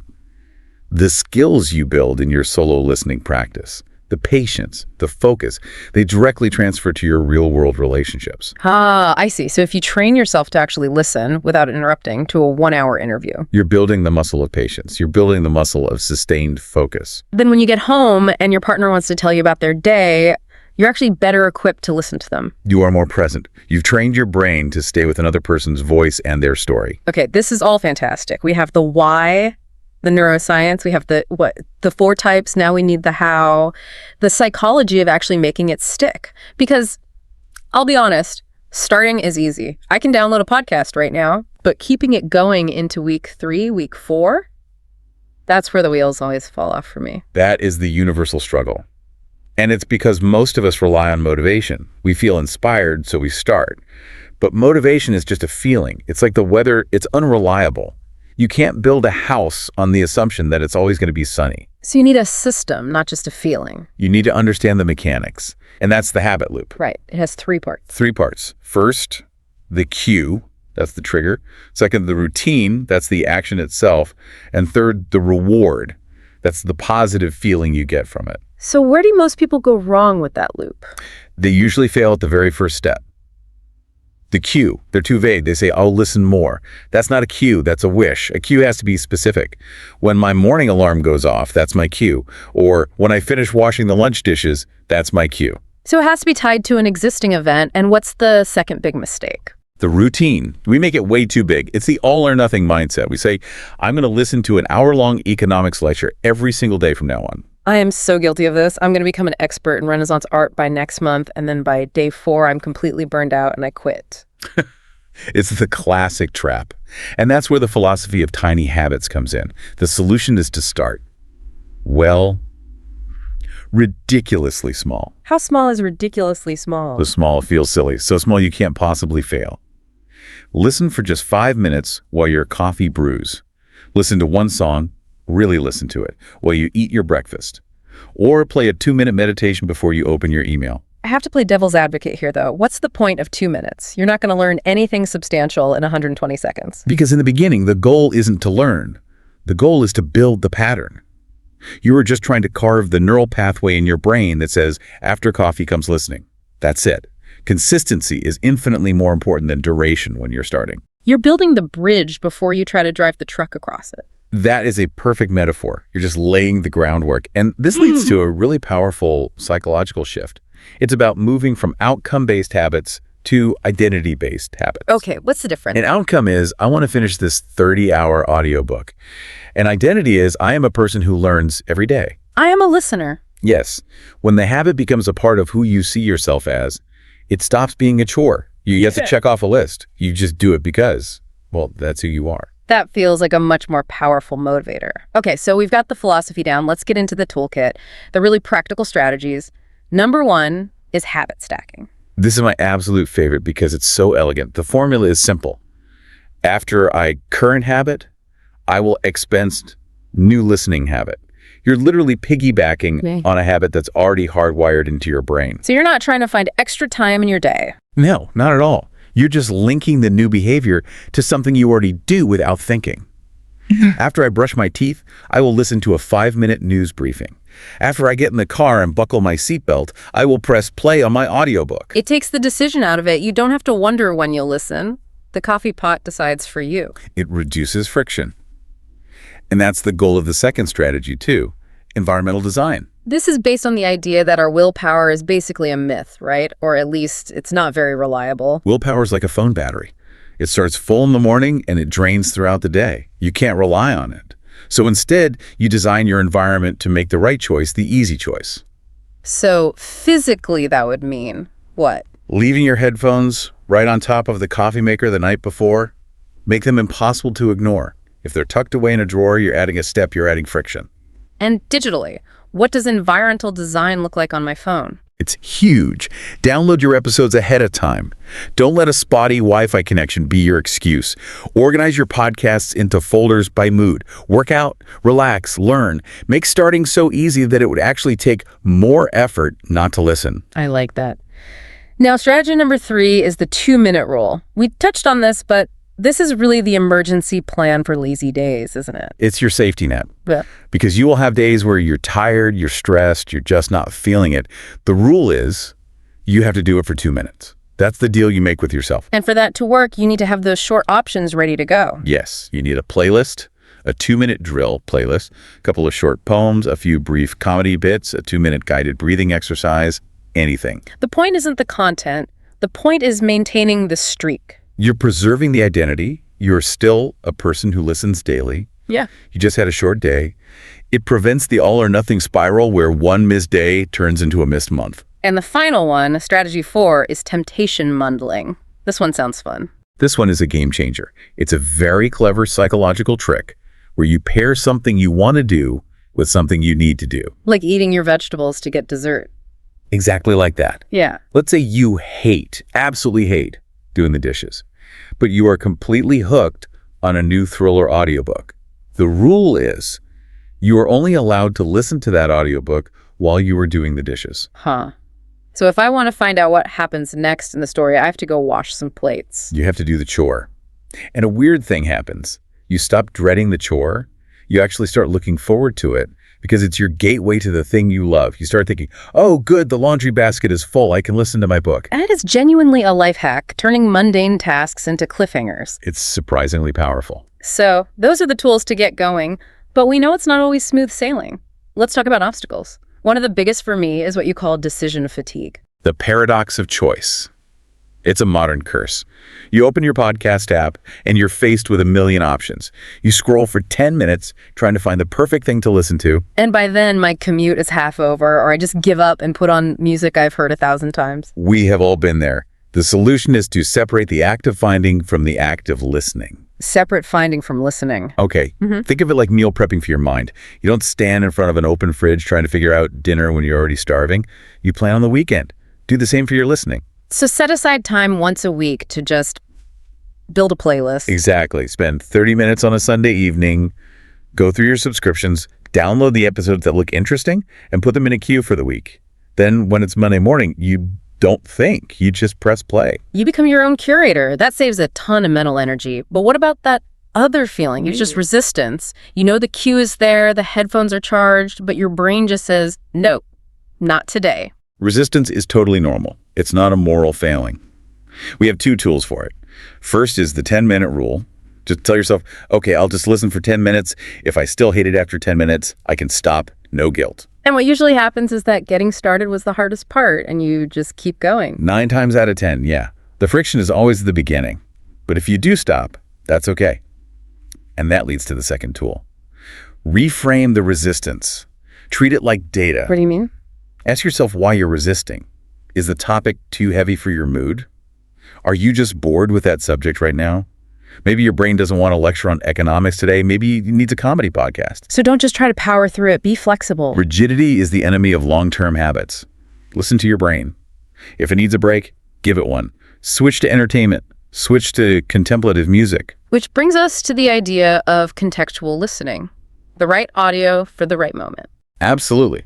For a professional, that commute is gold. You can turn a traffic jam into a mobile university. But when you're back in your desk trying to do deep, focused work, Yeah, you can't listen to people talking then. no, that's when you switch to instrumental music or even just white noise. For parents, shared listening can be a great tool. An audio story in the car that everyone listens to together. It becomes a shared experience you can talk about later. Right. And for a student, it's about reinforcement. If you learned about World War II in class, listen to a podcast with a first-hand account from a soldier. It makes the history come alive. Okay, so let's say we've done all this. The habit is established. We're curating. We're context switching. For the people who are ready to really take this to the next level, let's talk about some advanced techniques. How do we go from just being a consumer to a master practitioner? The first and biggest step is moving from passive to active listening. Most of the time, we listen passively. The sound just washes over us. Active listening is about engaging with it. Okay, give me some practical ways to do that. The simplest is note-taking. Even if you just type one key idea or a cool quote into your phone, the physical act signals to your brain, pay attention, this matters. Another powerful one is the pause practice. The pause practice. When you hear a really interesting or challenging idea, just hit pause. Stop the audio and just sit with that idea for 30 seconds. Try to rephrase it in your own words. Let it actually sink in. Instead of just letting the next sentence steamroll over it. Yeah. That takes discipline. It does, but it makes a world of difference for retention. And then there's simple repetition. We'll rewatch our favorite movie 10 times, but we almost never re-listen to a podcast episode. That's so true. If you listen to a really dense, valuable deep dive a second or third time, you will pick up on nuances you completely missed the first time around. You're peeling back the layers. Now, you mentioned a term that sounds a bit academic, but the idea is really cool. Interleaving. Right. Interleaving comes from the science of learning, and it's pretty simple, really. It just means you should mix up your topics instead of blocking them all together. So the opposite of binge watching. Don't listen to 10 episodes about productivity in a row. Please don't. You'll just get sick of it. The better approach is to alternate. Listen to one episode on productivity, then maybe one on ancient history, then a chapter of a fiction novel. But wouldn't that get confusing? It feels like it would dilute the learning. It seems that way, but the research shows the opposite is true. It forces your brain to work a little harder, to switch contexts, and more importantly, it promotes cross-pollination of ideas. So you start making connections between the ancient history and the productivity principles. That's where true insight comes from. That's the source of those aha moments.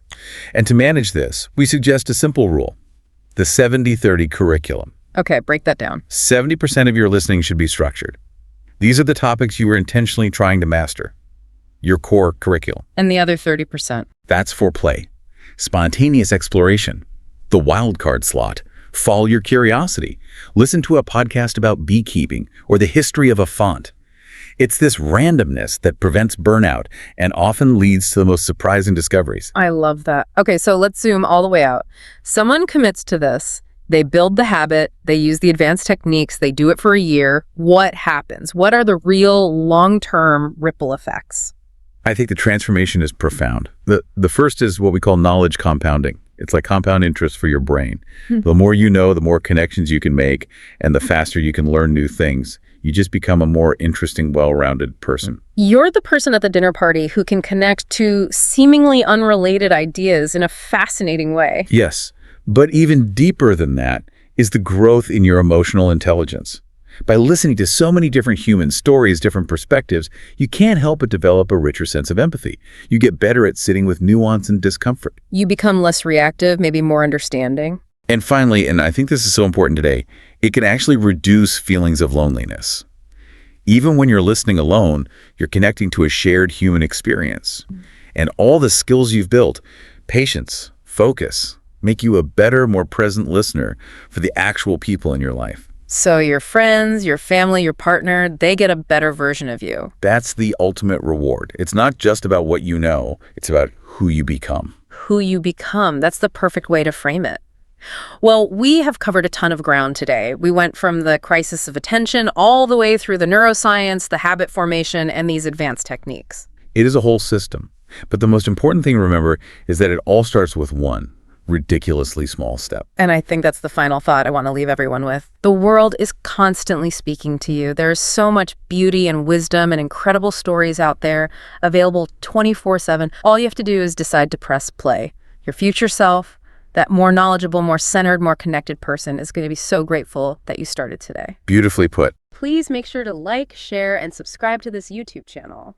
Thanks for listening, and we'll see you in the next deep dive. Have you ever been right in the middle of a sentence? You're on a roll, you feel confident, you're making a great point, and then just poof, the one word you need, the absolute key to your whole thought, it just vanishes. It's right there. You can almost taste it. You know it's on the tip of your tongue, but it just won't come out. Oh, absolutely. That feeling of like cognitive quicksand, that little wave of panic that washes over you when the word disappears mid-flow. Yeah. And it happens everywhere, right? Presenting to your board, on a really important Zoom call, or even just, trying to land a joke at dinner. That feeling is just, it's universal. It is.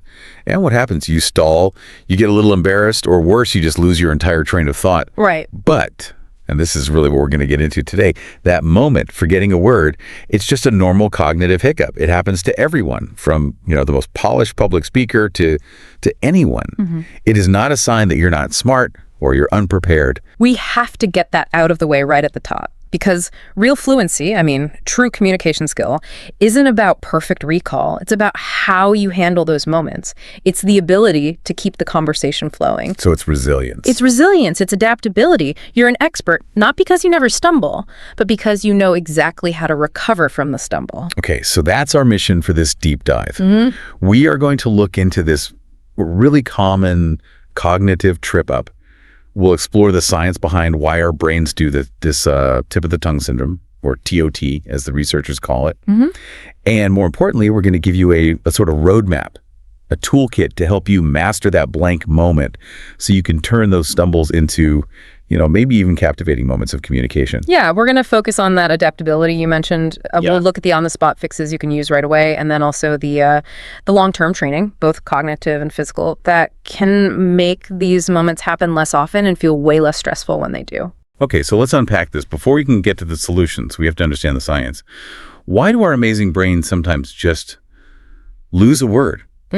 This tip of the tongue syndrome, it's comforting just knowing it has a name, It is. It really is. Because knowing that scientists have actually studied this exact feeling, this sense of being so close to a word but not being able to grab it, it helps you stop judging yourself. Right. And that's the starting point. TOT is a universal brain quirk.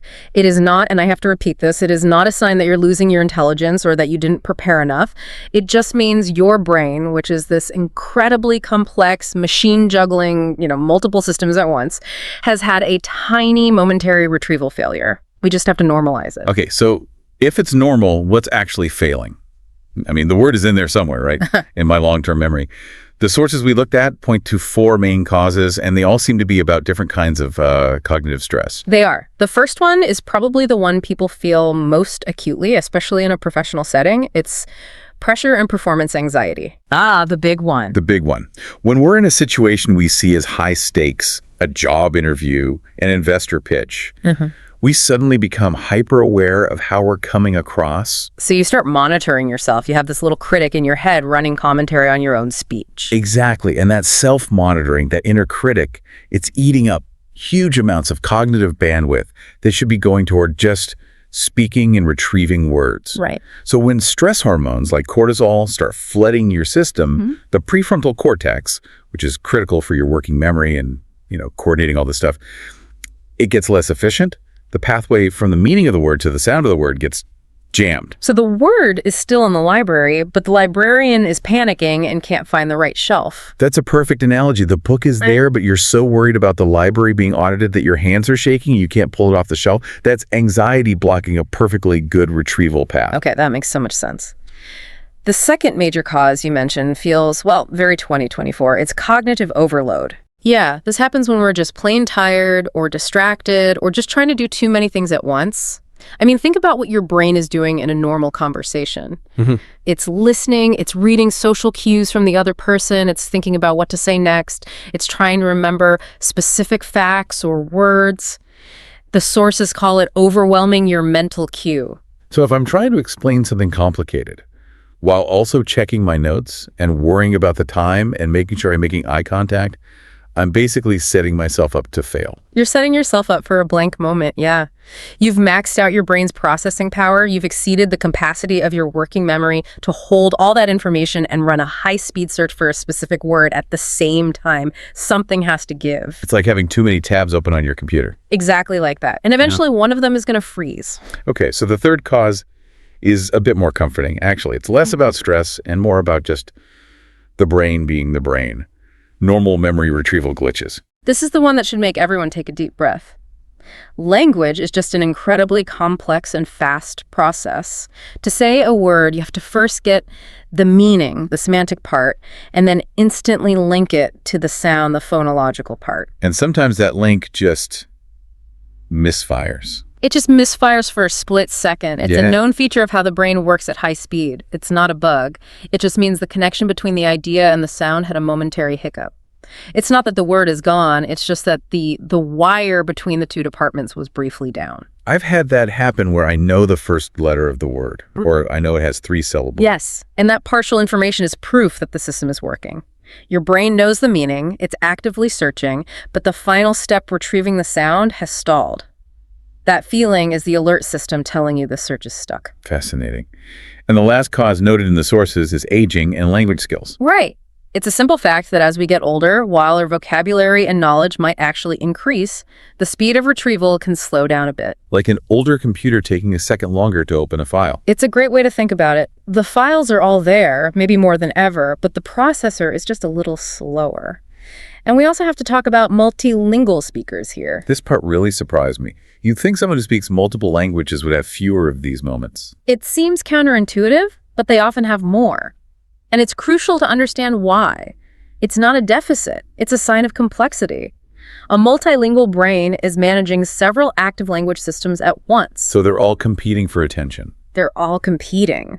When you're searching for a word in English, the same concept is also activating the word in Spanish or Mandarin in the background. Sometimes the brain just grabs the wrong language's label for a second. It's a sign of a really powerful dynamic system, not a sign of confusion. So the big takeaway here is that forgetting a word is just human. It's a side effect of having a brain that's doing something incredibly difficult. Precisely. And that brings us to the next big question. If it's so normal, why does it matter so much how we recover? Why is handling that blank moment so critical in the real world? Right. If we zoom out a bit, why is it so crucial to get good at handling these moments? You said fluency is about recovery, not perfection. So what's the real-world impact of doing it well? Well, the ability to navigate that moment gracefully is, I would argue, one of the biggest differentiators for an expert communicator. We get so focused on having a big vocabulary, but it's the resilience that really matters. Okay, let's start with the internal benefit first. Confidence. Handling a blank moment calmly gives you a direct shot of self-assurance. If you know you have a toolkit, a set of strategies to fall back on, the fear of it happening in the first place starts to fade. That makes sense. The fear itself is what makes it worse. It's a feedback loop. You panic, which releases more cortisol, which makes retrieval even harder. But when you have a smooth recovery, you prove to yourself right there in the moment that you can handle the pressure. And that builds real, durable confidence for the next time. I think for a lot of people, the biggest fear is about their credibility. They think that if they forget a word, everyone in the room will think they're unprepared or don't know what they're talking about. That's the fear, for sure. Yeah. But the reality is very different. Audiences are much more focused on your overall composure and the logic of what you're saying than one tiny slip-up. So a good recovery actually makes you look more credible. It absolutely can. Think about the opposite. If you panic and go, what was that word? Gosh, I've lost it. And you just freeze, that's what undermines your authority. But if you quickly and confidently just paraphrase the idea and keep going, you look like you're in command. That poise under pressure is way more impressive than remembering some obscure technical term. It shows your focus on the message, not your ego. That's a good point. Okay, what about the third impact? Connection. This one is huge. When you handle a blank gracefully, you're showing you're human. And that invites empathy from the audience. Everyone in the room has had that exact same experience. Right. So a little smile, a calm pause, it creates this bond.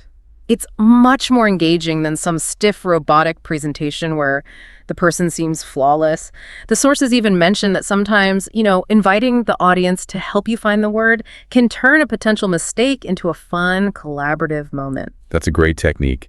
And that leads to the last one, leadership. Why is this skill so important for leaders? Because leaders are constantly judged by how they think on their feet, especially when things don't go according to plan. The ability to stay calm and pivot when the script goes out the window, that's what separates a real leader from someone who just reads from a teleprompter. When a leader handles a blank moment with grace, they're modeling resilience for their entire team. They're showing that small imperfections don't derail the mission. It's a powerful display of emotional regulation. Okay, this is where it gets really interesting for me. It's less about the word you lost and so much more about that quick, graceful pivot. So let's get into the actionable stuff. The toolkit. A short-term toolkit. Yeah, the things you can do right now in that moment, whether you're on a stage or just, at the dinner table. All right, our first immediate recovery strategy, and I think this is probably the most useful one, is strategy 1. Describe or paraphrase the lost word. This is your go-to. It's foundational because it keeps the momentum going and it shows that you understand the concept, not just the label for it. So instead of freezing, you immediately shift gears and just explain what you mean in different words. Exactly. You use simpler terms, or you give an example, or you even use a gesture. You're bypassing the broken link to the word sound and going straight to its meaning. And that does a few things at once, right? It does. First, it shows the audience you're adaptable, that you care more about getting the idea across. Second, you don't break the flow of the conversation. And third, what's really interesting is that the act of describing the word often triggers the word itself to pop into your head. It's like you're giving your brain more clues to work with. You're activating adjacent neural pathways. It's like running a different search query in your mind. So what are some specific phrases you can use to do this smoothly? You don't want to sound like you're panicking. No, you want to sound deliberate. So you use phrases like, another way to put this is, or it's similar to when, or even just, it's the tool that does X, Y, and Z. You should also lean on analogies. If you forget the word infrastructure, you could say, it's like the skeleton of the city, the roads, the pipes, all the systems that make it work. And the sources mentioned combining that with nonverbal cues like hand gestures. Absolutely. That's so powerful because you're engaging more of your brain. To use that example from the source, if you forget the word remote, you can just point and say, could you pass me that device? Yeah. The one for changing the channel without getting up. What's it called? A remote, yeah. And you haven't really lost a beat. Not at all. You've kept moving. That's the key. Okay. Strategy 2 is about what to do in that split second of silence. Use fillers wisely and practice the power pause. We all say, and what's the problem with that? Well, those verbal fillers tend to broadcast anxiety. They sound like you're searching and struggling. The goal is to replace that sound of panic with a sound of thoughtfulness. And that's the power pause. Right. A deliberate silence can actually feel really strong, like you're gathering your thoughts for an important point. Exactly. It adds weight, it adds gravitas. It signals that you're being deliberate, not that you're lost. And there's a physical benefit too. A conscious pause lets you take a breath, which literally calms your nervous system down and can help break that anxiety loop we talked about. So the advice is, when you feel the words slipping away, instead of just stop, breathe, and let the silence hang for just a beat. And if you need a little more time, use a soft transition phrase, something like so, or well, let's see, or what I'm really trying to say is, those are conversational placeholders that give your brain an extra second to catch up without sounding like you've hit a wall. Okay, strategy 3 feels a little brave, but I can see how it would work. Ask for help and engage your listeners. This one leans right into that idea of connection. If you've tried paraphrasing and you've paused and the word just isn't coming, sometimes the best thing to do is just open it up into the room. It seems counterintuitive to admit you're stuck. It does, but it can be so effective. It humanizes you instantly. Nobody expects you to be a walking dictionary. And audiences actually enjoy being included. It makes them feel like part of the conversation. I've seen speakers do this really well in a Q&A. It just completely changes the energy in the room. It does. The key is how you do it. Yeah. You have to be relaxed about it. A little self-deprecating humor works wonders. My brain has just deleted that file. Can anyone help me out? Or it's on the tip of my tongue. What's that word for? And then what's the most important part when someone helps you? You have to thank them properly and then smoothly integrate the word back into your sentence. Don't just grab it and move on. Say, yes, That's it. Catharsis. Thank you. And it's that catharsis that really drives the character's final decision. It shows grace. I love the classroom example from the sources. A professor blanks on the term in the medias res. Right. And instead of fumbling, they just say, great question. The term for starting a story in the middle of the action, it's escaping me for a second. Anyone remember? And when a student says it, the professor says, in medias res. Perfect. Thank you. They've just turned a personal blank into a teaching moment. That's brilliant. Okay, and then there's strategy 4, which is kind of the ultimate safety net. Pivot and keep moving forward. This is your release valve. If you've tried the other things and the word is just gone, you have to give yourself permission to let it go, pivot smoothly, and move on. Why is this so important? Because audiences have very short memories for these little slips if you move on quickly. What they remember is the long, painful, awkward struggle. If you spend 3 minutes searching for a word, that's the whole takeaway. If you spend 3 seconds pivoting to your main point, they'll just remember the main point. So how do you pivot without just leaving a thought hanging? You use a transition that reinforces the bigger idea. You shift from the specific label to the general concept. So you say something like, anyway, the main point is, or to sum up, while I can't recall the specific term, the key takeaway is this. You show that the single word wasn't essential to understanding the overall idea. You're still in command of the message. And what's so interesting here is that a good recovery isn't just about those external actions, like pausing or paraphrasing.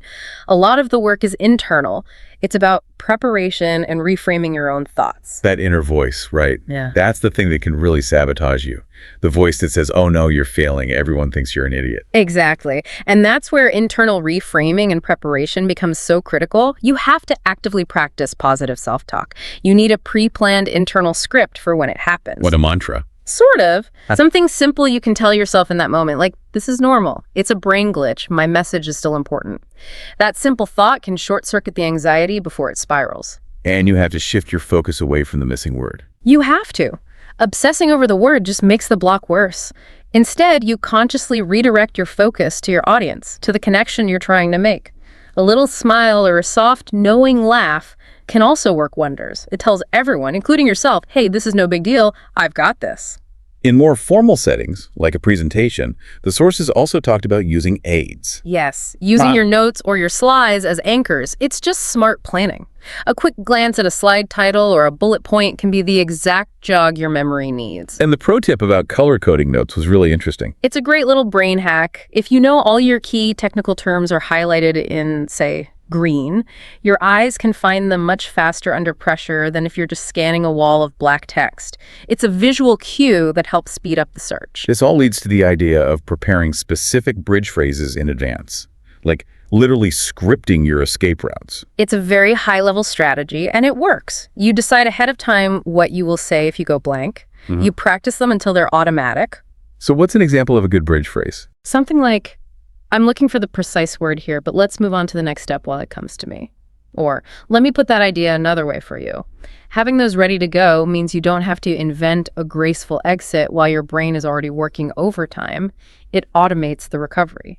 This feels like we're moving from the immediate tactics to the bigger picture, the long game.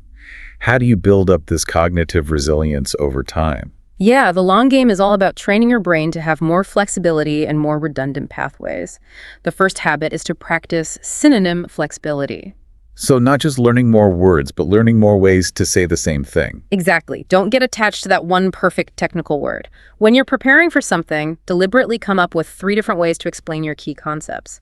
Imagine you have to explain it to a 10-year-old, then to a peer, then to an expert. That forces you to build different neural pathways to the same idea. So if one is blocked, you have others ready to go. I like that idea. It builds a kind of mental safety net. It does. The second big area for long-term improvement is mindful speaking.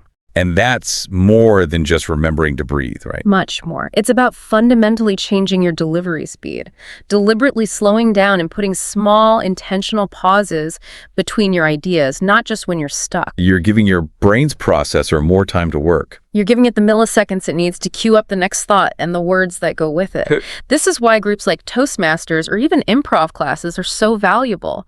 They train you to be comfortable with that measured, spontaneous pace. And simple things like Reading a dense article and then summarizing it out loud forces you to practice that retrieval process in a low-stakes way. Okay, and the final piece of the long game is really getting into the cognitive gym. Improve working memory.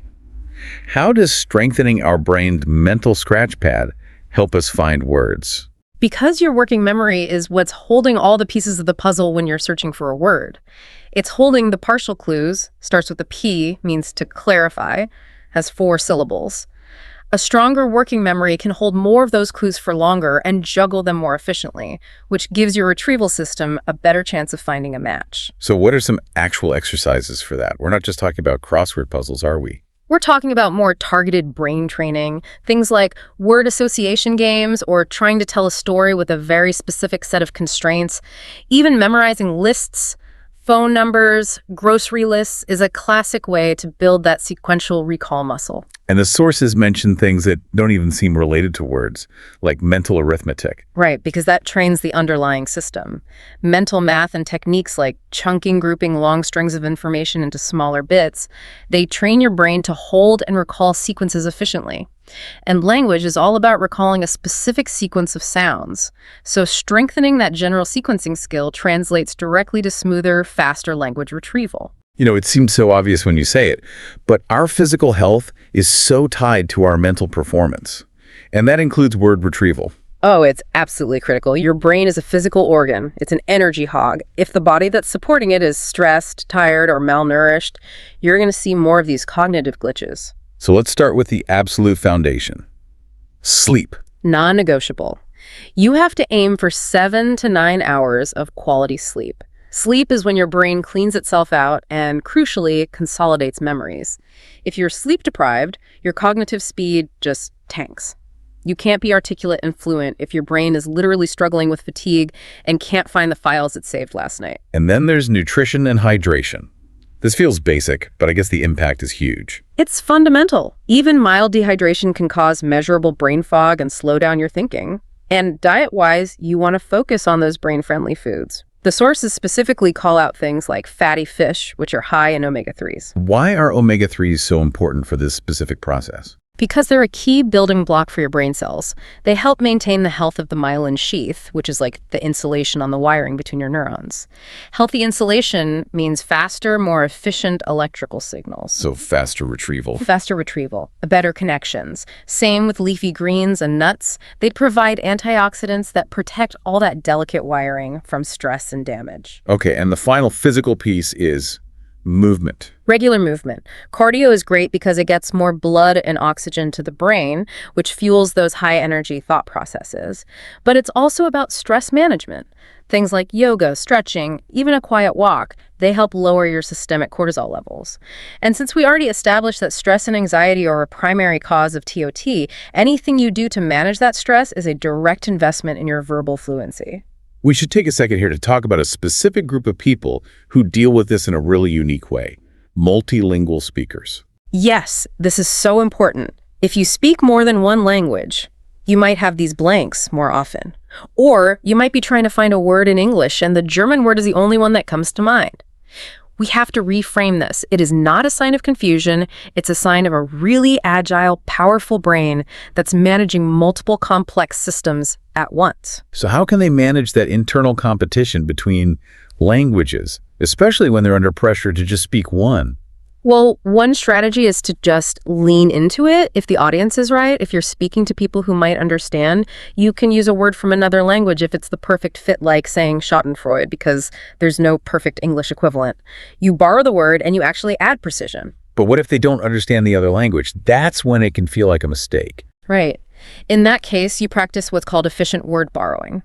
If the French word pops out, don't get flustered. Just say it quickly and then immediately follow up with, which means, and then paraphrase it in English.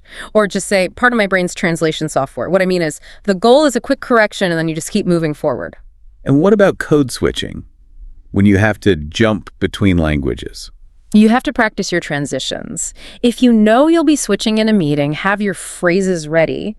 To explain this better, I'll switch to the technical term in German, which is, that gives your listeners a clear signpost and it keeps you in control even when you're juggling multiple lexicons.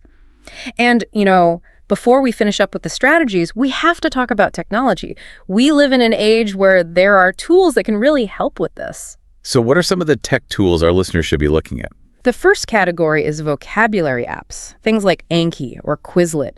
They're powerful because they use spaced repetition to help you learn and retain words, so they show you a word right before you're about to forget it.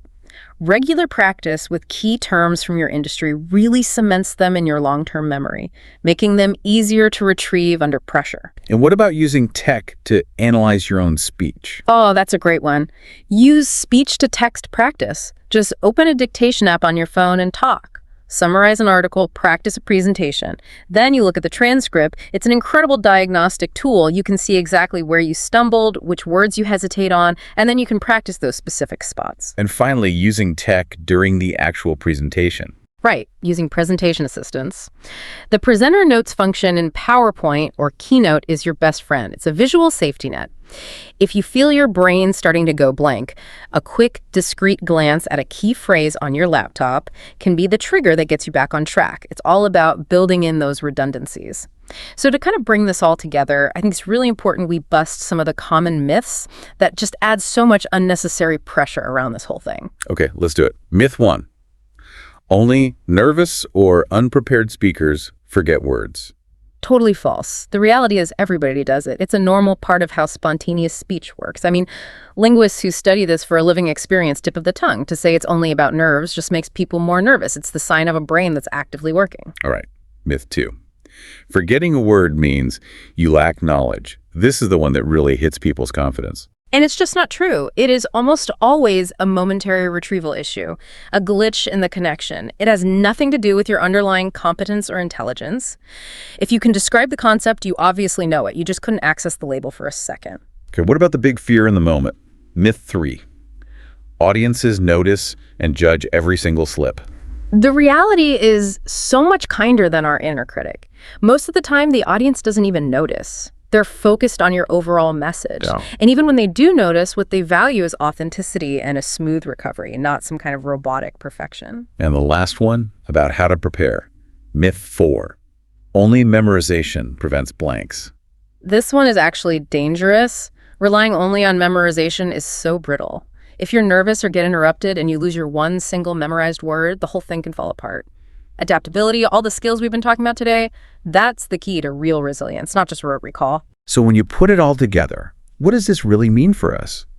Mastering this is really about developing flexibility, trusting yourself, and focusing on real human connection instead of trying to be flawless. Absolutely. Your value as a communicator isn't measured by your ability to never forget a word. It's measured by the clarity and sincerity and, yes, the resilience you bring to your message. When you're authentic and you show that you can handle a little bit of pressure, that's when you're truly powerful. And every time you successfully use one of these strategies, you paraphrase, you take that power pause, you pivot, you're just reinforcing your own ability to adapt. You're actually modeling great communication skills for everyone else. And at the end of the day, people are going to remember your poise and your message, not the one word you briefly forgot. Exactly right. So the next time you feel that word on the tip of your tongue, don't see it as a failure. See it as a low-stakes chance to practice connection and humor and cognitive growth. And here's a final thought to take with you, building on that long game. What if, starting today, you spent just 5 minutes every morning taking a common concept you use and deliberately generating 3 synonyms and 3 analogies for it? How might that one small, consistent practice fundamentally change your fluency and your confidence next week? Go out there, practice your pivots, and just keep the conversation flowing. Hello and welcome to the Learn English Lab. Today's podcast is 1 hour advanced English listening practice. And the second part is advanced vocabulary learning from this discussion. So if you've ever found yourself just acing every single grammar test, mastering irregular verbs, you've got this huge vocabulary, and then you walk into a real-life conversation and it just sounds like a blur of noise. Well, this deep dive is for you. That moment. We all know it. That exact moment, that frustrating, really intense struggle when native speakers are just talking at their normal speed. That is the universal gap we are here to bridge today. It really is a gap. Yeah. Because you're essentially dealing with two different versions of the language. There's classroom English. Right. Perfect. Enunciated. Exactly. And then there's real-world English, where the rules are all about efficiency and flow, not perfection. Textbooks give you words as separate blocks. Real speech is like a continuous river of sound. A river of sound. I like that. So our mission today is pretty clear. We're treating this session as an intensive course in advanced English listening practice. We're taking a huge, comprehensive guide to understanding authentic English, and we're just condensing it all into actionable insights for you. And that ties right into the second part, the advanced vocabulary learning. Because it's not just about sounds changing. It's about how words and phrases take on new meanings, new social functions, in the middle of a real conversation. So let's jump right in. Let's get to the core of it. The single biggest reason that everyday English sounds so incredibly different. Why does a perfectly normal question like, how are you doing today, so often become something that sounds more like, how you doing today? That transformation is all thanks to one single concept, connected speech. It is, and I'm not exaggerating, the linguistic engine of fluency. It's just the natural way sounds blend together across word boundaries. If you don't get a handle on it, you'll always feel like you're one step behind the conversation. Okay, so let's unpack that, because I think a lot of learners hear it and their first thought is, wow, that's just lazy speaking. Or, bad articulation. That's a really crucial distinction to make right away. It is not lazy. It's efficient. Think about it from a physical standpoint. Your vocal tract, your mouth, your tongue, they all naturally seek the path of least resistance. Okay. So maintaining a continuous stream of air and just blending sounds together is physically way easier and faster than stopping and starting for every single word. So it's not random. There are rules to this efficiency. Absolutely. There are very specific phonetic rules governing these changes. Once you start recognizing the patterns, your brain doesn't have to work as hard. So you stop listening for the full separate word and you start anticipating the transformation. That's it. The moment your brain stops trying to hear, what are you? And instead hears the single sound chunk, whatcha, your processing speed just skyrockets. Okay, let's run through a few more of those transformations, just to really hammer home how dramatic these everyday changes are. We just mentioned what are you going to do, turning into what you going to do. Can you break down the mechanics of that one again for us? So you've got two things happening. First, that initial blend, what, followed by you. Yeah. The T sound at the end of what and the Y sound at the start of you, they merge. Through a process called assimilation, right? Precisely. That T plus Y combination creates a chi sound, so you get whatcha. Then, the second part is maybe the most important reduction in all of English. Gonna. Gonna. The phrase going to is almost never pronounced fully in conversation. It reduces to gonna. It's not optional. If you want to understand fluent speech, you have to hear gonna as the future marker. What about something even simpler, like, I don't know? Classic example. This one's about elision, which is just dropping a sound entirely. The T in don't often just vanishes. So you're left with dunno. I don't know. The consonant cluster DNT is just too clunky to say at speed, so it gets simplified. Right. And you see this with polite commands, too. Let me see. It becomes, let me see. Give me a minute instead of give me a minute. Yeah. And in those cases, you'll notice the T or the V sound just disappears.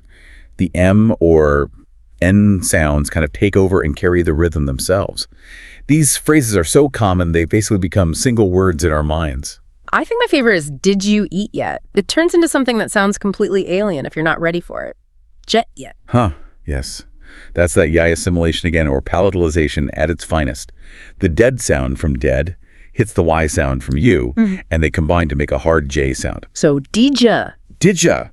And once you know that rule, that D plus Y often makes a J sound, you suddenly start hearing kuja and woodja everywhere. It stops being confusing. And just to cover all our bases, let's talk about the most extreme one we mentioned. I am going to collapsing all the way down to ma. That's the far end of the spectrum for sure. So you start with 4 words. I am going to. Then the contraction, I'm going to. Then the common reduction, I'm gonna. And then in really casual, fast speech, especially in some American dialects, that becomes imma. The G and the T are just completely gone. So if you're not prepared for someone to say, Immy, get a coffee, you will completely miss what they intend to do. So connected speech is the what of all this, but the why of it, as you said, is about efficiency, which brings us to rhythm. Yes, this is paramount. English is a stress-timed language, and this principle explains almost everything about why we reduce words. And this is a huge mental shift for a lot of learners, right? Especially if their first language is syllable timed, like Spanish or French, when every syllable gets roughly the same amount of time. The profound shift. In a syllable-timed language, the rhythm is very even, like a metronome. Tick, tick, tick, tick. But English isn't like that. Not at all. English is like a wave. It has peaks and troughs. We try to keep the time between the stressed syllables, the peaks, roughly equal. Okay, so to keep that beat, you have to rush through the words in between. You have to rush, you have to squash them, you have to reduce them. Let's use that classic example because it's so clear.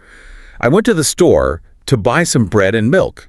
The important words there are obviously store, bread, and milk. Right. Those are the lexical words, the content words. They carry the meaning, they get the stress. We say them louder, more clearly with full vowels. And everything else. Everything else. I went to buy some, and those are function words, grammar words. They're unstressed, rushed, and their vowels usually reduced to that weak neutral schwa sound, or they just disappear. So you sacrifice the grammar words for the rhythm. You have to. If you didn't, the rhythm would be broken. Imagine trying to say that sentence to a beat. You'd hit the beat on store, bread, milk. To make that work, you have to fly through to buy some. So it sounds more like, I went to the store to buy them bread and milk. That's a perfect representation of it. It's an intentional musical compression. And the key insight for you, the listener, is to stop trying to hear every single word. Focus your energy on the stressed words.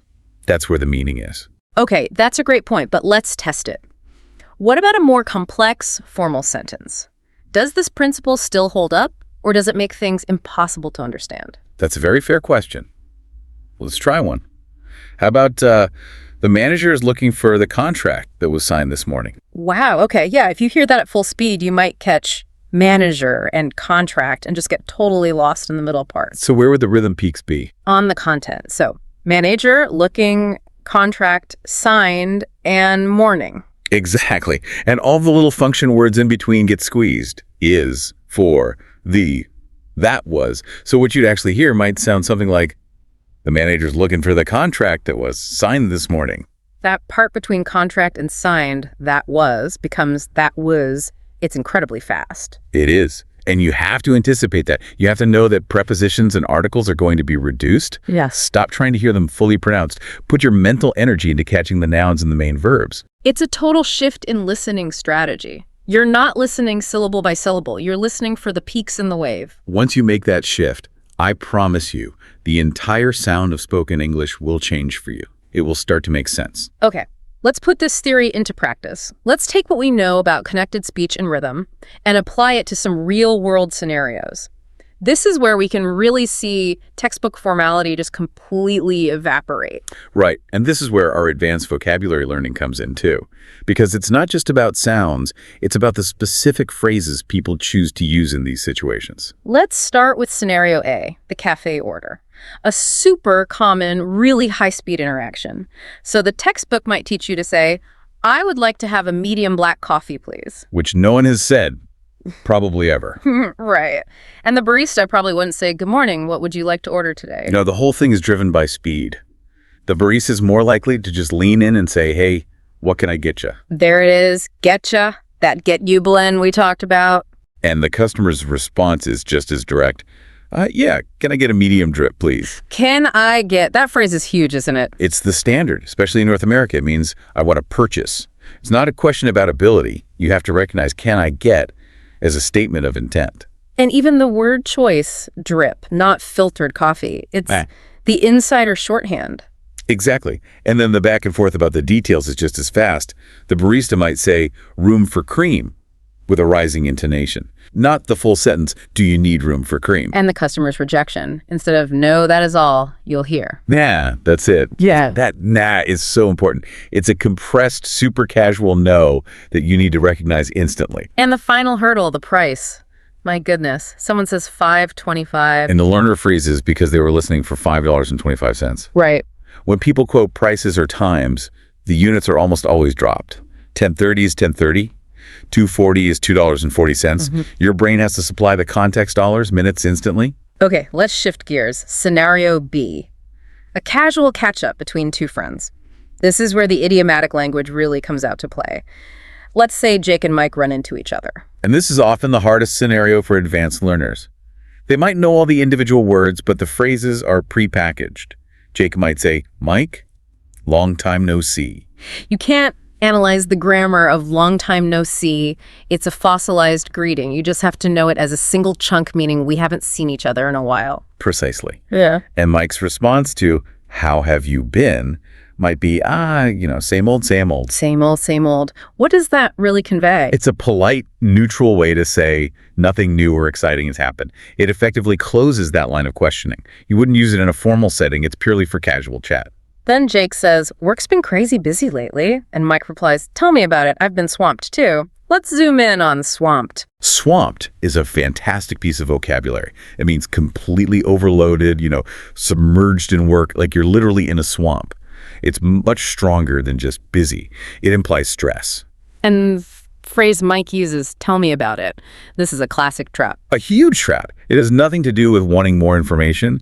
It's an emphatic agreement marker. It means I understand completely and I feel the same way. It's a way of showing empathy. Okay, then the conversation shifts to making plans. We should hang out soon. Just shoot me a text whenever. Shoot me a text. Again, very active, casual language. It means send me a text message.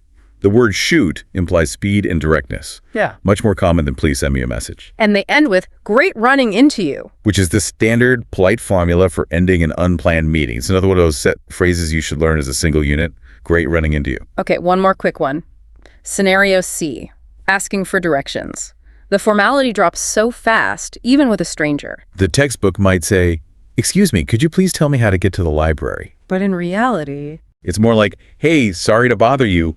Do you know where the library is? The opener is faster, more direct. Sorry to bother you.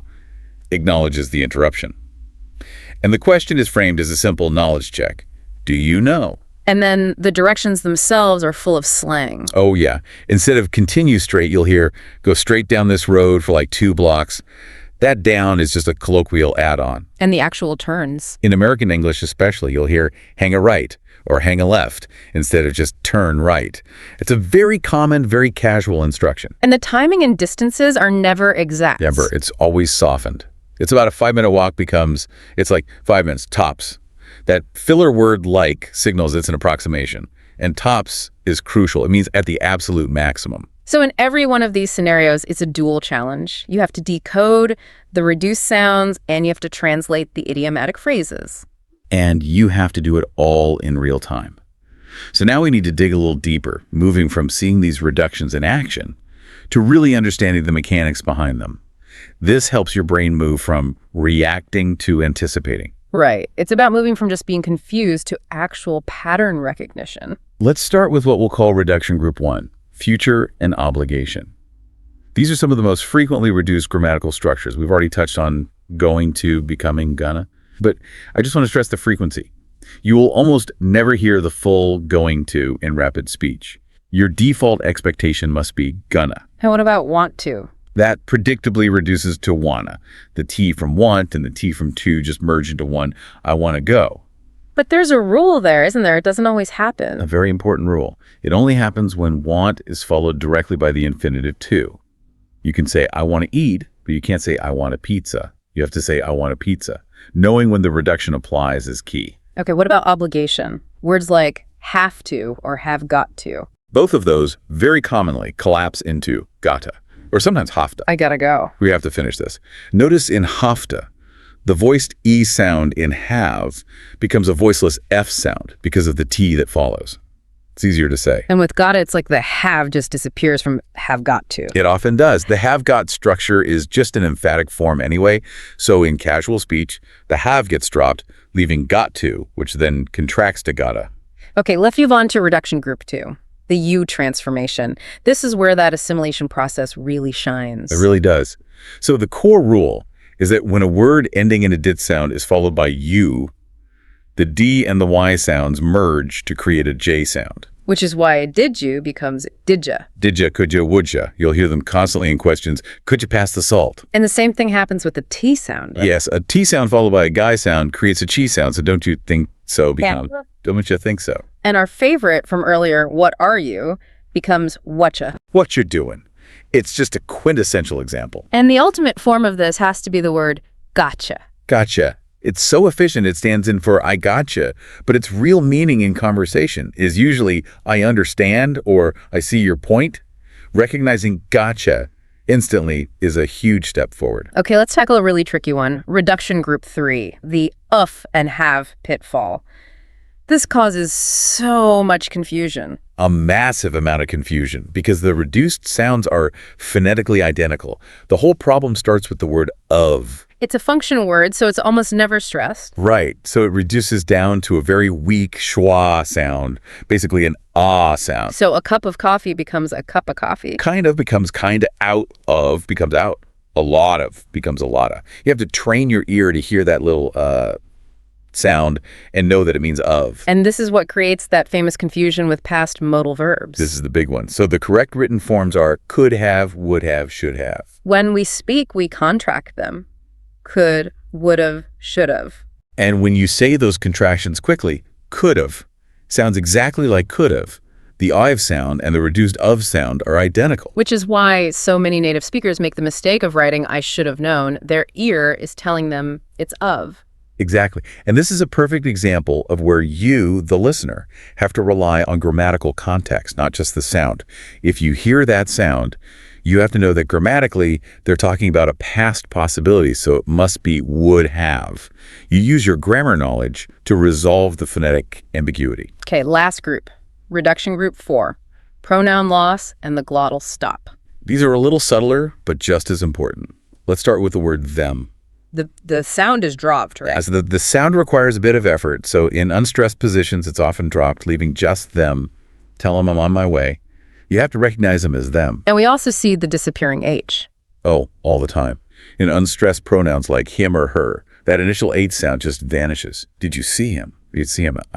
Becomes I told her. It's just another efficiency mechanism. It saves the speaker the little puff of air required for the H sound. Okay, finally, let's talk about the glottal stop. What is it exactly? The glottal stop is basically a tiny pause or a catch in your throat that replaces a T sound. Instead of pronouncing the T with your tongue, you just briefly stop the airflow in your glottis. You swallow the T. That's a perfect way to describe it. You swallow it. So the word button isn't pronounced butt-ton, it's bjorn. Water in some British accents isn't water or wolder, it's war. So if you're listening for a clear T sound and you hear that little pause instead, your brain can get thrown off. It creates a processing lag.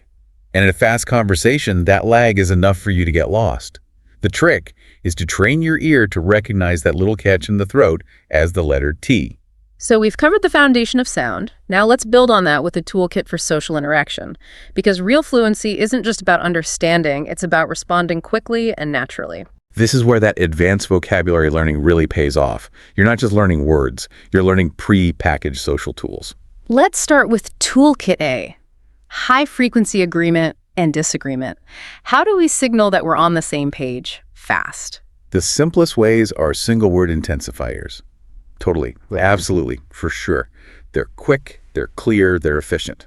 What about some more layered phrases? We mentioned tell me about it. How about you can say that again? You can say that again is a great one. It's a strong, often humorous way to say I agree 100%. Another really useful one is I hear ya. It's more empathetic. It means I understand your point or your frustration. Now for the tricky part, disagreement. In English, just saying, no, I disagree can sound really blunt. It can sound very confrontational, so we cushion it. Yeah. We use phrases that acknowledge the other person's point first. I see what you're saying, but, or, that's a good point, although... It maintains the social connection before you introduce your counterpoint. Exactly. Okay, and we have to talk about the most confusing phrase of all. Yes. The great yeah, no. Let me be crystal clear. If you hear someone say yeah, no, the answer is and no. The yeah is just a softener. It's just a softener. It's like saying, yeah, I acknowledge your question before immediately rejecting it with no. If someone asked, did you like that movie? And the reply is, yeah, no, it was awful. The meaning is completely negative. You cannot get tripped up by that initial yeah. Got it. Okay, Toolkit B, expressions of surprise and confusion. So beyond the simple no way Yeah. or are you for real?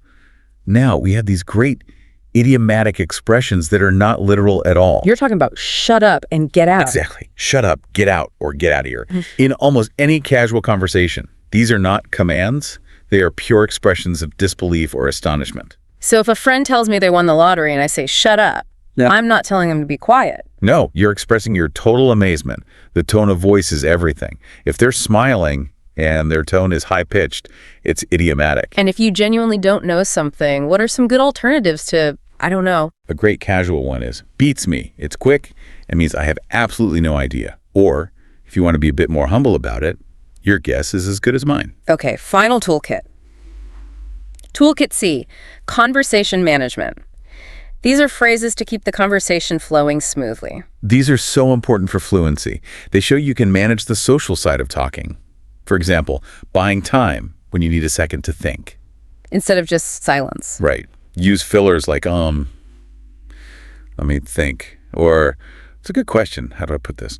Another great one is, the thing is, it signals you're about to introduce a complication or a deeper point, and it buys you a few seconds. And what about ending a conversation? It can be so awkward. You need verbal exit ramps. Don't wait for a natural conclusion. You have to create it. Start with a transition word like anyway or well, and then speak your intention. Anyway, I should get going. Or, well, I got to run. And then you finish with a warm closing. For sure. It was great catching up. Or the super efficient cut you later. Having these phrases automated frees up so much mental energy. All right, so all this theory is great, but it's useless unless you put it into practice. We need to talk about active, targeted ear training. Passive listening is not enough for an advanced learner. You have to force your brain to rewire itself to hear these new patterns. So we've got some specific, actionable exercises for you. Let's start with exercise 1, the shadowing technique. In my opinion, this is the single most effective exercise you can do. Okay, so walk us through the process. What exactly is shadowing? You need a short audio clip, 30 seconds to 2 minutes with a perfect transcript. First, just listen to it. Then listen again while reading the transcript. Find all the connected speech and reductions.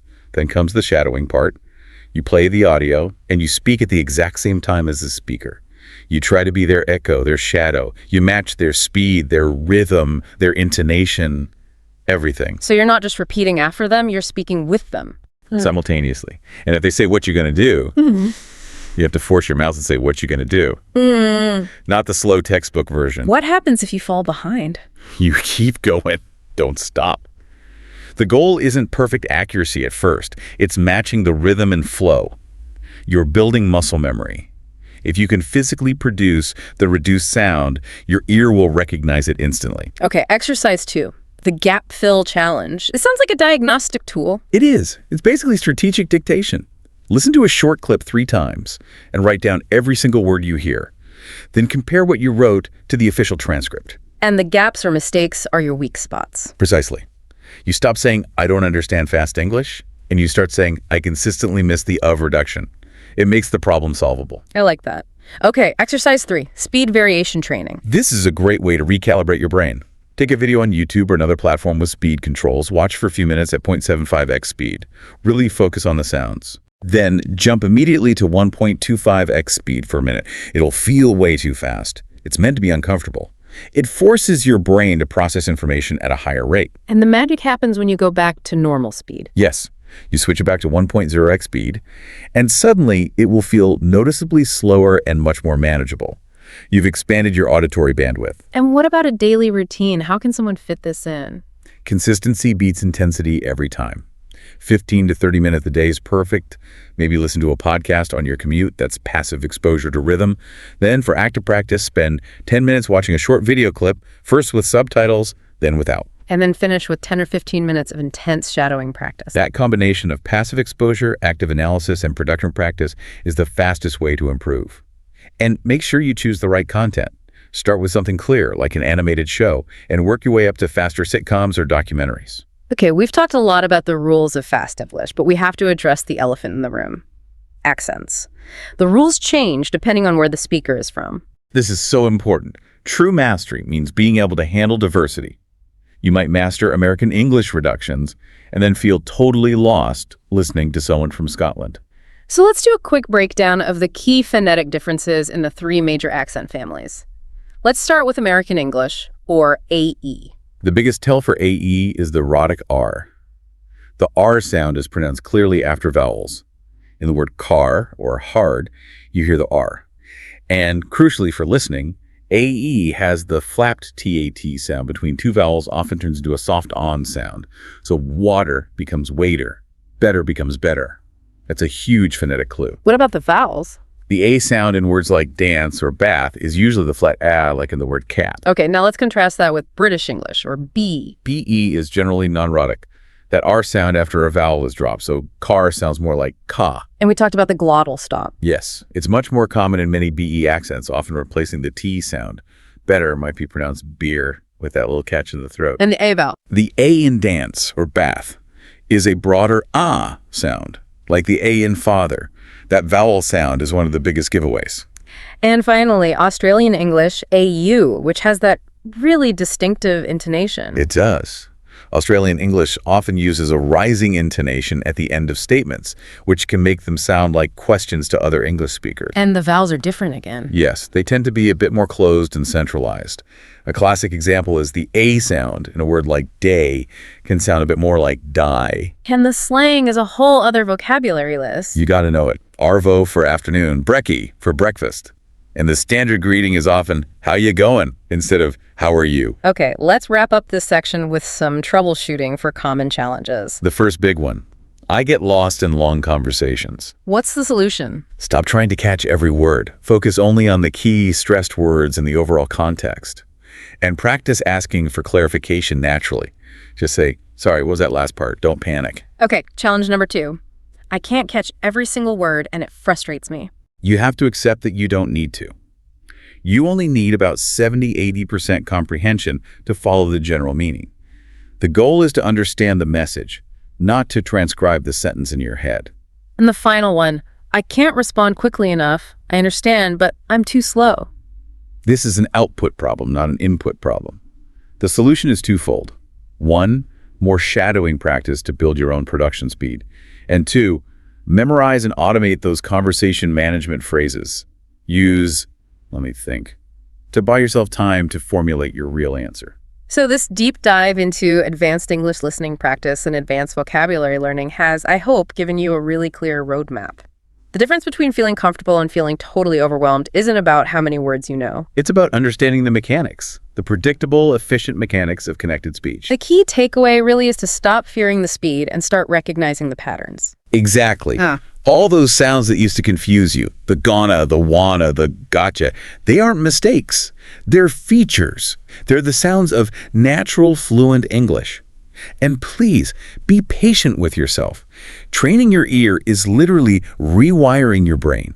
It takes time, it takes consistent practice, but one day you'll be in a fast conversation and you'll suddenly realize you're not translating anymore. You're just understanding. That click moment, it's what we're all working towards. And it is guaranteed to happen if you stick with the active practice routines we've talked about. So we really encourage you to start today. Just pick one technique. Maybe the shadowing exercise. Find a 1-minute clip and give it a try.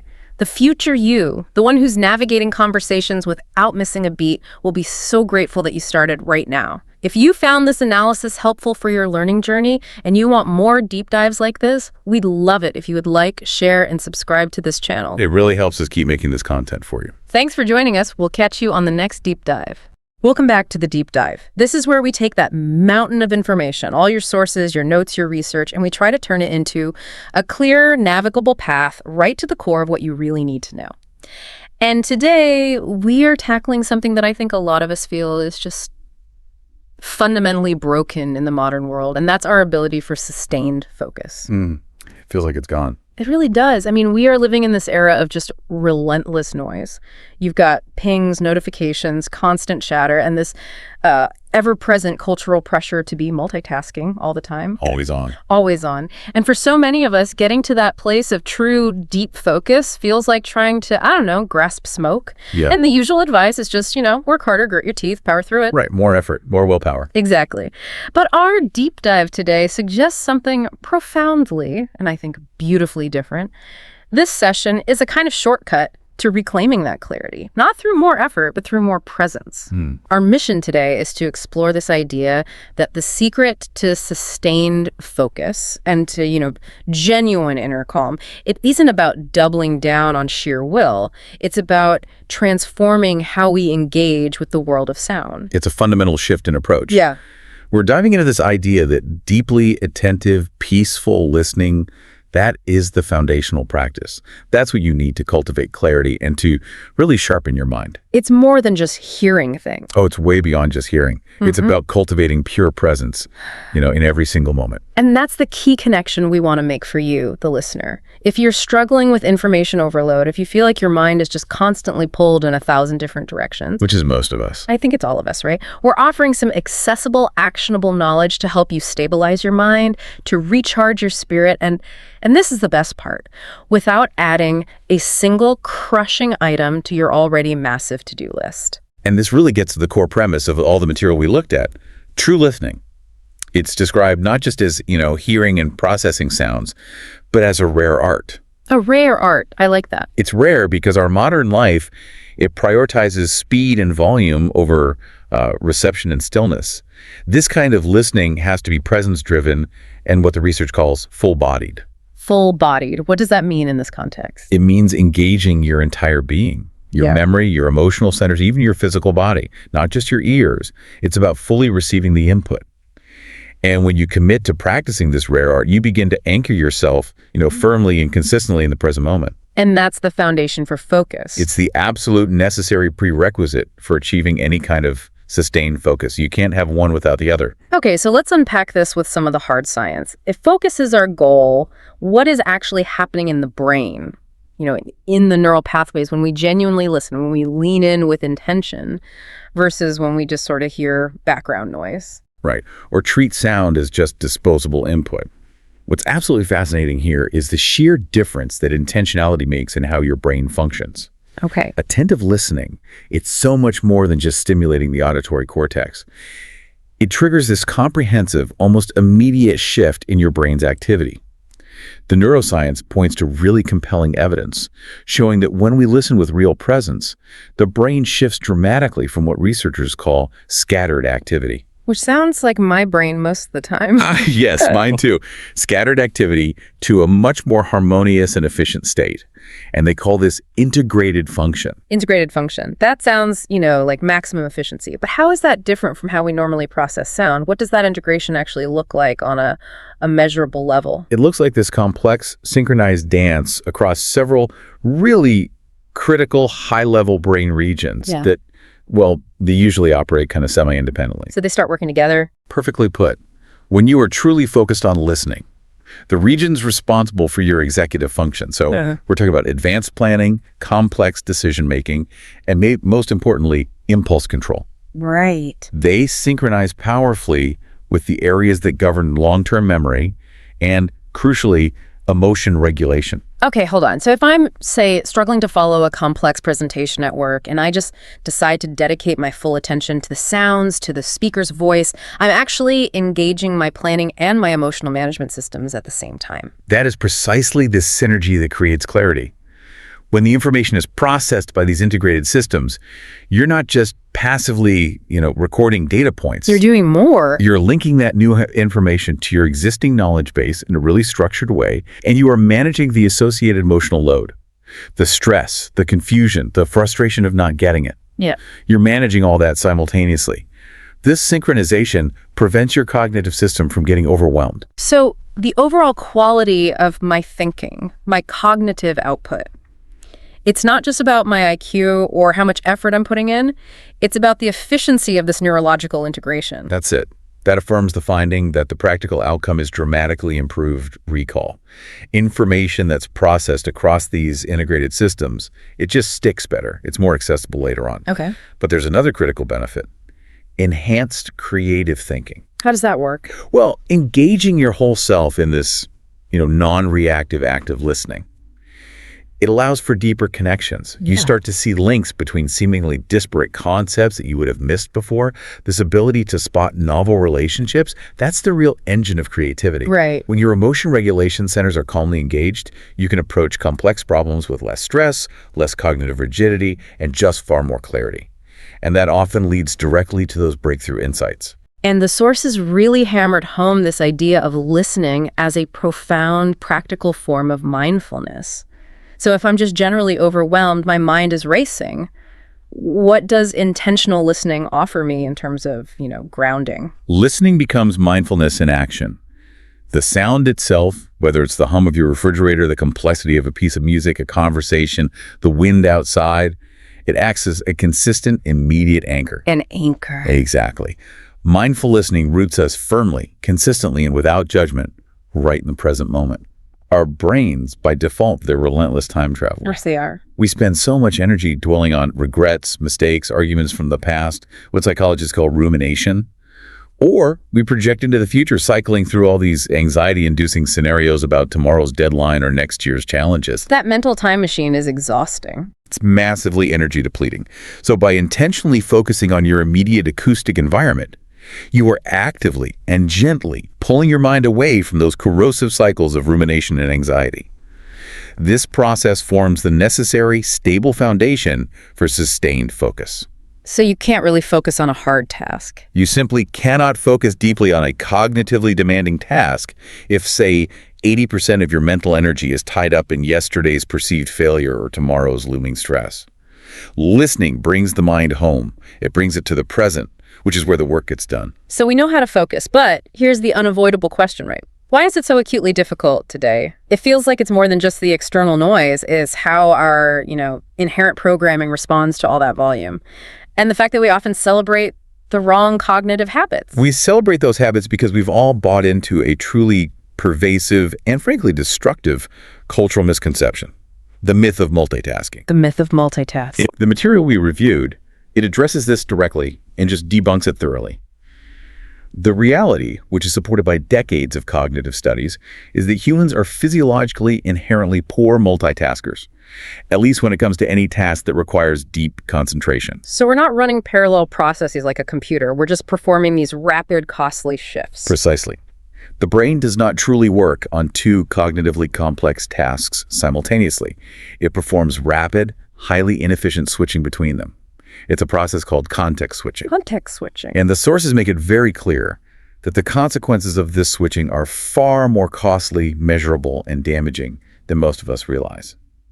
Firstly, there's this massive metabolic depletion of mental energy every single time the brain has to reorient itself. Wow. It has to retrieve the previous task's parameters, discard the current one's information. It's like turning a massive machine on and off every 5 seconds. That internal friction must translate to a measurable drop in performance. It does.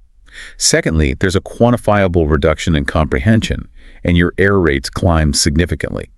That's because the brain never fully commits its resources to encoding the information from either task. So you end up reading an email while you're half listening to a meeting. And you retain zero of the critical details from both. Okay, but I have to introduce the skeptical counterpoint here. I mean, my company, many companies, they actively praise and promote the people who can juggle 10 things at once.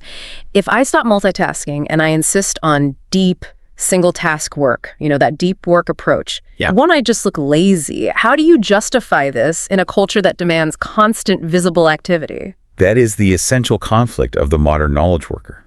It really is. And the research provides the justification.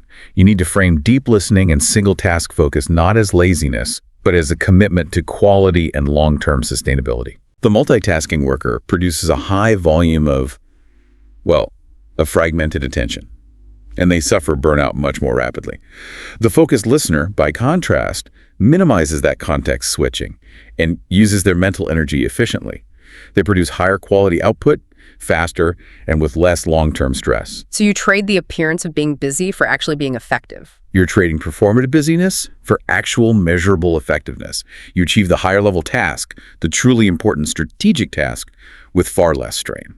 That validates the idea. We're fragmenting our attention, which leaves us perpetually feeling busy, behind, and ultimately ineffective. Absolutely. And this is all compounded by the sheer volume of sensory overload we endure every day. It's not just the external inputs, the emails, the meetings, the social media. We often forget that even when the external noise stops, the inner noise immediately takes over. That internal chatter, the endless self-criticism, the planning loop, the what-ifs, that is often the loudest input we receive all day. It generates its own form of high-frequency overload. Yeah. And this constant bombardment, both internal and external, it forces our nervous system into a low-grade, persistent state of stress. You mean that fight or flight mode? Think of it as being stuck in a subtle fight or flight mode, yes. The sympathetic nervous system is perpetually activated.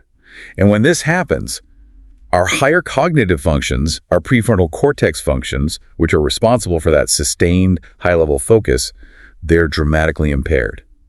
This stress state essentially dims our natural innate ability for deep focus.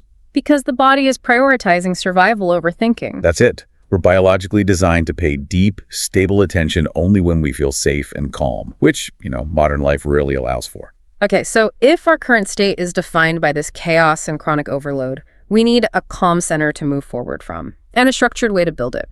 The sources give us a clear roadmap for this. So what are the fundamentals, the core elements we have to consciously adopt to build a peaceful listening practice? The foundation of this whole transformation is what's called intentional attention. It's so much more profound than just turning off the TV or finding a quiet library. Yeah. We have to cultivate a calm center within ourselves, regardless of the ambient environment. Okay. And the research describes 3 essential pillars that you really have to adopt simultaneously to support this practice. Let's spend some time defining the first one, intention. How is this different from just deciding to listen? Intention is the conscious, almost ritualistic decision to truly listen. We spend most of our day approaching sound passively. We're just waiting for it to happen to us. Right. Intentional listening means deciding up front, for the next 7 minutes, my only goal is not to process this for a task, but simply to listen to it as a sensation. This proactive commitment is key, whether you're listening to complex music, the sounds of nature, another person, or critically, even your own inner thoughts. So you're giving your mind a job. You're setting a specific limited stage for focused presence before the sound even registers. It prevents the mind from just wandering aimlessly. And the second pillar is attention. This feels like where the heavy lifting and the real mental training happens. This is where the mind pushes back. Absolutely. Attention involves directing the full beam of your focus wholly and exclusively to the present sound or sensation. This is the practice. Because your mind is conditioned to wander, to generate new stimuli, you will notice thoughts arising, distracting you. And the goal isn't to stop them. No. The sources stress that the practice is fundamentally not about stopping those thoughts. That's a battle you can't win. The real practice is about gently noticing the wandering, acknowledging the thought, maybe labeling it, planning or worry, without judgment or self-recrimination. And then just come back to the sound. And then you gently, patiently return your full focus back to the object of attention, the sound. Each and every one of those returns is a small, powerful act of strengthening that neurological focus muscle. Okay, the third pillar seems like it might be the most critical for inner calm. Non-judgment. This is particularly challenging when we're listening to something we find irritating, like traffic, or when we're receiving criticism. Non-judgment is indeed the deepest, most powerful layer, because it addresses the root cause of our mental energy depletion. We have this pervasive, almost instant tendency to label and evaluate everything we encounter. That music is boring, that traffic noise is annoying, that person's idea is wrong. Or my own self-talk is inadequate. Precisely. This instant labeling is what drains our cognitive resources. Can you elaborate on that? How does just labeling something boring drain my energy? Well, when you label something boring, your executive function now has to spend energy justifying that label. And then it has to decide what to do next. Should I change the music? Should I mentally check out of this conversation? This decision-making loop is constant processing, which requires energy. Non-judgmental listening requires allowing sounds or ideas or feelings to simply be what they are, without immediately applying that evaluative label, good, bad, boring, important. You're observing the fact of the sound or the thought rather than reacting to its content. And this radically reduces the amount of secondary mental processing you have to do, which frees up vast resources for genuine, non-reactive focus. So that's the mental framework: intention, attention, non-judgment. But while the core practice is internal, the physical environment must play a supporting role. What are the practical steps for laying a foundation that supports this deep mental work? Well, while an advanced practitioner might be able to find peace in a hurricane, when you're starting out, your practice will benefit enormously from conscious preparation. The goal is just to maximize your likelihood of success. The research recommends finding a space where interruptions are unlikely or can at least be minimized. This doesn't require total silence. It just requires predictability. It could be a specific, quiet corner of your apartment, a park bench you use during your lunch break, or a designated desk space where you always use noise-canceling headphones to signal your intention. So it's not about finding the perfect quiet space, which might be impossible for a lot of people. It's about optimizing the conditions to allow that mental work, the gentle returning of attention, to take hold without immediate external sabotage. That's the approach. This physical preparation supports the mental preparation. By eliminating the predictable high-frequency distractions, your phone, a colleague walking over, you make it significantly easier to practice the pillars of intention and sustained attention. Crucially, you're also signaling to your brain that this time and this specific space are reserved for the task of deep presence. You're creating a boundary. You're creating a boundary around your mental effort, making it a sacred, focused time. Okay, with that foundation set, let's move from theory to the actionable tools. If someone listening is ready to begin cultivating this focus muscle, what are the 4 distinct core exercises provided in the material? The sources say each one builds a different kind of listening strength. Right, and these exercises, they move progressively. From focusing internally on the absence of sound to externally on music, then relationally in conversation, and finally to the environmental complexity you find in nature. And the key lesson here is consistency over long duration. Starting with a commitment of just 5 to 15 minutes a day is more than enough to begin seeing neural and emotional changes. The first exercise feels deeply counterintuitive in our culture of constant input, listening to silence. What is the fundamental purpose here? The purpose is profound. It's to tune into the underlying quietude that exists beneath the surface noise, and by doing that, immediately calming the perpetually overstimulated mind. We are so focused on the events, the sounds, that we forget the stable container, the quiet that holds them all. But how do we practice this? I mean, if I sit down and try to focus on silence, my brain immediately gives me tinnitus, or that internal chatter just gets louder. It seems impossible to achieve pure silence. And that insight is crucial. You are not listening for the absence of sound. You are listening for the space of silence, or the gaps between the sounds. Okay. You'd begin by finding a comfortable seated position, ideally with your eyes gently closed to minimize visual input. Start with a few slow, deep breaths, and use the exhale to imagine tension releasing from your neck and shoulders. The core instruction is to focus your attention on the silence between the active sounds, the gaps. Can you give an example of a gap? Sure. If you're sitting in an office, notice the momentary hush after a phone rings. Or notice the tiny pause before your coworker speaks again. If you're near traffic, don't focus on the car passing, but on the second of quiet immediately following it before the next car approaches. That connects back to the brain's addiction to stimulus. Yeah. By focusing on the gaps, we're denying the brain the high-frequency event it's craving. Precisely. By focusing on the negative space of sound, we're deliberately forcing the brain to settle and attend to low-frequency data, which is highly restorative. When thoughts arise, and they will, you acknowledge them, maybe labeling them thinking, and then you gently bring your attention back to that quiet space. Right. And a practical tip for anyone trying this is to use a gentle timer. Set it for 7 or 10 minutes. This prevents your mind from cycling into anxiety about how much time has passed or constantly wanting to check the clock, which would completely sabotage the goal of settling the mind. All right, exercise 2. This one sounds more enjoyable, but the methodology is very specific. What's the purpose of attentive listening to music as a focus practice? The purpose is twofold. It sharpens your active, sustained focus, but it also allows you to appreciate the deep emotional richness of the music. It converts music consumption from just, passive background noise into a focused cognitive exercise. What are the requirements for this to work? I'm assuming cranking up my favorite fast-paced song with complex lyrics will kind of counteract the intended effect. That is entirely correct. The strict requirement is to select instrumental music, so ambient, jazz, classical, even complex electronic soundscapes, but specifically without lyrics. Why no lyrics? Lyrics immediately engage the brain's language processing centers, and that pulls your mind away from the pure, non-verbal experience of sound and into narrative analysis and verbal evaluation. Got it. To practice, Use quality headphones for maximum immersion, and sit comfortably with your eyes closed to minimize visual distraction. The core of the exercise is focused discrimination. You listen intently for individual structural elements of the music. Notice how the instruments blend. Notice when the piano enters the soundscape, or how the bass line recedes, or how the percussion creates a specific rhythm. So instead of just being swept away by the melody, I'm focusing on the building blocks of the music itself. Exactly. Your goal is to keep your attention pinned like a spotlight to one element, the specific rhythm of the drums, the contour of the cello line, for as long as you can. When your mind inevitably drifts to a thought or a worry, you gently return it to that specific instrument or melody line. This constant, intentional return is what rapidly builds the focus muscle. That's a great tip. And another simple but powerful tip is that repeatedly listening to the exact same musical selection over several days can reveal subtle, deeper layers you missed before, which strengthens your ability to sustain attention on complexity without needing novelty. Okay, exercise 3 moves the practice into what feels like the highest stakes arena. Social application.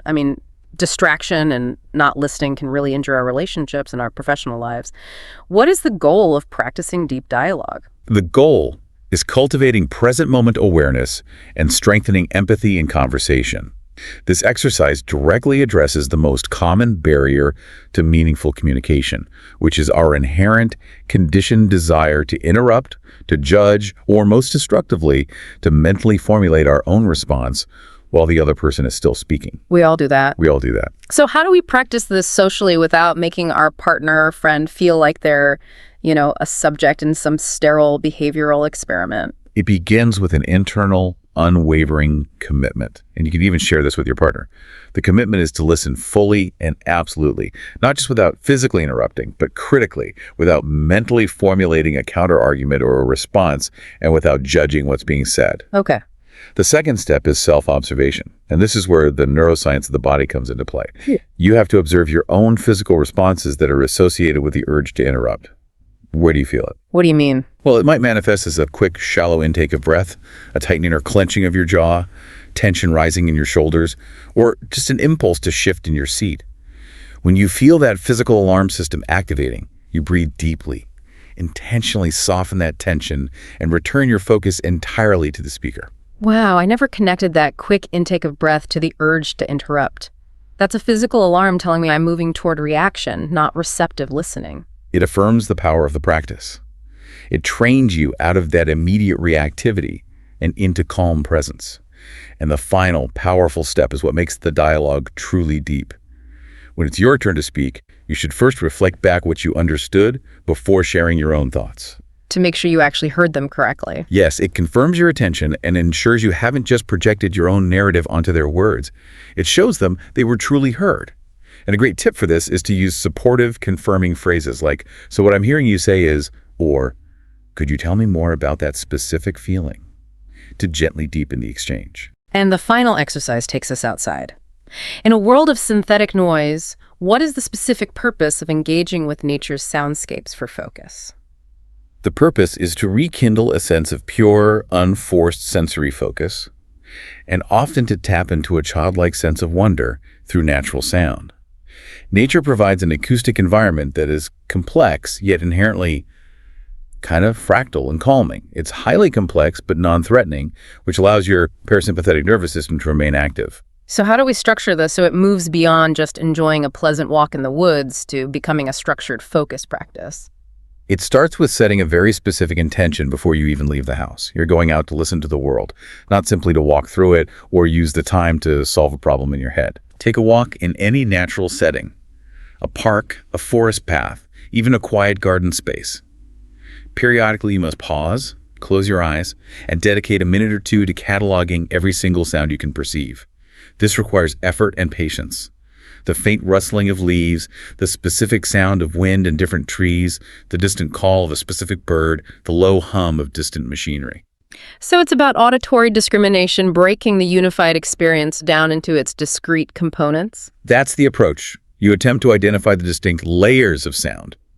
Which sounds are in the foreground, demanding attention, which are in the background, the constant hum, and which are the fleeting, momentary sounds that will disappear instantly. By focusing on these distinct layers, you resist the urge to mentally catalog or control what you hear. You just allow the natural, complex experience to unfold. That sounds really restorative. And a powerful tip for anyone listening. Trying this practice in different times of the day, the early morning quiet, the midday bustle, the evening insect chorus, will reveal entirely unique soundscapes and dramatically strengthen your ability to adapt your attention across varying acoustic environments.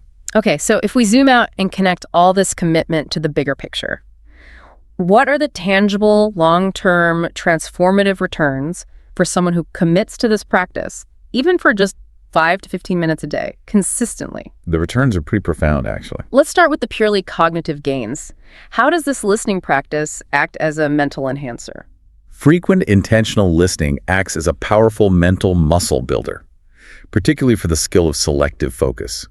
By consistently training your mind to notice a sound and gently return to it, you're strengthening the neural pathways that are dedicated to concentration and impulse control. And what does that look like in daily life? It translates directly into easier, more sustained concentration on complex work tasks. And critically, quicker recovery when distractions inevitably pop up.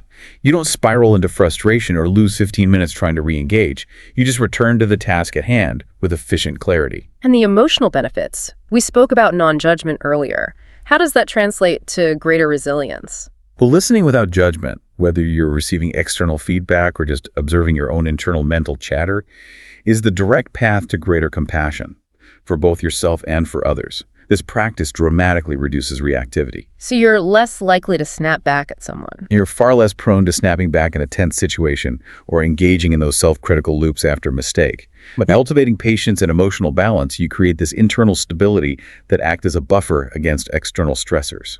It makes sense that when the inner chatter quiets down, the space for new ideas opens up. What is the impact on creativity? Oh, absolutely.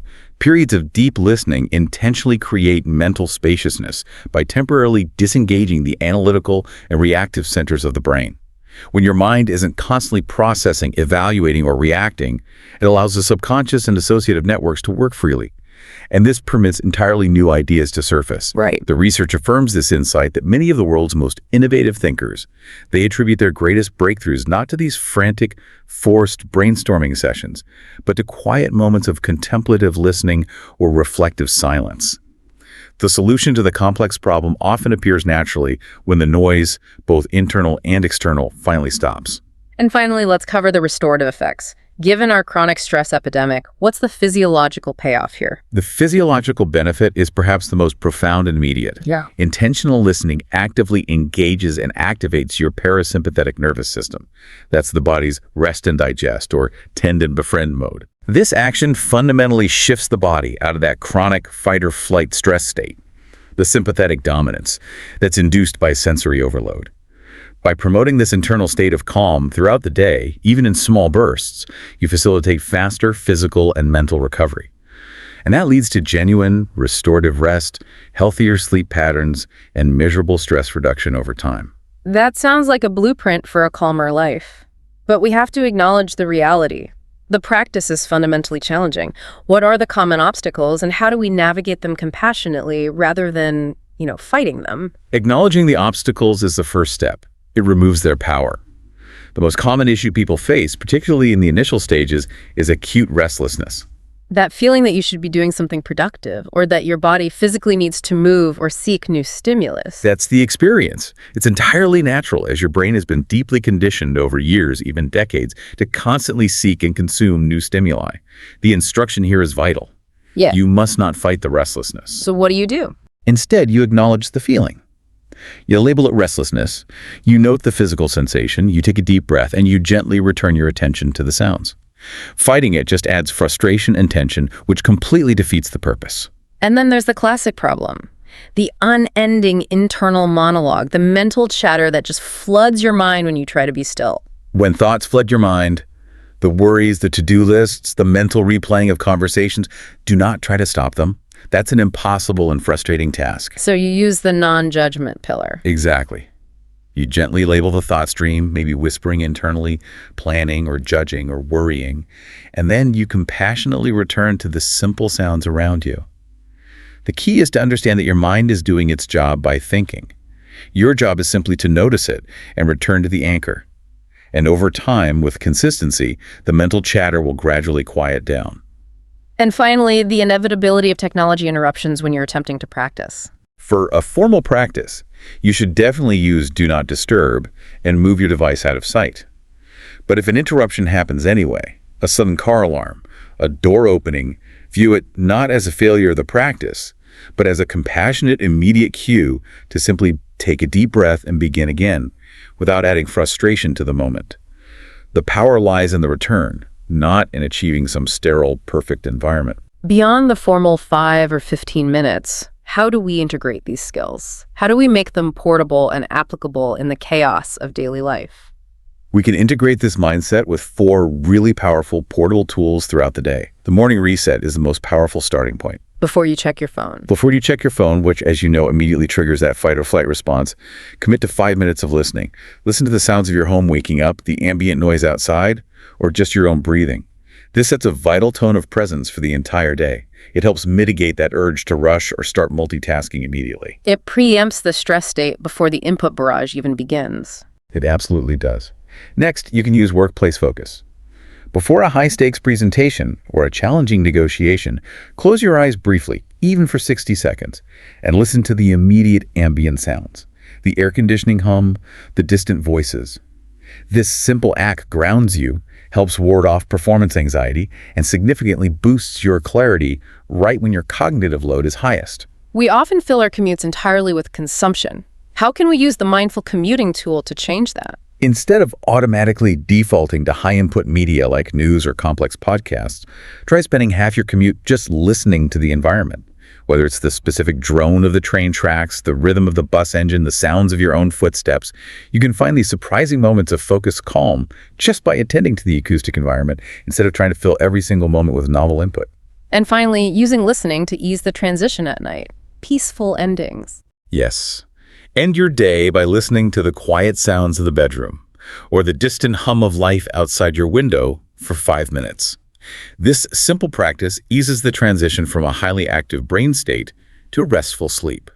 It signals to your brain that it's time for mental closure and prevents your mind from spinning into those worry cycles right before you fall asleep. The benefits we've discussed, calm, clarity, focus, are clearly transformative on a personal level.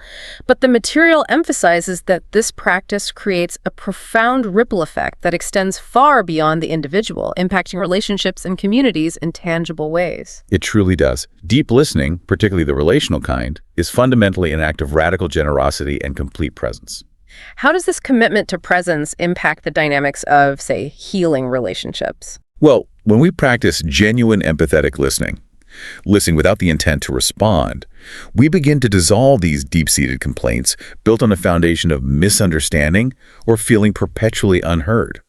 This creates authentic connection. People respond instinctively and positively when they feel truly attended to, rather than just tolerated while the other person waits for their turn to speak. It builds trust. It strengthens marriages, deepens friendships, and creates profoundly resilient professional ties. And in the realm of leadership and influence, how does stillness translate into power? Leaders who model stillness and listen brilliantly, rather than dominating every conversation or feeling the need to project constant certainty, they inspire immediate foundational trust and deep loyalty.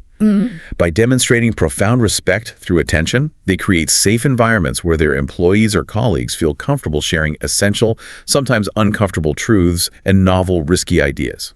So it's a different kind of strength. Modeling focus and presence demonstrates both respect and high competence, and that leads to measurably better collective outcomes than high-volume, reactive leadership. Zooming out even further, at the community and global level, what is the impact of a deeply listening society? The sources describe a society that consistently values deep listening as one that naturally becomes less polarized, significantly less reactive, and ultimately far more collaborative. That's a big claim. It is, but when we listen with the intent to genuinely understand another perspective, rather than the intent to defeat the argument or win the rhetorical point, the political and social temperature naturally drives. Peaceful listening is described as participating in a quieter revolution, one ear and one present moment at a time. It's an essential antidote to the fast, reactive, and often cruel pace of modern digital communication. For the listener who has mastered the basics, the 15 minutes a day, and wants to sustain this practice for life, What are the next steps? How do we continue to deepen this commitment and expand our focus capacity? To sustain deep focus throughout a lifetime, you really do need advanced practices that are designed to profoundly recharge the nervous system. The first advanced step is seeking out extended silent retreats. That sounds intense, but maybe necessary for a deep mental reset. It's often essential for truly clearing the slate. You could consider attending a day-long, a weekend, or even a week-long silent retreat. Yeah. Many are available both in person and online now. These periods of sustained silence are incredibly effective at deeply recharging the nervous system and deepening clarity far beyond what a daily short session can achieve. It's the neurological equivalent of a total deep clean and system reboot. Okay, what else? The second is exploring sound meditation in a structured way. This involves guided meditations using specific tools like singing bowls, gongs, or tuned bells, or recorded natural soundscapes designed for therapeutic listening. The deep, often complex resonance of these sounds can have a profoundly calming effect on the auditory system, helping the mind settle into sustained receptive focus for much longer periods without external effort. And finally, a mechanism for tracking and deepening that growth and insight, the listening journal. Yes. Encourage brief, focused reflection immediately after each listening session, whether it was formal or informal. Ask yourself highly specific questions. What unique sound did I notice today that I usually filter out? How did my body feel before, during, and immediately after the practice? What emotions did the silence bring to the surface?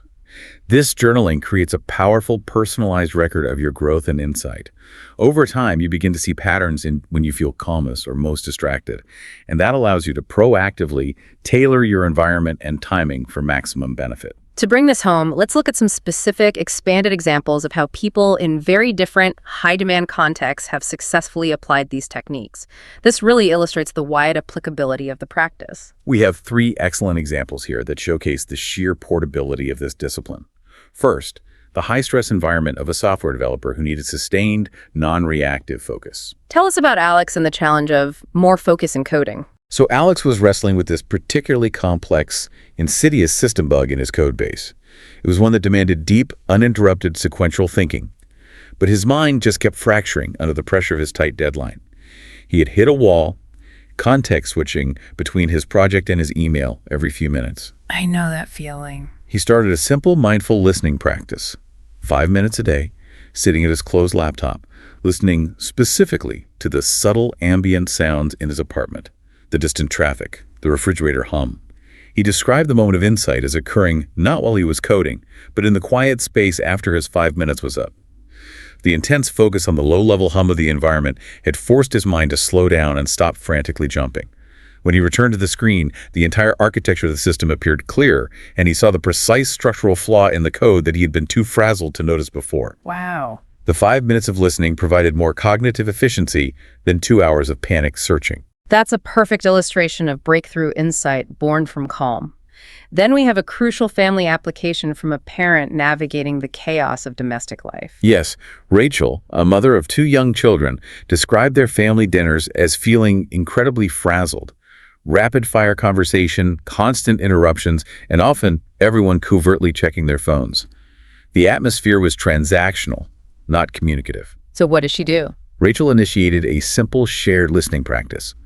Before the main course was served, they would sit in silence for 1 minute, and each person would share one specific external sound they had heard, from the dog chewing in the other room to the sound of the wind chimes.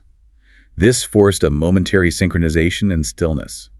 It quickly transformed dinner time from fraught to truly communicative. They began truly listening to one another's descriptions of the soundscape, which naturally led to them truly listening to one another's stories, deepening their family connection by valuing presence over input. And finally, a high-stakes crisis example from healthcare. A nurse maintaining composure under severe pressure. Mia, a highly skilled nurse, works in a fast-paced emergency department, an environment defined by chaos and urgency, where critical decisions have to be made instantly. She learned to use 2 minutes of intentional listening, often just focusing on the specific, quiet sound of her own breath moving through her mask, to center herself during the shift of a catastrophic patient event. A tiny island of calm. Exactly. This momentary grounding allowed her to maintain composure under severe cognitive and emotional pressure. More importantly, it allowed her to be fully non-reactively present with patients and their families during critical, urgent moments. She was providing not just technical care, but crucial emotional stability during chaos. This deep dive into peaceful listening reveals a profoundly simple yet enormously effective truth. The core takeaway really is that peaceful listening is a simple, portable, and profound gift. It deepens your presence in life, it fundamentally increases your kindness toward yourself and others by reducing judgment, and it significantly improves your overall capacity for sustained, deep focus. And remember, the most critical advice on getting started: consistency is infinitely more important than duration. Start small, 5 minutes today. Build slowly to 15. It's not about painful discipline or withdrawing from the world. It's about embracing the richness of life more fully, with a clear mind and a steady, non-reactive heart. What's so compelling here is the potential for lifelong growth and learning that's embedded in this simple act of attention. As you truly listen to the world and yourself, you may discover that the clarity and focus you're looking for isn't out there, locked away behind some barrier of overwhelming information, but in the peaceful stillness that arises when you just pause and attend. It's in the space between sounds, the hush between thoughts, and the calm you carry forward into every task. So we invite you to consider one final provocative thought. How might your life transform if you committed to listening not just to respond or consume, but to genuinely understand the intrinsic structure of the sounds and the silence that surround you every single moment of the day? Use this practice as the backbone of your focus, and just watch as calm and clarity infuse every part of your experience. Thank you for joining us on this deep dive. If this information helped you gain clarity and focus, please like, share, and subscribe to this YouTube channel.